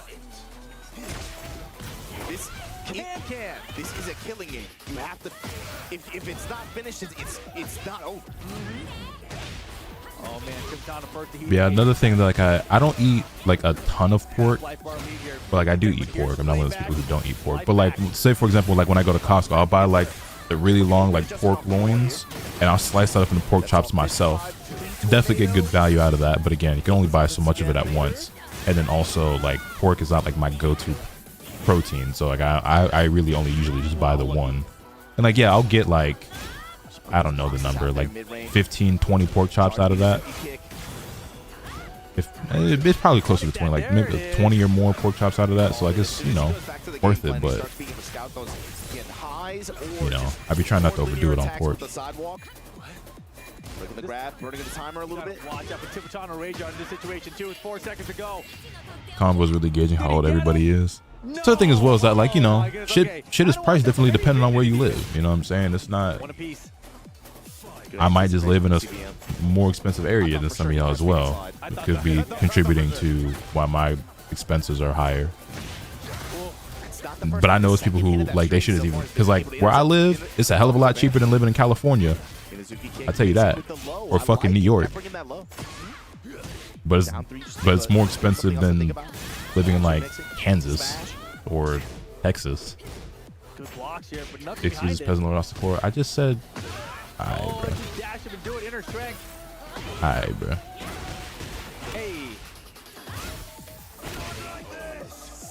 Have you ever tried a meal service like HelloFresh or Factor? Nah.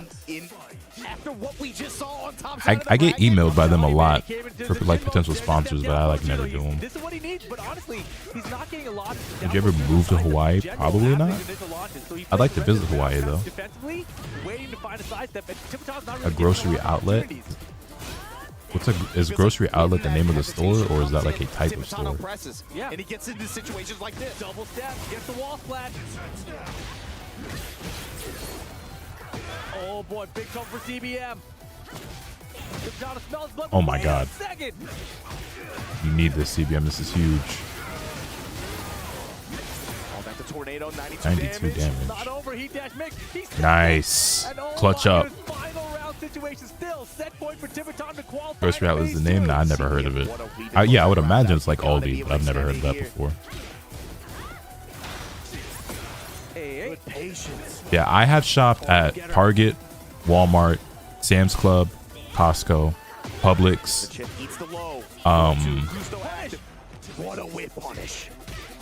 Another grocery store that's like closer to home that I don't want to name on stream. What's the other place? What's it called? Hold on. Oh boy.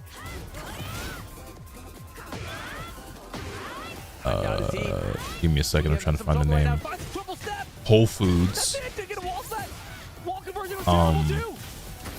Phoenix slide.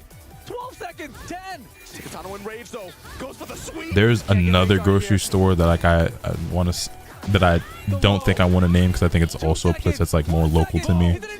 I've shopped at least 8 and probably more than that. I'm probably forgetting a couple. I've shopped at least 8 different places. And out of those 8 places, in my experience, the best bang for my buck is dead-ass shopping at Target or Walmart. But Walmart's like further out of the way, and it's like I can't get everything that I want at every single place. Like, in terms of like selection, so it's like options that they have available, the quality of the products and the price. In my experience, Target is actually the best value. Also, that was fucking insane. I know I didn't like acknowledge it in real time because I'm so caught up in my fucking grocery conversation. That was fucking nuts. Did y'all see that? Punishment's there though. Minazuki kick. Follows up with just standard attacks after. Oh my god. First cancel in his face like that. I think he thought that CBM had the sights at that time, but honestly, I think he should let it rock because so many times we thought he had sights, but it didn't work out that way. And here comes Joshua. They're teaming up on her. Get over here. You get over here. Why is the stage getting played so much? That's a great question. We have seen, I feel like this is the stage we've seen by far the most. Dash leads to nothing. Jab. Found 10-ounce ribeyes for $2.50 each at grocery outlet. That nigga was eating deer meat. He didn't even know it. CBM round 1, game 3.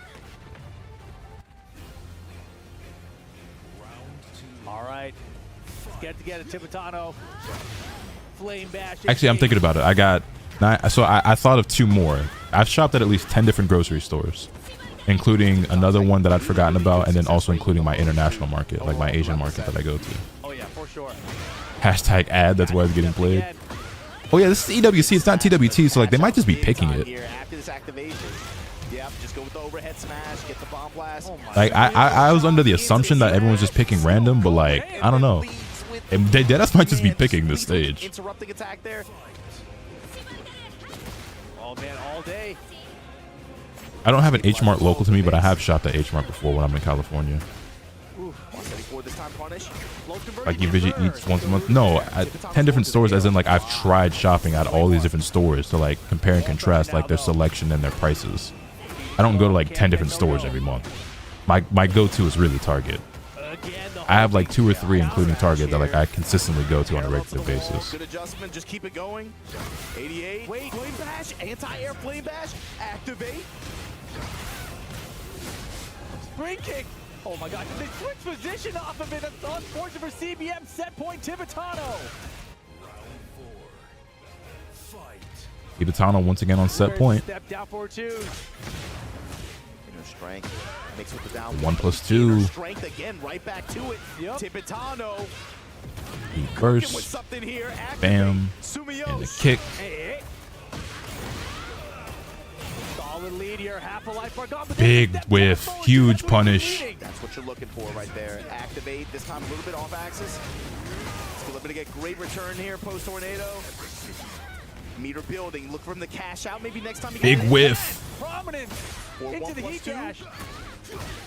Gonna get the magic wall as well. Tornado right in front of it. Those were two really bad whiffs by Tibetano. The spring kick works out though. Working out though. Oh, this is dangerous. CBM trying to close out this round. Uh-oh. That's guaranteed 53 damage off that. Another huge whiff. Yo, Tibetano's spacing is non-existent right now. And CBM there with the punishes. Final round. Game number 3. Let's get it. Look at the CBM's life bar too. Loser gets eliminated. Winner proceeds on into phase 2. If he gets the opportunity, immediately leverage that. Big block. What was that hitbox?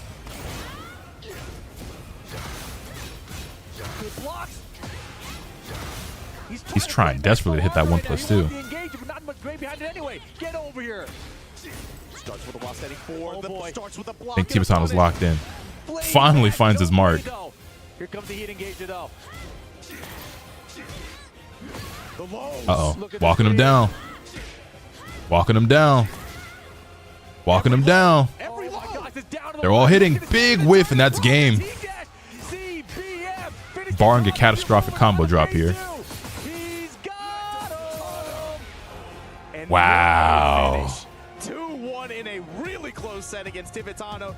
Damn. Good shit, CBM. Hashtag Clive it up. No. But look, big ups to everybody in EU. Big ups to Tibetano, España community, and of course North America, King Ray Jr. Unfortunately going to fall in this group stage, but CBM and Lohi going to be moving on. Oh man, both Oscar players got eliminated. Now we got to hear the continuation about how Oscar's not that good. This tournament is absolutely crazy. Looking back at some of the action here, CBM, the clutch block.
It's so funny how, like, for better or worse, players at this event are so emotional, man. Yeah, they are releasing it. Whatever.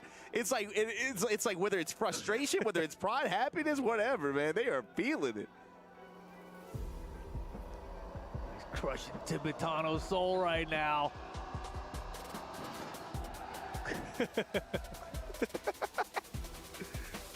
But good stuff to CBM and Lohi, of course, being able to emerge from this group. Make it the phase 2 of EWC 2025 here for Tekken 8. I think it was a long-term investment. But again, all right, well, final group coming up. We have Group H with Hafiz Tanvir, Numan, Chikadin, and Mogold. Is the lone warrior in this event. Tibetano, big ups to him too. But like we said, Lohi, CBM, we'll see you guys tomorrow. Exactly. The Koreans qualify. Prediction going up for Hafiz versus Numan. That's how it rolls here in Group G, but we still got Group H incoming, guys. Don't go anywhere. Tekken 8 Esports World Cup continues. I'm sure they're going to take a break, but prediction going up now anyway. Oh, brother Claudio, I might go to sleep. YouTuber.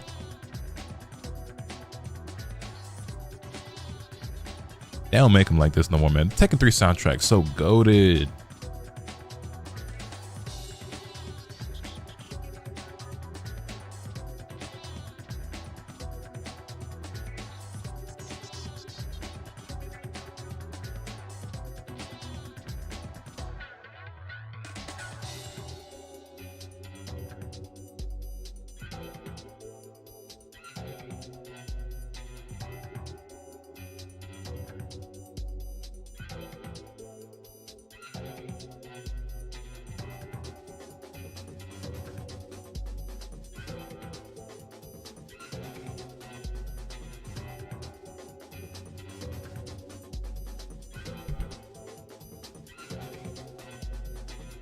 Who does Chikuden play? Chikuden lately has been playing Clive, actually. Clive and Lily, but mainly Clive. Ever see The Pursuit of Happiness, the Will Smith movie? Yeah, why?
You know that moment at the end when he walks out of the building after getting the job and he's like, this part of my life, this little part is called happiness. You ever have a moment like that where you felt like all the pieces just fell together?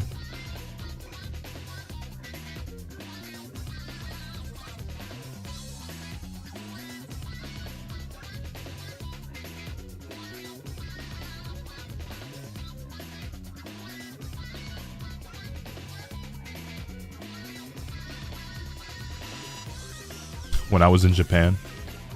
Actually, yeah, no, real talk. There was a moment. So there was a moment when I was in Japan, when I was in Osaka. The hotel I was staying at, like I splurged pretty heavily on that hotel. It was a very, very nice room. It was very large, with its own like hot spring joint, like out on the balcony, like outdoors. It was a very, very, very, very expensive, very nice hotel. And there was a point where I was like standing around, you know, with the clothes that I had on, and I like walked past the mirror, and like I was peeping my fit or whatever as I was letting the hot spring fill up and shit. And I was like, damn, I'm really in Japan. And I was just thinking to myself, like, how like this was just something like I've always wanted to do, like my whole life as a kid. Like ever since I was like maybe 6, 7, 8 years old, like I always wanted to like visit Japan. And that desire only increased as I got older, as I got more interested in like in the culture, and obviously in like anime and manga and all this stuff. Cause I just always thought Japanese culture and like everything about it just looked really, really cool. I was like, damn, I'd like to go there one day. And obviously the older I get, the more I'm like, no, I actually really want to go there. And it became one of those things where it's just like, yeah, maybe I'll make it happen one day. And then like that was the moment. Like I had already been there for like a couple of weeks at that point, but like that was the moment where like it really hit me, where I was like, I'm really in Japan. This shit really fucking lit. Like I'm really out here, bro. Like living out like the only real dream, like actual dream I've ever had in life. And then just seeing like, and not to be like materialistic either, but just like seeing the clothes that I had on. Cause like I said, I was walking past the mirror, and I stopped to like check my fit, and I was like, I'm looking at the shoes, the clothes. I'm looking around the hotel room. I'm thinking like I'm here with my girl. You know what I'm saying? I'm like, yeah, this is happiness. I was like, no matter what, I got to make sure that this is something I can do again someday. Like this is like, I can't believe that this is like, I'm really out here, my nigga. Like, yeah.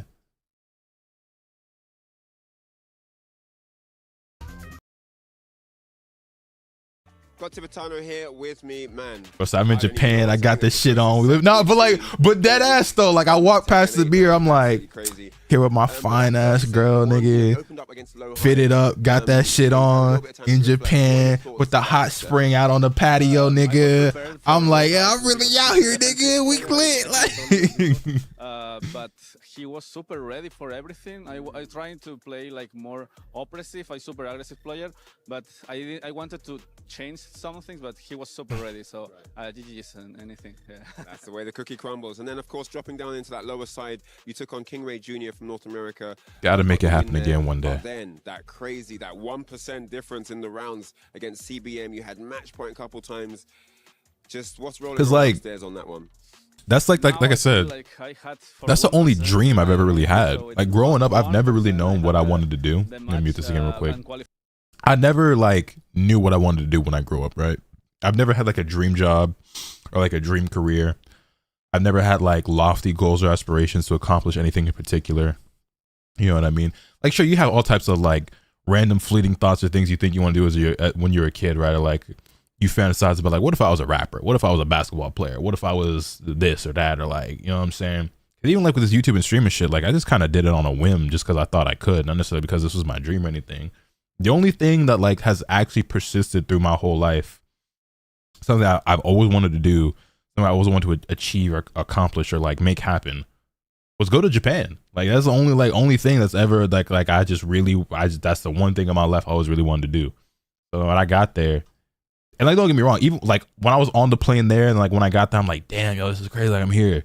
Like that moment you talking about where it's like this moment of my life, this is happening. Like when it really hit me and like really sunk in, and I just started smiling, like like yeah, it was that moment. Just randomly as I walked past the mirror and I just like stopped and I just looked around and I was just like, damn, this shit crazy. Also, like, I gotta go back to that hotel at some point, bro. That shit was so, oh my God, I missed that hotel. The suite I had was so gas, bro. Contrary to popular belief, the CH in Newmon's name does not stand for counterhit. I didn't think it did. I thought that was just a meme, but what does it actually stand for? He's such a great player, and I'm really excited to watch him play. Is that the one you sent me? Maybe. I don't remember. Underneath the radar.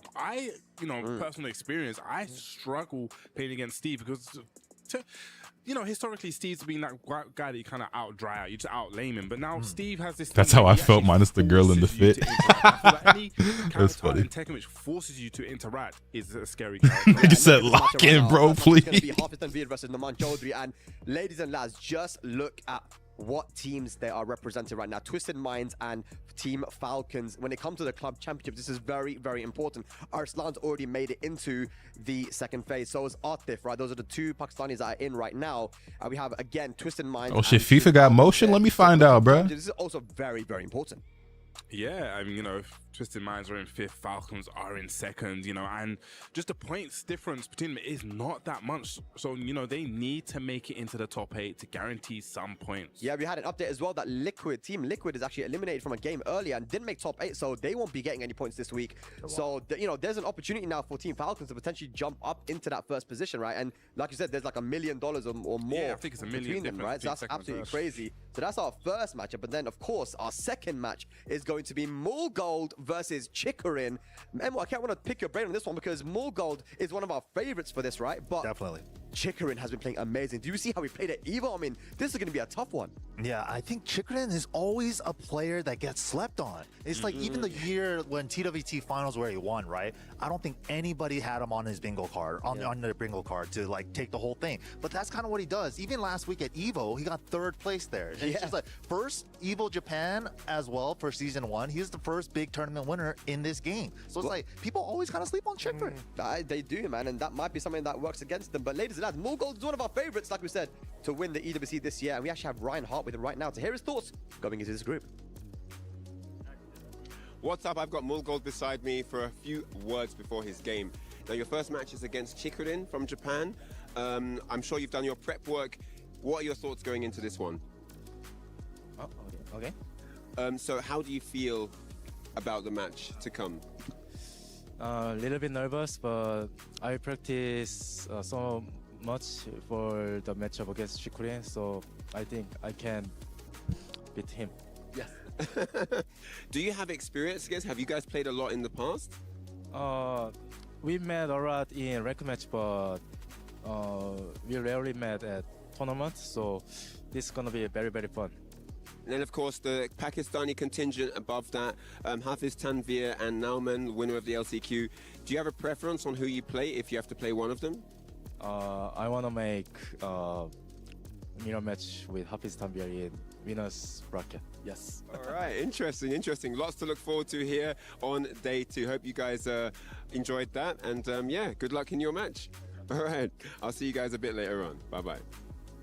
Man, I cannot call who's going to take this group, man. Rukang, you heard the interview there, man. He wants half his number. He wants the mirror match there, man. Yeah. What do you think, man? No, honestly, he looks really calm, and you can see like the energy that he's given off is super confident, and like having a smile on his face is really good to see. So he wants the mirror match, right? Yeah. Is on that a bit of Kyoto? a Yeah. salty run back from the Pakistan and Korea team? Oh, you might be right. I think that was the last match to close it out. Yeah, Bubsy, yeah. Please tell me Newmon is using Steve. I don't think Newmon uses anyone other than Steve. Yeah, in, there's a lot of like, storylines we can talk about here, man. serious But right events. now, there's only 2 Pakistanis that have made it Black into Starlight was phase good, man. 2, and these are the last remaining Pakistanis here as well. Is it going to be more Korea and Japan making it in? What do you guys think? MRK, I'll start with you. I got to root for Noman, man. Have you tried getting rid of that There's not a lot of yes Steve Banks in haircut? this game. Damn, He's not one of the few, FIFA. You and gonna he's take bringing that? him out at the highest level. I got to root for Noman. Chickering for me, you know. Really? Why Because he slept on, and I feel like he's due a big performance. Newmon had a Definitely. Paul in And I feel LCQ. Clive as well. Are many people ready for Clive? Oh There's a yeah, reason that's who for he Clive won as with well, against Clive, Kudans. so You're right. Chickering for me. Rukan, quickly. For me, Numan. I said from the beginning, I love his style of play, man. Okay, well, it was a rough day for Pakistan yesterday, but can they redeem themselves in this final group of phase It was 1? Paul versus Find out. Devilgen grand After this finals in group the LCQ. I forgot that fast.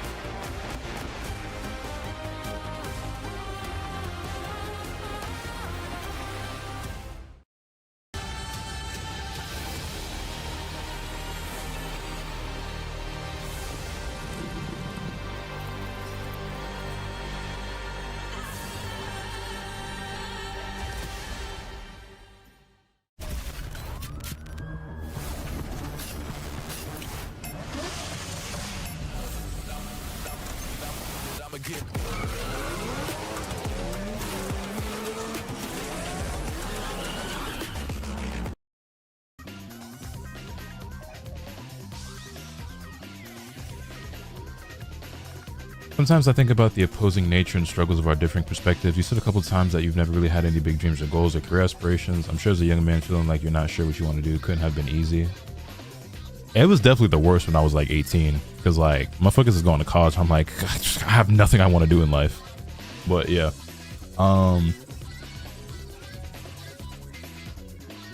could have been easy. On an opposing side, I've always had really big dreams, massive ones. It's how I'm wired, and they've shifted from one thing to another as I've gotten older, but I don't think I've ever achieved one. Hey, for what it's worth, I think you're doing big things, and I'm excited for your future. You know what I'm saying? It seemed to me like your dreams are a work in progress right now, and I mean, it's no one way to do this shit. You feel me? So like, until the day you die, it's never too late to follow your dreams. You feel me? So as long as you continue to draw breath, your dreams can continue to be a reality. How I see it.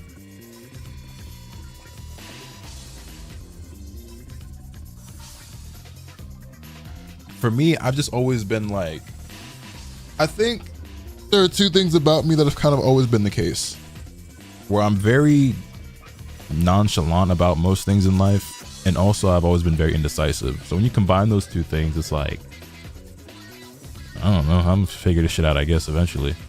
And that's kind of just how I live life, where I'm just like, I'll figure this shit out, because I always do. I'll be like, it'll work itself out, because it always does. I said it before, y'all know my motto is it'll work out, because life always works out. So like, I be trying not to stress or overthink shit too much a lot of times, even though like that does still happen from time to time. But it's like, I don't know, bro, this shit gonna work out somehow. Like, like it'll work out or I'll die. Like, it's whatever.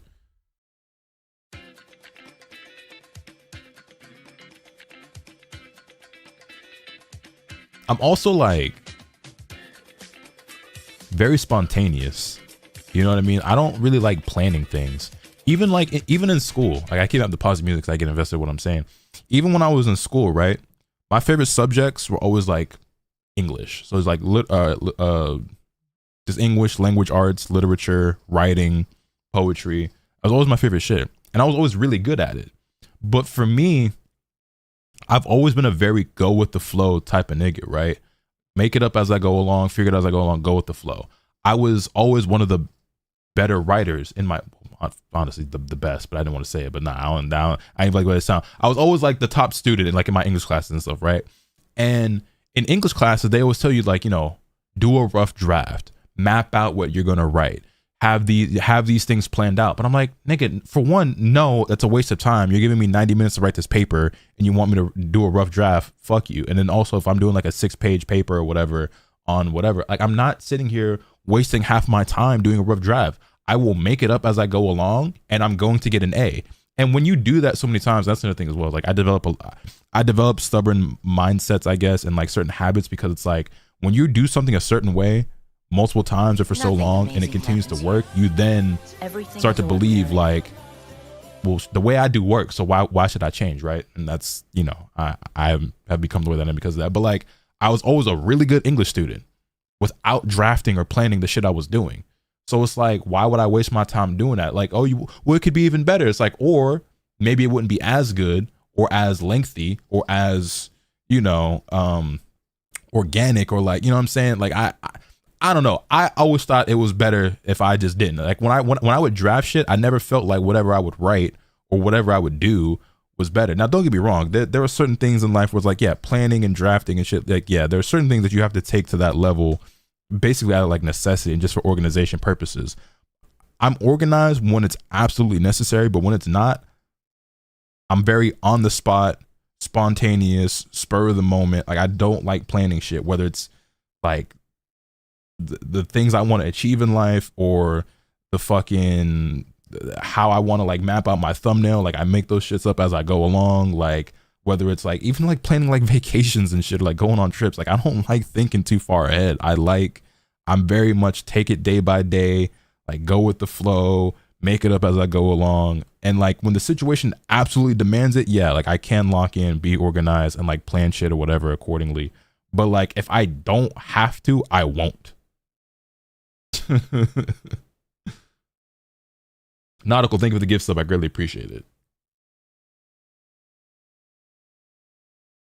To this group, because this would be kind of the second group of death out of the 8 that are here at EWC 25 in our first 2 days of competition. We're about to close it all out here in Group H. Rob, let's send it down to our commentators and get it all started.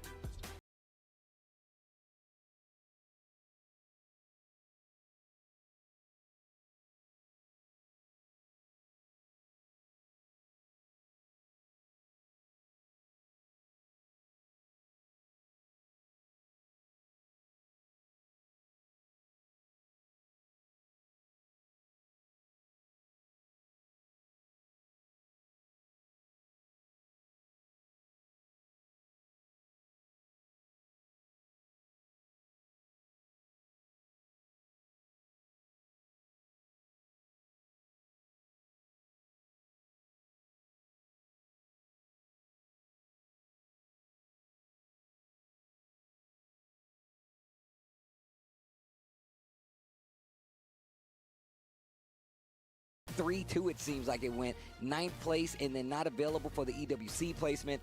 Top 8 at majors. 2 on the side of Numa. That's actually something you really need to pay attention to, because like Rob TV said, he's playing in the toughest region out there, and he's still getting those big dubs. Not only getting the dubs, but really showcasing to the world he is at the pinnacle of Steve, is what everyone has said, and you guys probably seen it in the past. But at the LCQ, which the way he qualified, Numan, he used Paul Phoenix. I want to see it. I want to see it. I want to see all of it. Pick a little bit of this, a little bit of that, but either way, one of these two players will move on. He has the Steve Fox locked, and this is what we expected from Hafiz Tanvir. It is the Claudio. Let's go. All right, let's go. We got Falcons and Twisted Minds going at it here.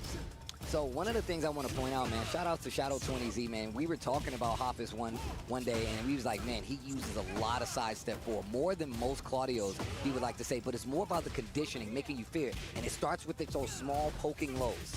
Yeah, that's the thing, is like once they start fearing the lows, it can really open up the rest of his moveset, and especially dangerous by the wall here. And right now, that is actually where he has him. Numan has to deal with this pressure, this offense, and a sway. Okay. That all started from a sidestep left, spins the rest of his meter, and look at that, just forcing you to try to swing at this range after getting clipped by the low. Boom. Okay, tries to keep that pressure here. Nice, knocks him down. The follow-up here. Let's see what Numan can do. I call that the old uncle trick. You got a quarter in your ear. Engage. Boom. Blue Moon Burst follow-up here. Let's see what he does. I like how he's going to the lows instead and forcing him to play this game up close. He's definitely going to second guess it. Oh, man. That is a Steve specialist thing right there. Knowing the right time to be able to pull that off. Gets the hit, the follow-up here. He does have the life lead. Oh, this Blue time, Moon Burst. Getting clipped. Just shy of the wall here, but Javi Sanvir taking advantage of it, trying to charge it up. And look at this offense, super active with the Claudio. Offense with a life lead. 16 seconds left on the clock. Numan not done yet. Breaks the glass, not dead. The low. He interrupts with a low. Oh, it goes in the stance to avoid the attack. And like it was. All right, I'm back. Sorry, I missed the start of the match. Damn, like I kind of want to go back to the conversation I was having though, about like organization and being spontaneous and everything like that. Because ironically enough, without diving into too much detail, because really not much of business like that. But there are, like I said, when the situation demands it, I'm actually very organized and like very prompt, punctual, very well thought out with what I do when it's necessary.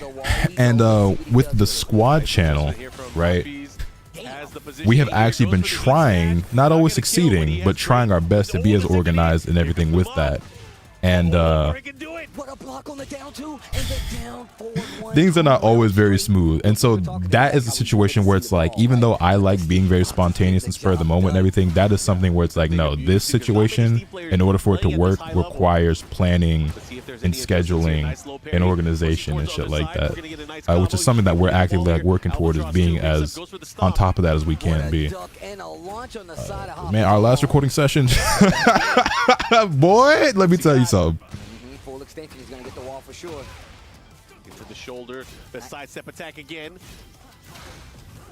What a side, bro. The sidestep left for Hafiz has been really good. Armor. Hard break shot, the follow-up into the Sonic Fang. Mix up City. What you got? He's gonna smash maybe. Oh, just keeps him there. Oh, wow. Oh, he's dead. Yo, welcome to the third dimension. What a sidestep. Game one. Numan taking it. Man, he's looking ridiculous with the Steve, though, I gotta say. Yeah, again, a pure specialist. We saw so many sequences there where he got additional damage, able to really capitalize on that ending sequence. Chat, for my OGs, getting the launch there with the peekaboo up forward too. not even my OGs, for my vets, for my veterans in the chat. Y'all remember when I ordered pizza on DoorDash and I got cookie dough instead, delivered to my doorstep?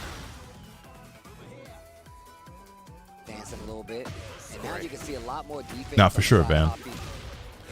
Yeah, so that tweet is like what, like 4 or 5 years old? Why did the Kill Sage just retweet that, bro? That sidestep forward, bro.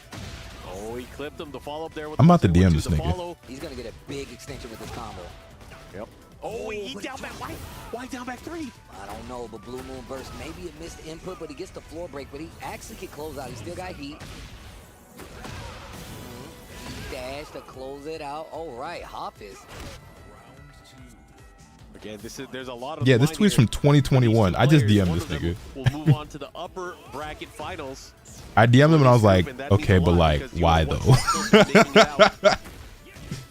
This is the tweet, by the way, in case y'all ain't never seen it. If the winner, whoever gets out here, has to face Atif in bracket. Yo, what's good, Avjo? I'm doing great. How about yourself? And then the loser has to face off against Edge. This is a stack. Bro, from wall to wall. Okay. Oh, and it was enough. My God, the damage. Damn, low-key for a moment I forgot Hafiz plays Claudio. They put both Claudio players in the same. Like, I don't know if this was intentional or not, but like a lot of the people who play the same character were in the same pool. We had 2 Eddie players in the same pool or the same group. The Claudio players in the same group. Oscar players in the same group. They didn't pair up the Brian players, but like. I've talked about this earlier this week. I've been seeing that a lot where players are anticipating the armor. I wonder if it was like randomized or like seeded or like how they did it exactly. I don't know. It was probably random, but like just coincidence. Sure that he's not able to run away. And the follow-up, Numan looking to close things out here on this round. Can he do it? But Hafiz, with the resources, with the rage, with the heat, not enough. Numan fighting back. What we got? Yeah. Over where? Over there. You're confusing me, man. What's up with these Europeans, dog?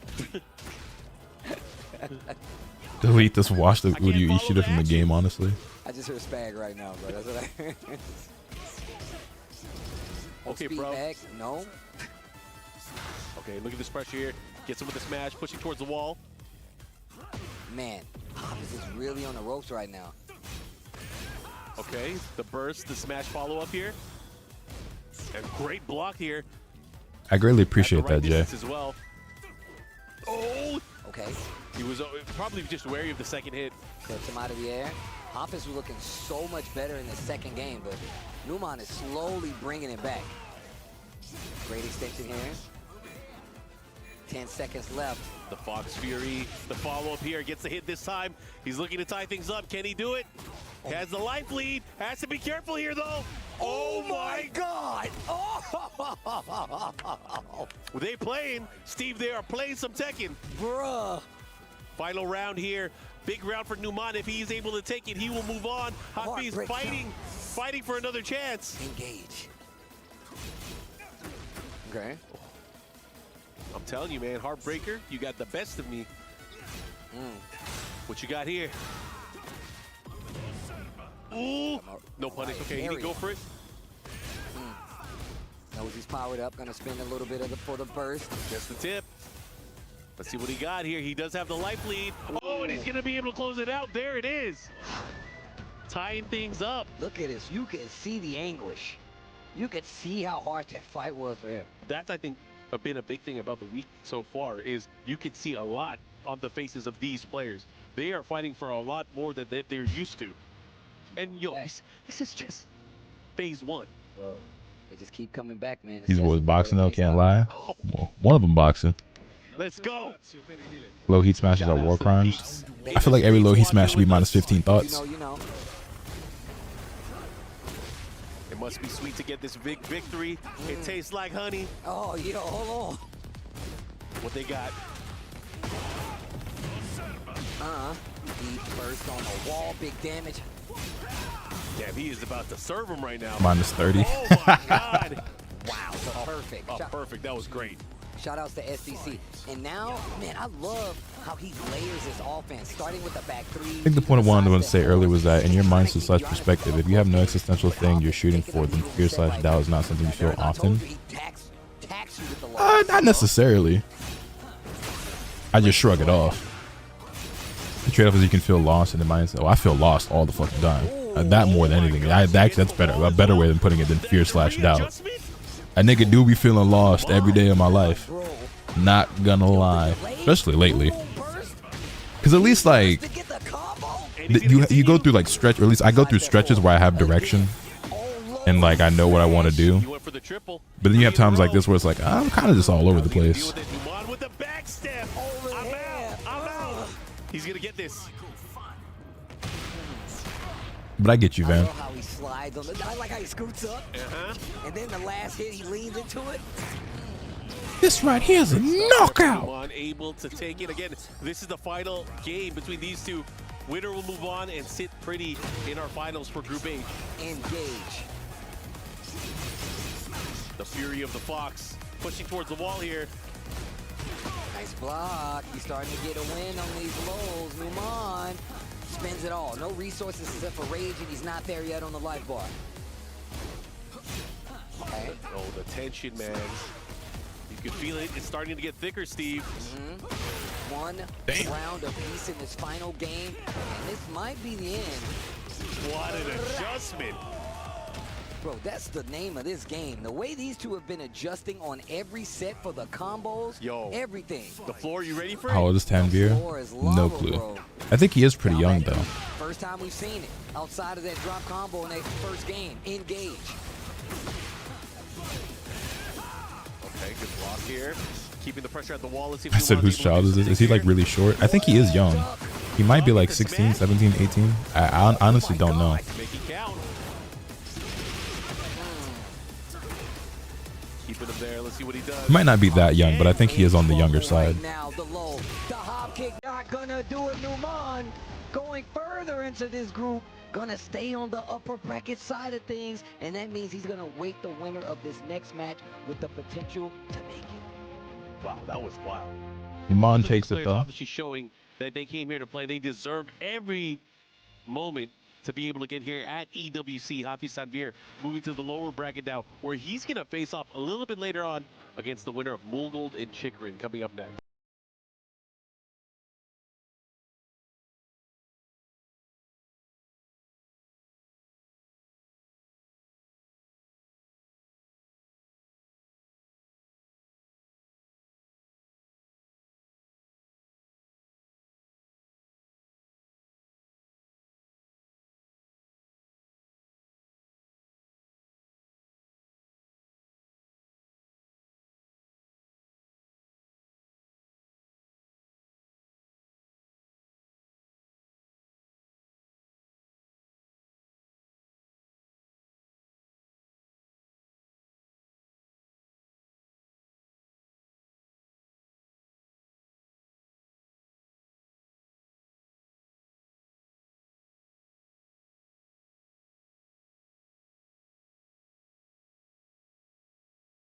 On that he's in the former, yeah, he was fighting for his life in the corner, yeah. A lot to follow up here, and again, as he pushed towards that final game, it was just a little bit too much offense here against the wall. Numan taking it.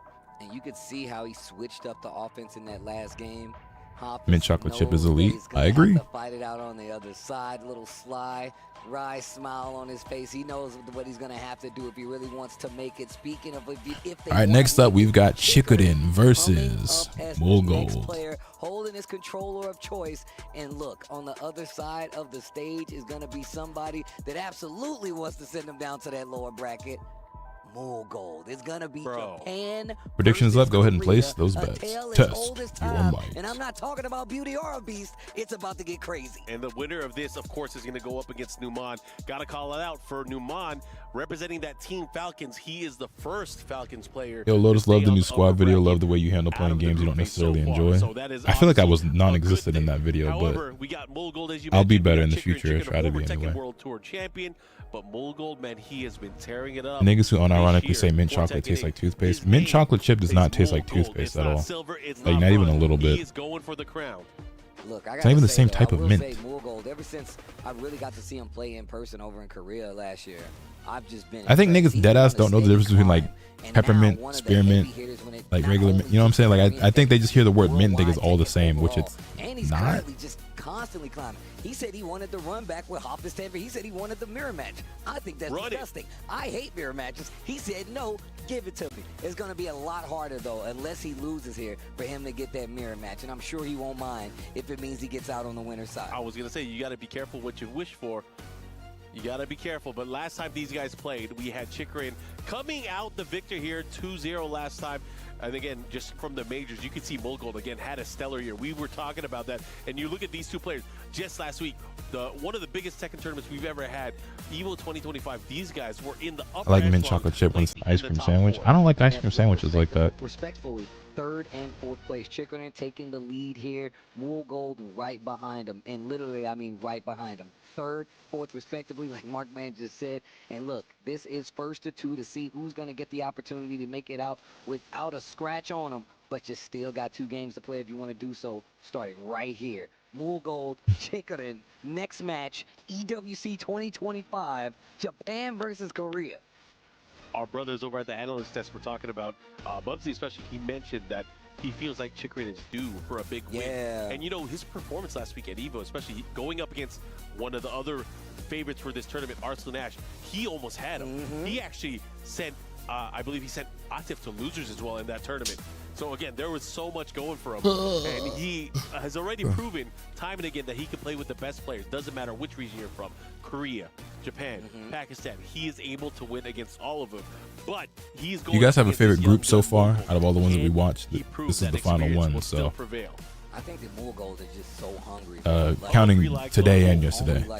You guys have a group that you think was the most exciting or had like the most fun matches? Tekken 8, man, I gotta say, because it's not many people that has A was really good. Like Claudio and made him I mean, they've all been good, and then but even still, if things get out of his control, I think for me, He definitely has a thing. He has a lot of weapons going into this, but again, I gotta give it up everybody that's watching at home and chilling with us throughout the entire weekend. This is just phase 1. We still have phase 2 tomorrow, and of course our final 8 that's gonna be happening. So I hope you guys tune in. There's a lot of Tekken here at the Esports World Cup throughout the week.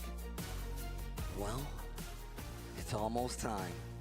Once again, you guys gotta remember, final group. I know Group E from today was really good. That might have been the best one to me so far. It starts here. And I don't know who I would say has the advantage here.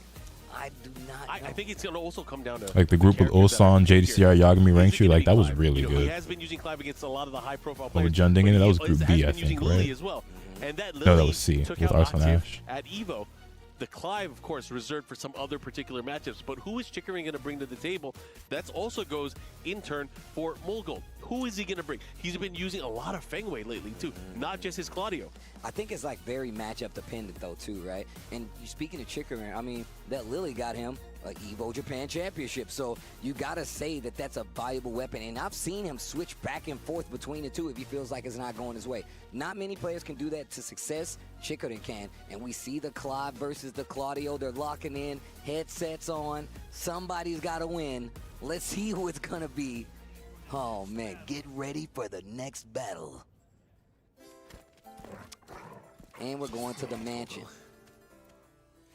My man brought a dog to the fight. Here we go. The battle is about to begin. The Elegant Palace. This is a race to 2. Group H. Who is going to face off against Numan in our upper bracket finals? Side step forward. Plenty. Edge Atif set was so lit. Facts. I like that. Just the lane. I enjoyed iMusicians group the most. Yeah, they were all great. So it's cool to see everyone have like a different one that they really enjoyed. Have you ever watched? Nah, I'm not familiar with that. A Muay Thai movie I watched right before Falcon's release. Real nice low budget martial arts film. I can't say that I've watched a bunch of them. Haven't heard of that one, but Pushing towards the wall, gets a nice low parry. But what sounds kind of combo, cool. what kind of pressure do we have here? Torgal comes out to play. Okay, nice. And one of the great things I love about Chickering and the way that he uses Clive, he is so good at utilizing the lows, creating opportunities to pressure, and then when you start trying to act up on those lows, he starts opening it up with the rest of his arsenal. I will say we've seen that a lot with the Phoenix shift stance and like just using the low out of it and gets the wall break. He's going to get a full combo extension. He can break the balcony here. Oh, yeah. The nasty aerial tailspin, the follow-up here, big damage on the way down. He has him into rage, but he still has heat. Not going to matter. Not going to have a chance to use it. And just like that, Mulgold looking to run away here with the opening game.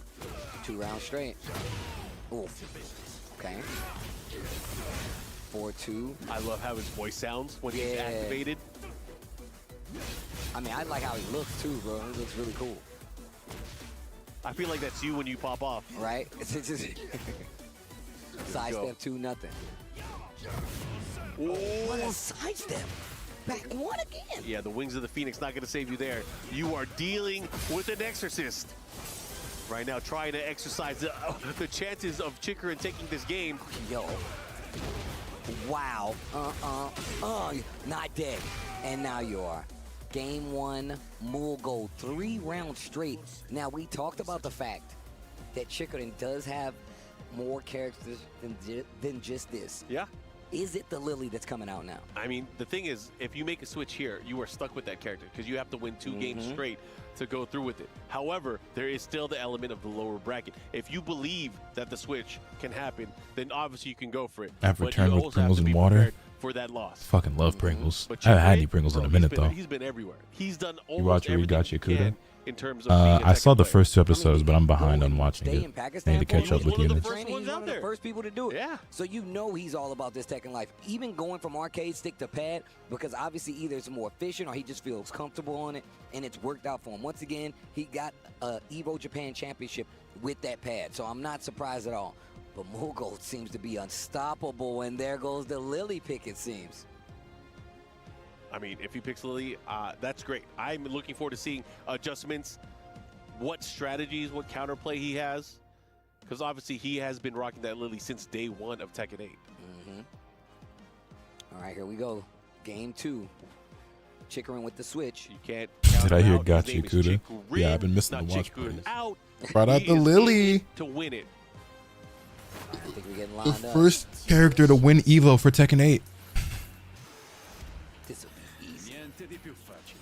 Lily was so busted back then. All right, see what you got. So cool. Man, he is though. He's pretty cool. I will say that. Wash your hands first. Okay. And look at this offense. What flavor Pringles? 50% gone, but big counter hit combo conversion here for Chicken. Voila. All right, the flip over, the feisty rabbit. Keeps him there with the feisty low. Voila. Speaking of, heat dash. Oh, wow. Puts him on the wall. Heat first. Big combo here. Has him in range now. Chikrin, what are you going to do with it? Oh, the neutral? Hop kicked, neutral hop kicked the fucking heat smash. That's sick. Probably good it did him. Regular, they didn't have salt and vinegar in stock. Hey, you can't go wrong with original. That's a classic. It's honestly the flavor I get the most. I like pretty much every single flavor of Pringles except the nasty ass fucking Wendy's Baconator ones that they got that didn't taste anything like a fucking Wendy's Baconator. That shit was disgusting. They need to shoot whoever came up with that flavor. But all the other flavors, I don't think I ever had Pringles I didn't like other than those. But I get original more than anything else. Salt and vinegar is a top 3 for me, I think, as well. Tries to force movement there with the down 3 string. Back one on the follow-up, catches the side step just a little too slow. Full pickup here. Lily still has heat, but this is not a good situation to be in, especially with the carry. You get real close to that wall. Yeah, and then, of course, Molgold having those tools. Wicklock, he tried to jump out the corner. He's been known to do that. He had the right timing, but just not the right Went spacing. for it again. It worked out, but he's still in a bad situation. Finally adding in the low. Molgold, huge. Not looking good for Chikurin. Mughals insanely good. Hey, he's been on a crazy run in Tekken 8. Down on that loose side. That one, too, the follow-up here. The slidey, Chikrin starting to open up with offense. Hands off. Wow, what a duck. He was ready. Still has heat. Oh my god. Wow.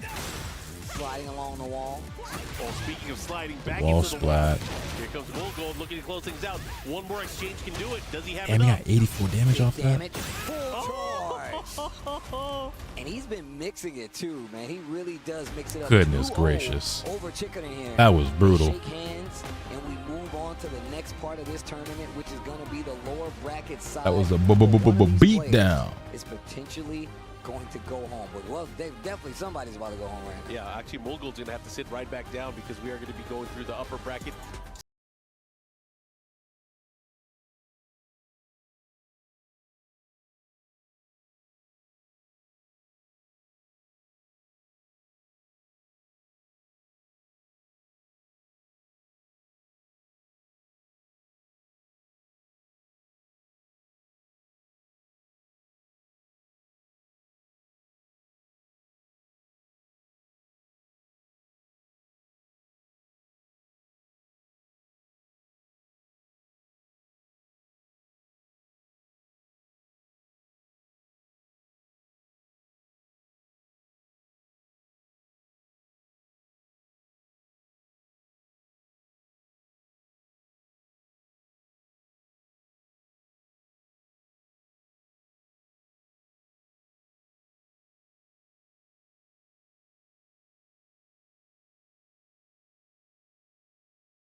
Skills are up there. We got this. Okay. We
we believe talking that's about? that. Fruit?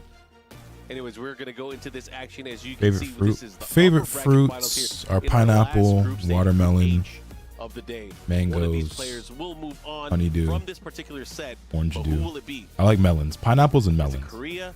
Is it Pakistan? Pineapples, melons, and mangoes. Definitely two of the strongest regions.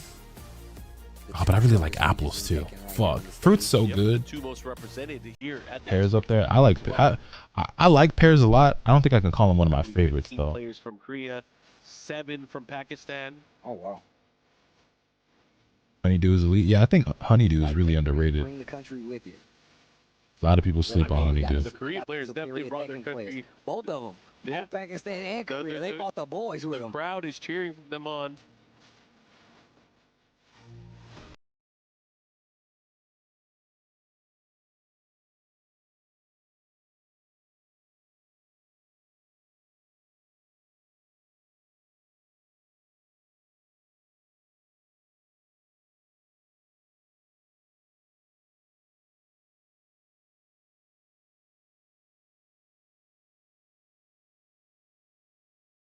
Qualified into phase 2 so far. We have Atif and we have Arslan. Both of them qualifying on the out of the loser side of their particular groups. What about tomato? Actually, not a big tomato fan. Locking in, ready to go. If you guys are tuning in right now, you are. I don't like eating tomatoes themselves, like Stage like as a fruit, but like obviously like tomato sauce or something like that. Like when it's crushed up, sure. Like I can eat ketchup or like crushed tomatoes, like pizza sauce and stuff, but I don't enjoy actually eating tomatoes.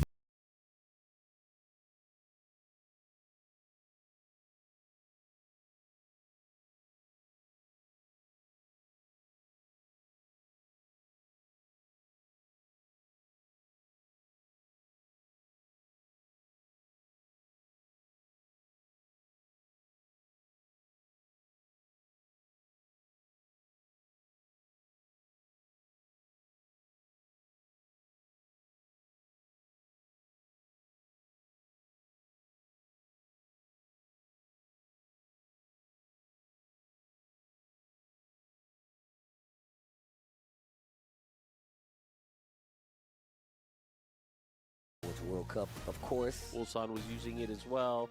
Who else qualified out with Ulsan earlier today? I know Pena uses it. There's a lot. There's a lot. Okay. Let's not go through the list. There's a ton. All right, I think they're doing final button checks now. Was that a fake out though? Do you think Steve is really coming out? I mean, it could be a switch up. The old Is he locked in? He's not locked in. switcheroo. He's definitely not locked in yet. Bro, how many times they're gonna change these buttons? They just did an extended button check on the screen. Now they're on the button check within the menu. Sometimes you just gotta, you know. What are you gonna do? Okay, it is Claudio, and it is Steve. Looks like these are the characters that have been locked in here.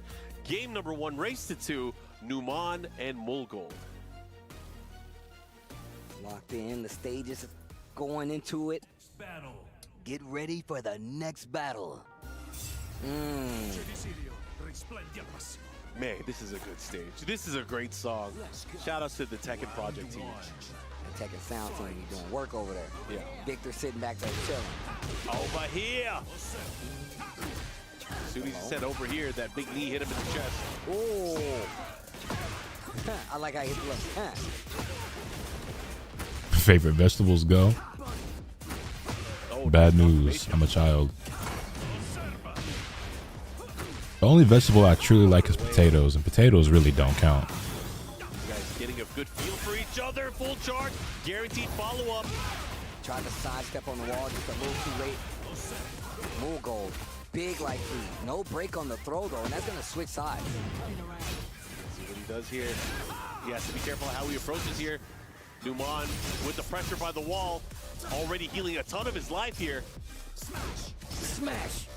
Bro, the defense, 10 seconds left on the clock, finally finds an opening. Numan relentless with the offense. Round 1, game 1, Numan. He tested him so much there at the wall. He did the full 1-2, 1-2 string. Mulgold wasn't ready for it. Got hit. Brussels sprouts are fire? Ain't no way. Again with the knee. Jose. Burst under whatever you're doing. It looked like a Chat, what's your favorite way to make broccoli? Yeah, that was huge. I really want to incorporate some kind of vegetable into my diet more because I really don't eat vegetables like that. And by like that, I mean like really at all. And like I've made a lot of like, you know, decisions for bettering my health. But like I really fucking hate vegetables, man. And I wish I wasn't this way. Like it's actually what I said it before. It ain't many things I hate about myself, but one thing I hate about myself is like how picky of an eater I am. Like I've been trying to be better about that, but like it really is like a huge mental block for me. I also just find most vegetables genuinely fucking disgusting. Like they actually make me want to throw up, bro. Like I hate that I eat like a toddler, but like I be trying and I just can't fucking do it. But I've been thinking lately about like buying a bunch of packs of like broccoli and trying different ways of like preparing them and like seasoning them and shit and like cooking it or whatever, to find a way that I can actually enjoy it, or at least like stomach it, even if I don't really like it that much. You can see Mulgold adjusting himself now. He knows things are getting serious. Stir fry with some soy sauce and seasoning, some salt and pepper. I'm thinking about like roasting them in the air fryer with like some salt and pepper, or like maybe like lemon pepper. What does he got? Oh, that's guaranteed. This is gonna hurt. The old P4. You like fried rice with veggies? No, I don't really like fried rice. Engage. No, the low parry. Not gonna happen. Not today. Roasted broccoli is my favorite way. Just cover it in oil, throw your favorite seasoning on there, and put it in the air fryer. I'm thinking that's what I want to try. Really switching up his options after the knockdown. The down 2, the down 4-1. Numan looking sharp with the Steve here. Mulgold, what are you gonna do? Because we talked about steamed broccoli is pretty good. Roasted with carrots and potatoes. Chicken and broccoli is a banger. I kind of want to make chicken and broccoli like my go-to dish. Broccoli in a stir fry with other things makes it easier to bear, I'd say. Right before this set, and now they're going right back into it. This stage here, let's see what happens. Numan, Mulgold, Numan looking really, really strong here in this particular matchup. Can Mulgold make adjustments? Oh. I hear you, Van. Exorcist Pistons. Okay. That boy Steven. Is that the move name, or you just tell me that's your interpretation? That is my interpretation. All right, okay, I like it. That's good, actually. A little poke on the low, looking for a reaction. If I make it for you, It's a spin. Yeah, you can try. Trying to get the win. Big damage. Slow it down for You just can't get upset if I say that shit nasty. Put on the platinum card. Right? I don't even want to see how It's much not you, it's me. Let me tap it. Okay. I can just make my honey sesame chicken with broccoli and see if you like it. Okay. And again, Mulgold starting to open him up with the lows now. Oh, the heartbreak. Engage. Man, every time that Mulgold seems like he's getting something started, this dude Numan's like, nah. Not today. Okay. I'm gonna stop you right there. I'm gonna stop you right there, young blood. Ooh. Back 3. Gets the punish. Leave him spinning. And the wheels keep spinning every time I stop. Hey. What you got here? It's not enough, but it doesn't matter. He has the follow-up, the insurance, the knee. Now, 2 rounds here for Mulgold, looking to tie things up here. Numan, what you gonna do? You can't let this slip away. You were in the Is the nutritional value of potatoes anyway? I just feel like I should eat more potatoes. Potatoes are filling and they're probably low calorie. Okay, nice. While standing 2, gets the follow-up here. Big combo here from Mulgold. I'm not again. saying like that's gonna be my go-to vegetable. Broccoli is the thing that I think I want to get into, but I'm thinking of potatoes just in terms of like just being able to eat more and be more filling with some of my meals. I don't really buy potatoes often. Numan might actually have a chance. Never mind. Yo, Mulgold, what an answer. He's like, you had me, you thought you had me, you ain't had me, like you never had your car. Good source of vitamins, minerals, and fiber, relatively low in calories. You never had a counter, you never had a chance. Like one large potato is like a few grams of fiber, like 100 calories on average, 110 calories, something like that. Wins win. 1, 2. I owe you a 10-second round. But are potatoes like really high in carbs? Oh, what a duck. Remember, this is the final round to decide it all. Upper bracket matches, somebody's trying to stay alive. Oh man, they're swinging. Here we go, Numan, placing these nice hits here. the strategery, but as soon as Right, he because brandished out the high attack, potatoes are Mulgold starch, ready which with is the wall standing carbs. too. So. He knew it was only a matter of time here, not pressuring me. My fault. I'm really hungry, so I'm thinking about food a lot right now. You know he likes to use it, but we also know Numan's been looking for it, and he ducked clean into it. Among carbs, they're like the most bang for your buck calorie-wise. Yeah, I should just eat way more potatoes than I do. I love potatoes. I don't eat them as much as I should, though. He almost had the last hit. He's gonna have to be careful, but it was enough. Here we go. Mulgold with the lead now. What about eggs? I don't like eggs. He's like, we're back in the lead. We're back in the lead. No. Okay, nice. Gets the punish, gets the knockdown there. Not going to be able to get a launch. Steve does not have a normal hop kick. I was literally just about to say, not the worst punish in the world, because Steve Fox cannot launch in some of those situations. Not some of the most conventional situations anyway. Running two, heartbreak shot, blocked. Mulgold starting to get wind of it. The first back one counter hit, put him to sleep, standing up. You can hear him snoring. Oh, two whiffs that didn't get punished. Let's see what he got. How is he going to get the wall here? Can we get the wall? Not quite. Wow, Damn, big engagement. And he got a huge chunk of life back because of that. Yeah, he woke up right into it here. Back three. He dash cancel. Gets a follow guaranteed. Gets his splat. He should be able to close things out here. Oh, it's not enough. And the down two. He's been doing such a good job of mixing up his options after. I don't really use much cooking oil. So nice. Oh, he was ready. Over where? Over there? I mean, the only time I really use oil for anything, like I season my cast iron skillet with like grapeseed oil, but that's really about it. Or like I'll use a little bit of olive oil when I'm cooking certain things, but like I make a lot of shit in the air fryer. Well, so my chicken, I mainly eat baked chicken breast, which I'm not using any oil at all, and I usually eat that with white rice, which is like obviously carbs, but like no oil, no fat, or anything like that really. But like I don't really use oil for most things that I cook, even when I put it in the air fryer. And if I am going to use it, like it would be a very like small amount. Oh, just shy of the wall. You have to be careful. The big punish. 10 seconds left. Albatross 2. Oh, the get up attack. 5 seconds. There's no time. What are you gonna do with it? How many gifted subs for you to eat your veggies? Y'all gonna start gifting subs for me to eat vegetables? We can arrange that. We can do a sub goal for me to try out different like broccoli recipes on stream, if that's what it takes. Y'all ain't about it though. Y'all don't mean that for real. Who wants it more? Engage. Oh my God, Numan. Nope. Look at the defense. The hop kick. And he has to burst steal. Bam. Trying to get Wham. him to the wall. Wham. Hey. Oh my God, big damage. Gets it this time. Cold shoulder. The albatross low? Are you serious? Nah, you're not about it. Oh, he got him with the counter hit. This is huge. He tried to get Blue Moon burst in there, but he finished the string. The massaging on the wall. Numan just a hit away. An interaction. Yo, my man Mike, thank you for the gift of sub. I greatly appreciate it. Oh my God, he's not gonna get the kill though. He's Pick a number. I don't even know how to put a number on 12 that. seconds left on the clock, and I think it's gonna put Numan in a rage. Yeah, he's gonna put him into rage. He's getting no, just outside. No, he's just outside of rage. Damn, that scaled even harder than I thought it was going to. Oh my God. Wait, he's alive. Oh my God. Holy shit. I'm gonna say it with you. Final round. Final round, boys. Here we go. This is an insane Big counter hit. between these two players. Mulgold getting the big launch here, getting the advantage here in this crucial, critical final round. Between Bam, these two. bam. The hot dogs. 50%. Fight back, Numan. Not like that. And he gets the wall. I don't know. Oh, he's just shy of it. What are you gonna do? Numan, it's all on you. What a sidestep. The back three. Come on, Craig.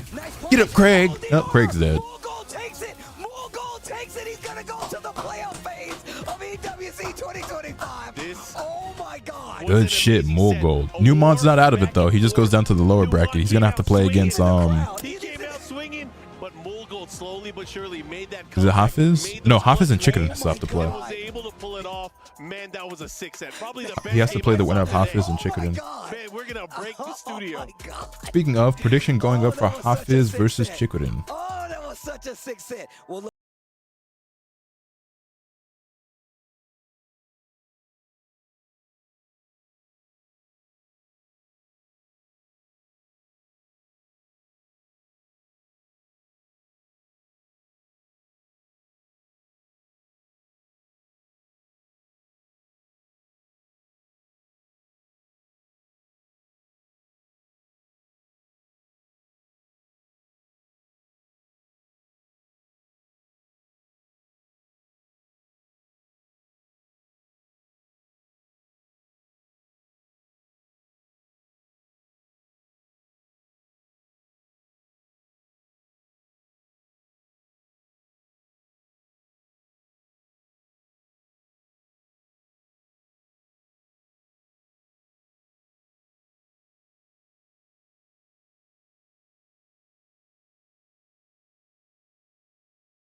Oh, I saw Oversized Monkeys also asked, how do you get your healthy fats in?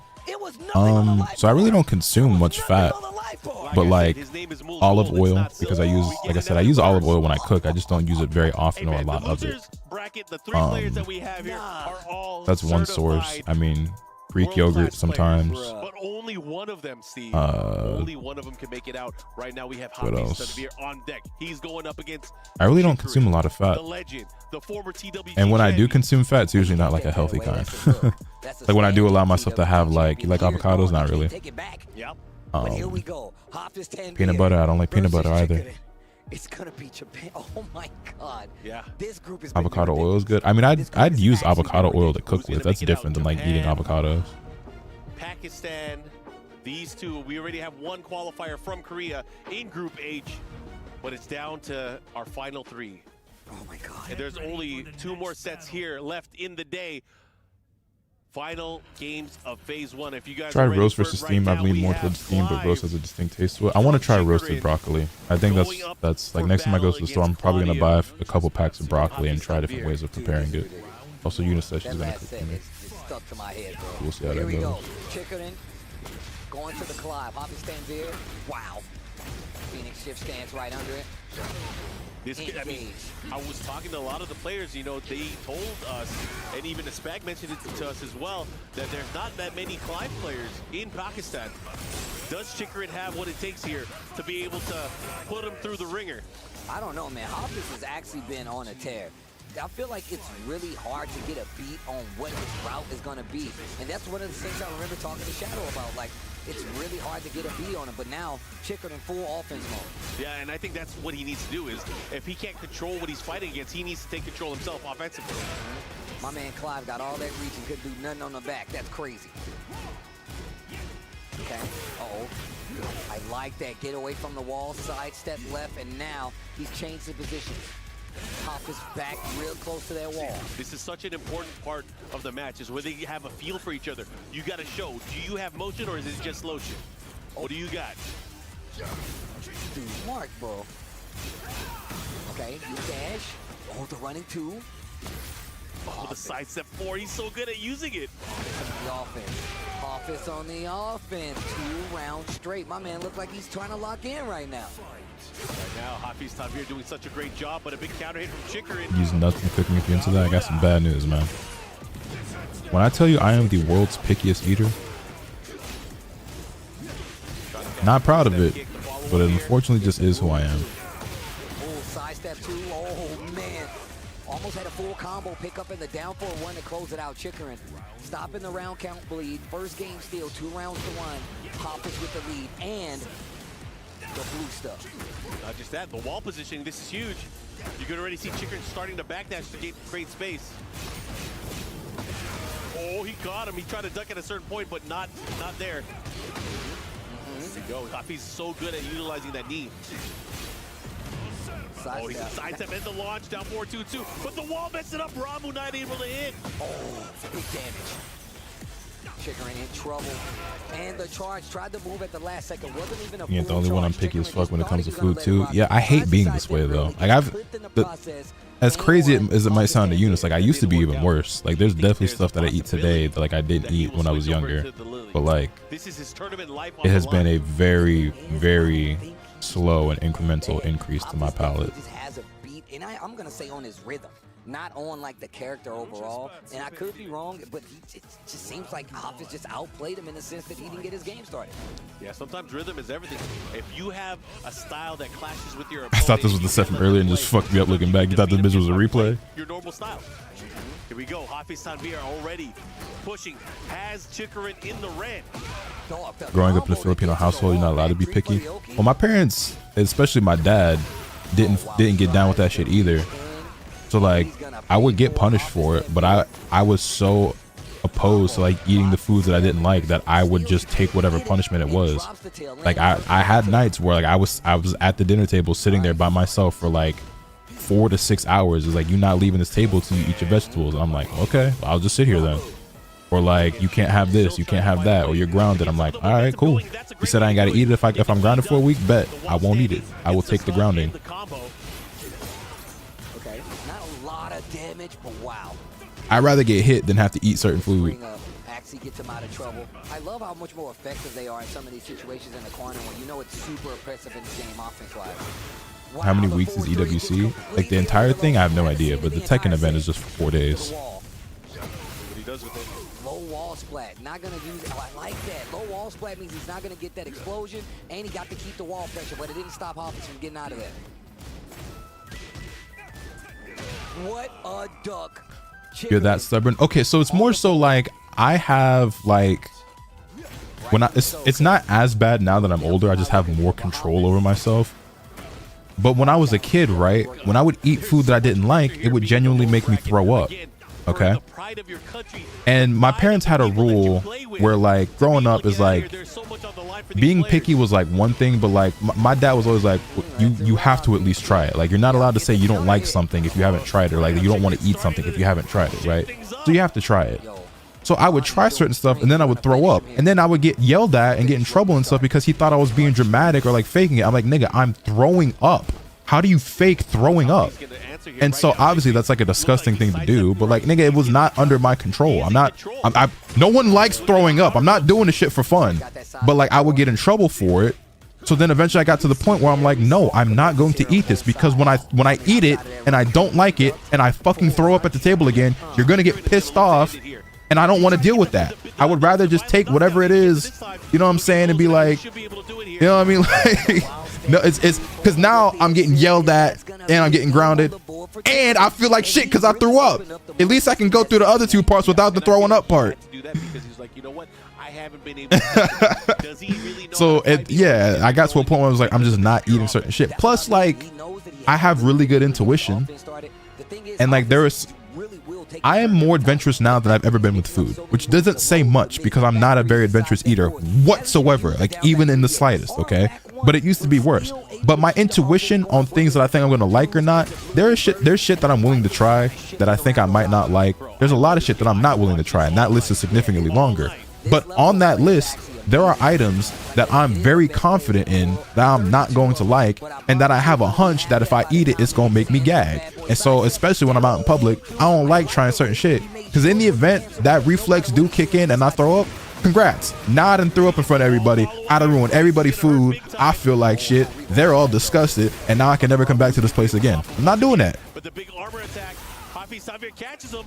Oh, the big block. Here comes Chikarin.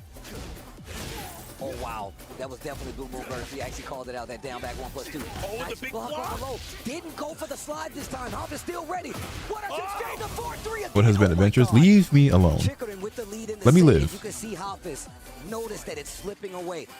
What's the food that you absolutely can't eat because it tastes so bad to you? Now he's starting to make reads. Now he I knows don't know. If there's anything that I don't eat that I feel that way about it, so. Take this data and push it through. He's gonna win the set. Listen, You're just lying. I don't understand. Like, I feel like I'm being serious when I said I feel like you're antagonizing me, and I don't like that. Because I'm trying to be so articulate with what I'm saying, where I made it so clear that I'm not an adventurous eater. But I'm saying, compared to what I was when I was younger, I'm more willing to try foods. Obviously, the foods that I'm talking about that I've eaten, like even something like curry, that's something that as a kid I probably wouldn't have even tried. That's so basic and that's so simple, but I'm trying to express to you that like I would refuse to eat anything that I have not eaten before for so long. Spadoon, thank you for the 30 months. I greatly appreciate that. You're laughing and I'm being so serious. Here we go. What are you My family used to do that to me so bad, so now eating salad makes me gag. I still eat veggies and stuff, but salad is like an immediate no for me. 1 round away from moving on. Did he do running two? I feel you. And he did sidestep too? Yup, and he was able to get it. Wow. He had the insurance on it. The Leviathan not able to get the hit. Low parry, Chikarin looks like he's in control. Bro, Hafiz is definitely in trouble right Those balloons, isn't that like an organ or an intestine or something? He can fight the whole night away. Fertilized chicken egg. Oh, I was way off. What am I thinking of? It's okay, Mark. All right, Mark. You gotta chill. My man's feeling himself right now. Big damage. And he got the wall anyway. Oh, just shy of it. He's so lucky. He did it too early. He burst. Oh my God. And just like that, Chikarin able to close it out and eliminate Hafiz Tanvir, Haggis? young Hafiz Tanvir from Pakistan out of the tournament. Haggis. Yeah. Like I said, dude, one of my favorite players to watch. Haggis is delicious. Definitely one of these players you Is it the texture or the flavor of the foods you don't like? Both. It's not really one or the other. Sometimes it can be both. This is definitely a player we're going to be seeing.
Fingers in the Jollibee gravy.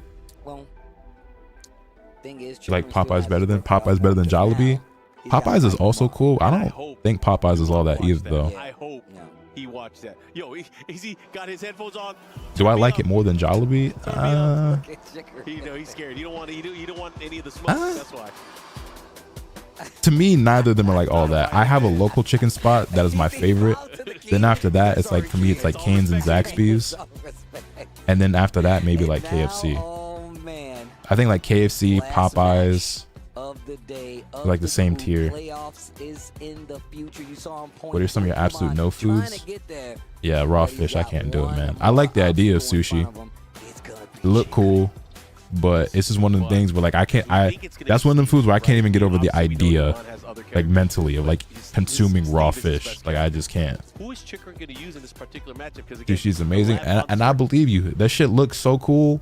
Eunice be making it seem like that shit tastes really good, but like mentally, when I start thinking about it, I kind of want to start gagging at the thought of eating raw fish. Do I get to call somebody? Do I get a coach right now? I'm gonna call someone right now. Hold up. I'll call my mom. But I also just don't like seafood in general anyway, so it's like I already don't like seafood. Now you telling me I got to eat it raw? I'm cool.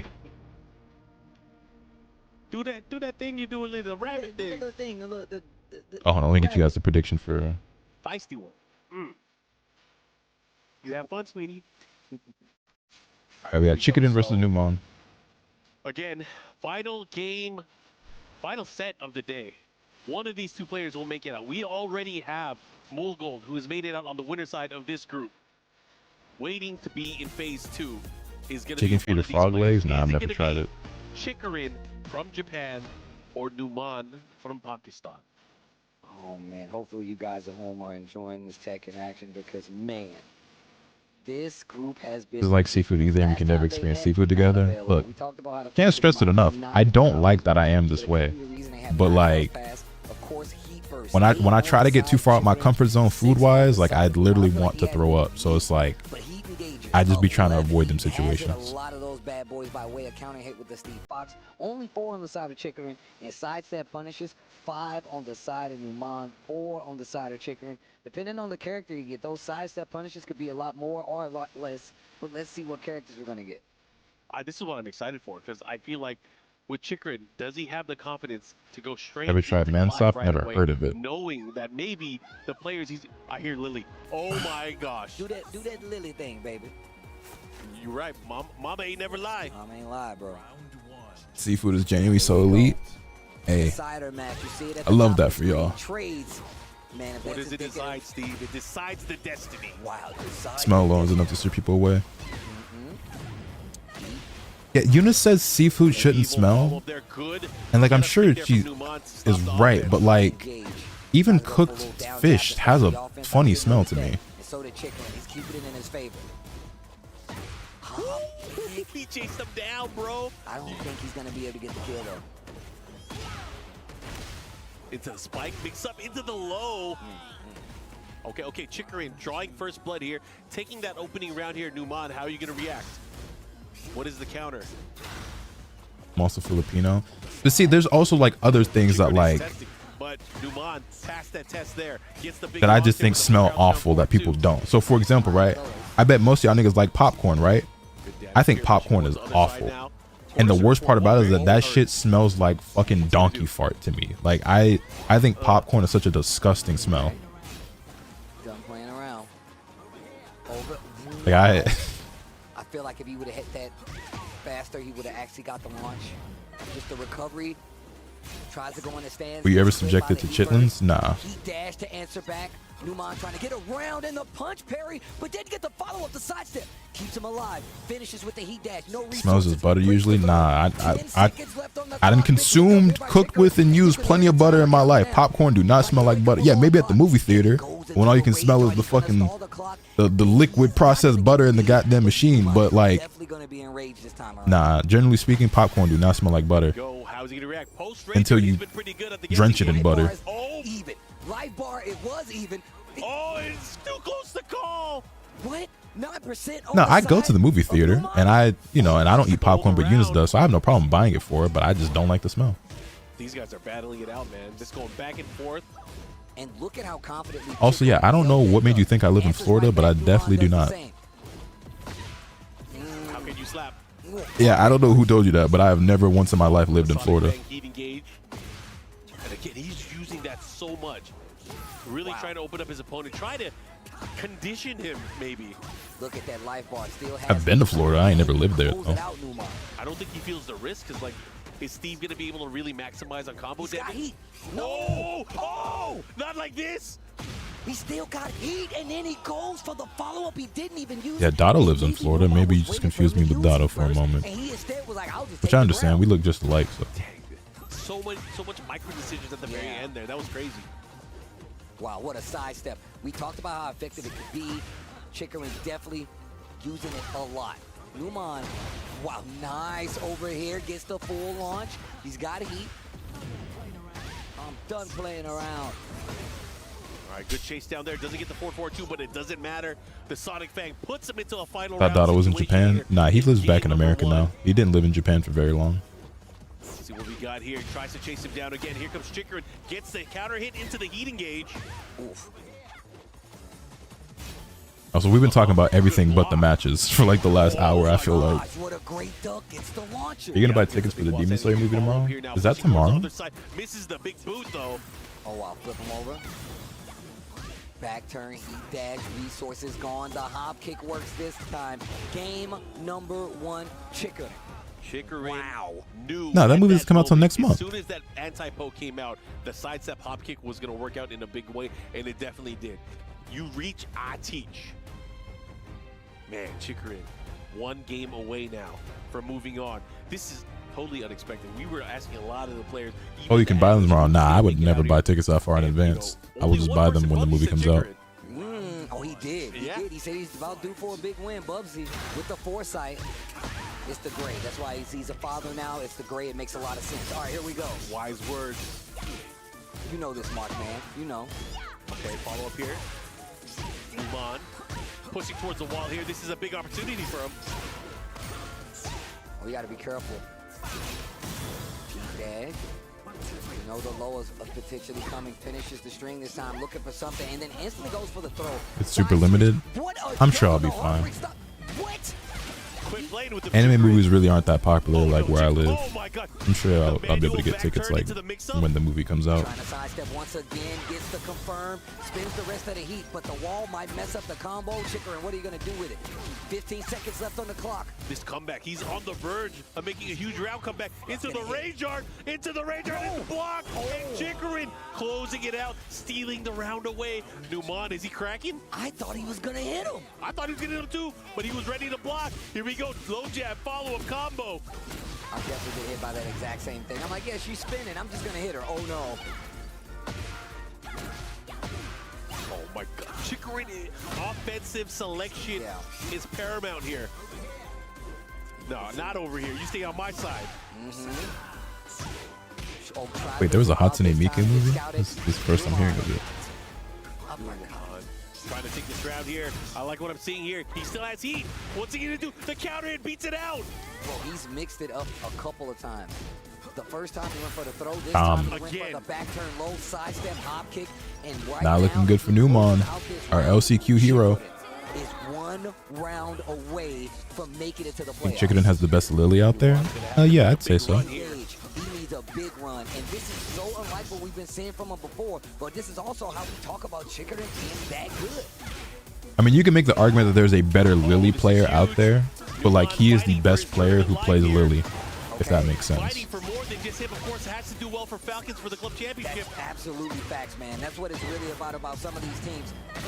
Falcons might be in big trouble if Numan goes down here. And you know he's aware of it. The feisty rabbit doing his work. What a sidestep. Heat dash. Picks it up. I don't think he's going to be able to kill. So Numan, whatever you get after this. FDX and Lily go? Nah, facts. FDX best Lily.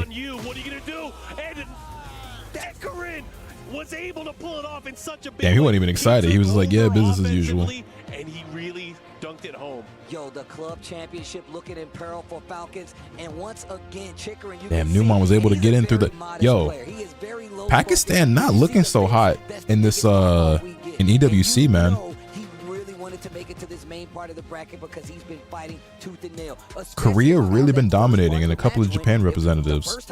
Like, if we go back through the groups, right? Atif losing to Edge. Bilal getting eliminated in that first group and ultimately losing to Atif, right? iMusician beating Ilias, Mangja beating Farzine. Farzine getting double eliminated by Mangja, actually. iMusician and Mangja being the two qualified out of Group B. Hasamir losing to Tekken Master, who lost to Junding. And then Arslan lost to Junding as well. Was able to eliminate Kwasamir, but, you know, qualified through the lower bracket. Kakoma and Ni qualified out of their group. Both Korean players, obviously. There were no Pakistan players in that group, but Ulsan qualified out of the upper bracket on his side. There were no Pakistan players in Group E. F also had no Pakistan players, but both players... No. Forgive me. I was going to say both players who qualified were Korean, but Pena is Japanese. Kudans obviously Korean. CBM and Tibetano. I gotta give it up for all of the players that we have here. Man, they did so Wait, well. what? No, that's not right. Give them their props, but unfortunately, they couldn't make it out. Yeah, man. No, this is wrong. It's CBM and Lowhigh, right? From Group G. We've all been echoing the same sentiment. This says CBM and Tibetano. It was definitely CBM and Lowhigh, right? The LCQ.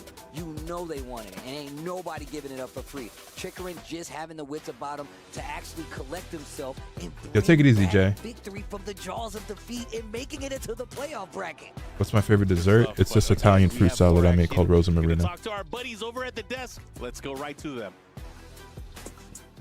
Another crazy group finish. It's like an Italian like pasta fruit salad where you like, it sounds crazy, but I promise it's great. Where basically you cook like orzo pasta and then you make a syrup out of the juices of like oranges and pineapples, a little bit of sugar, flour, and an egg yolk. Let that thicken up. Then you pour that over the cooked pasta, and then you add in all the fruit, and then you fold in some whipped cream, and then you refrigerate it, and then yeah. When he went up against Mogul really just moved him down, but you know, there's just something about really Chicken we were saying quick explanation of it. Like, you know, what does he have to do? But anyway, and then going back to what I was saying, Chicken and Mongol being the two who qualified out of here. So yeah, Pakistan, not their best showing, man. People to look at him and be like, you know, this guy's a serious contender. That's the thing. I mean, look, he third place as well at Evo this year, right? So the consistency is there, the level is there. It sounds like crack. It's really good. I like it a lot. More gold for a second. It's kind of like the only thing I really eat for dessert for the most part. Blue Moon Burst. I mean, Blue Moon Burst versus back one. Pretty reliable counter to back one. And not even just that. He just has so much control over the match all the time. It's just like, Noman had his moments, but just looked really tough against Mogul. And Rukang, you know, it's the clutch factor for Mogul. We know you to be that kind of player that's always locked in, always able to get those clutch moments as well.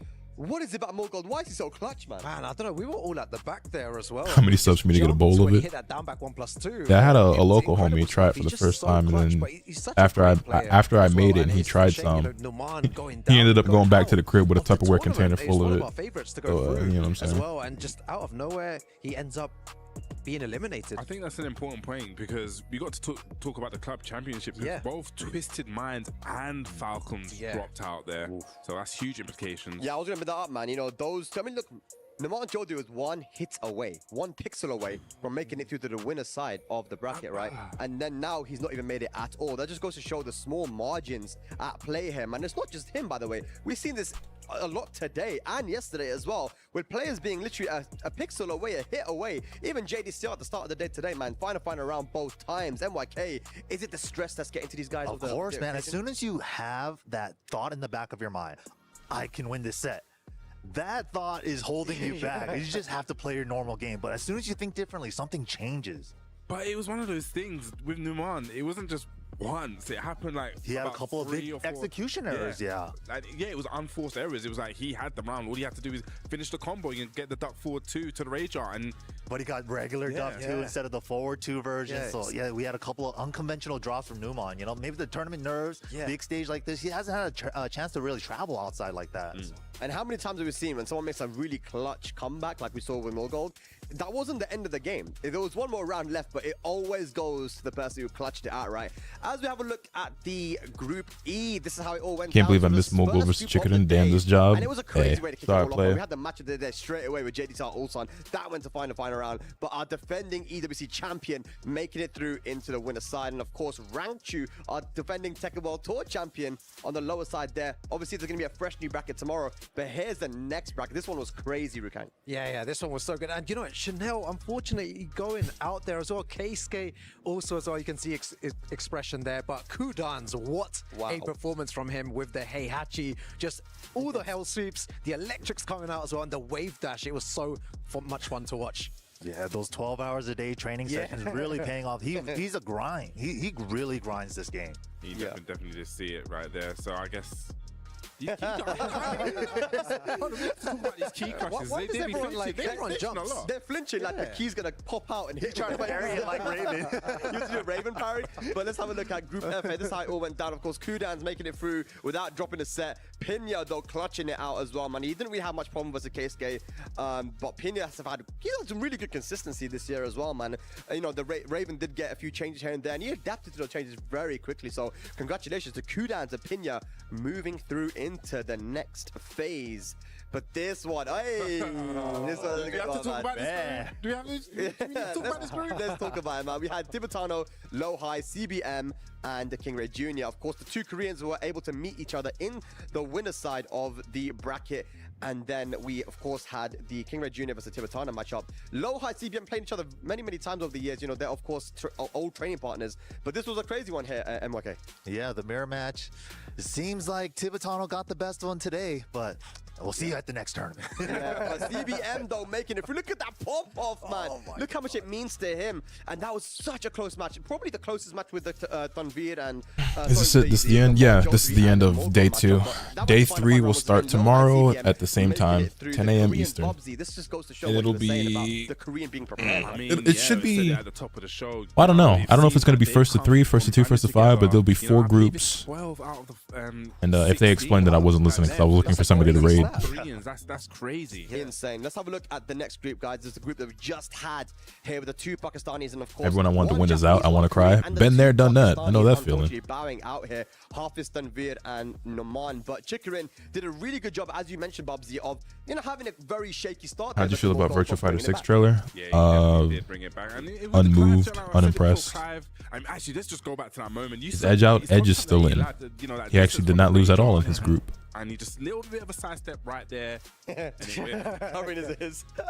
But here we had the Chikarin versus Noman matchup. We just had it. And honestly, that looked comfortable for Chikarin. Yeah, MYK. exactly. Yeah, like 18 hours from now, it looks like, tournament characters, Chikarin pulls out the Clive is when the stream for day 2 will start. Did the thing. I think that's really important because I can't remember what tournament was earlier on this season, right? And Chikarin did bring out the Lily. It was against Rangchu, and the Lily was not ready. I watched it, and it was like combo drops, and I was like, oh, it wasn't ready. But it's good to see now. You said 2 tournament characters ready at the top level, so strong. Ladies and lads, that means our phase 2 is set, and I have the matches right here on this tab. All right, chat. Y'all want to do me a huge favor? Okay, we have Edge. It looks like it's actually Lena's birthday. We have iMusician versus So we're gonna CM. raid Lena. John Ding versus Pena. Knee versus Rangchu. And I need y'all to go in her chat and spam this. Kudans versus If you're subbed. If you're not subbed, just say more life. But if you are subbed, you gotta add the Asakura Bless emote. And Mul Gold But we're gonna raid Lena. It's her birthday. You know what I'm saying? Appreciate y'all for hanging. Thank you for the subs, the gift subs, the bits, the follows, and I will see y'all again tomorrow at 10 a.m. Eastern for day 3, phase 2 of Tekken 8 at EWC. And yeah, y'all go show Lena some love. Appreciate y'all for hanging. Shout out to y'all in the YouTube chat. If YouTube chat, y'all want to do me a huge favor, hit the like button on the stream on your way out. I would greatly appreciate that. It helps your boy out a lot. And I will see y'all again tomorrow. Y'all be easy, man. Later.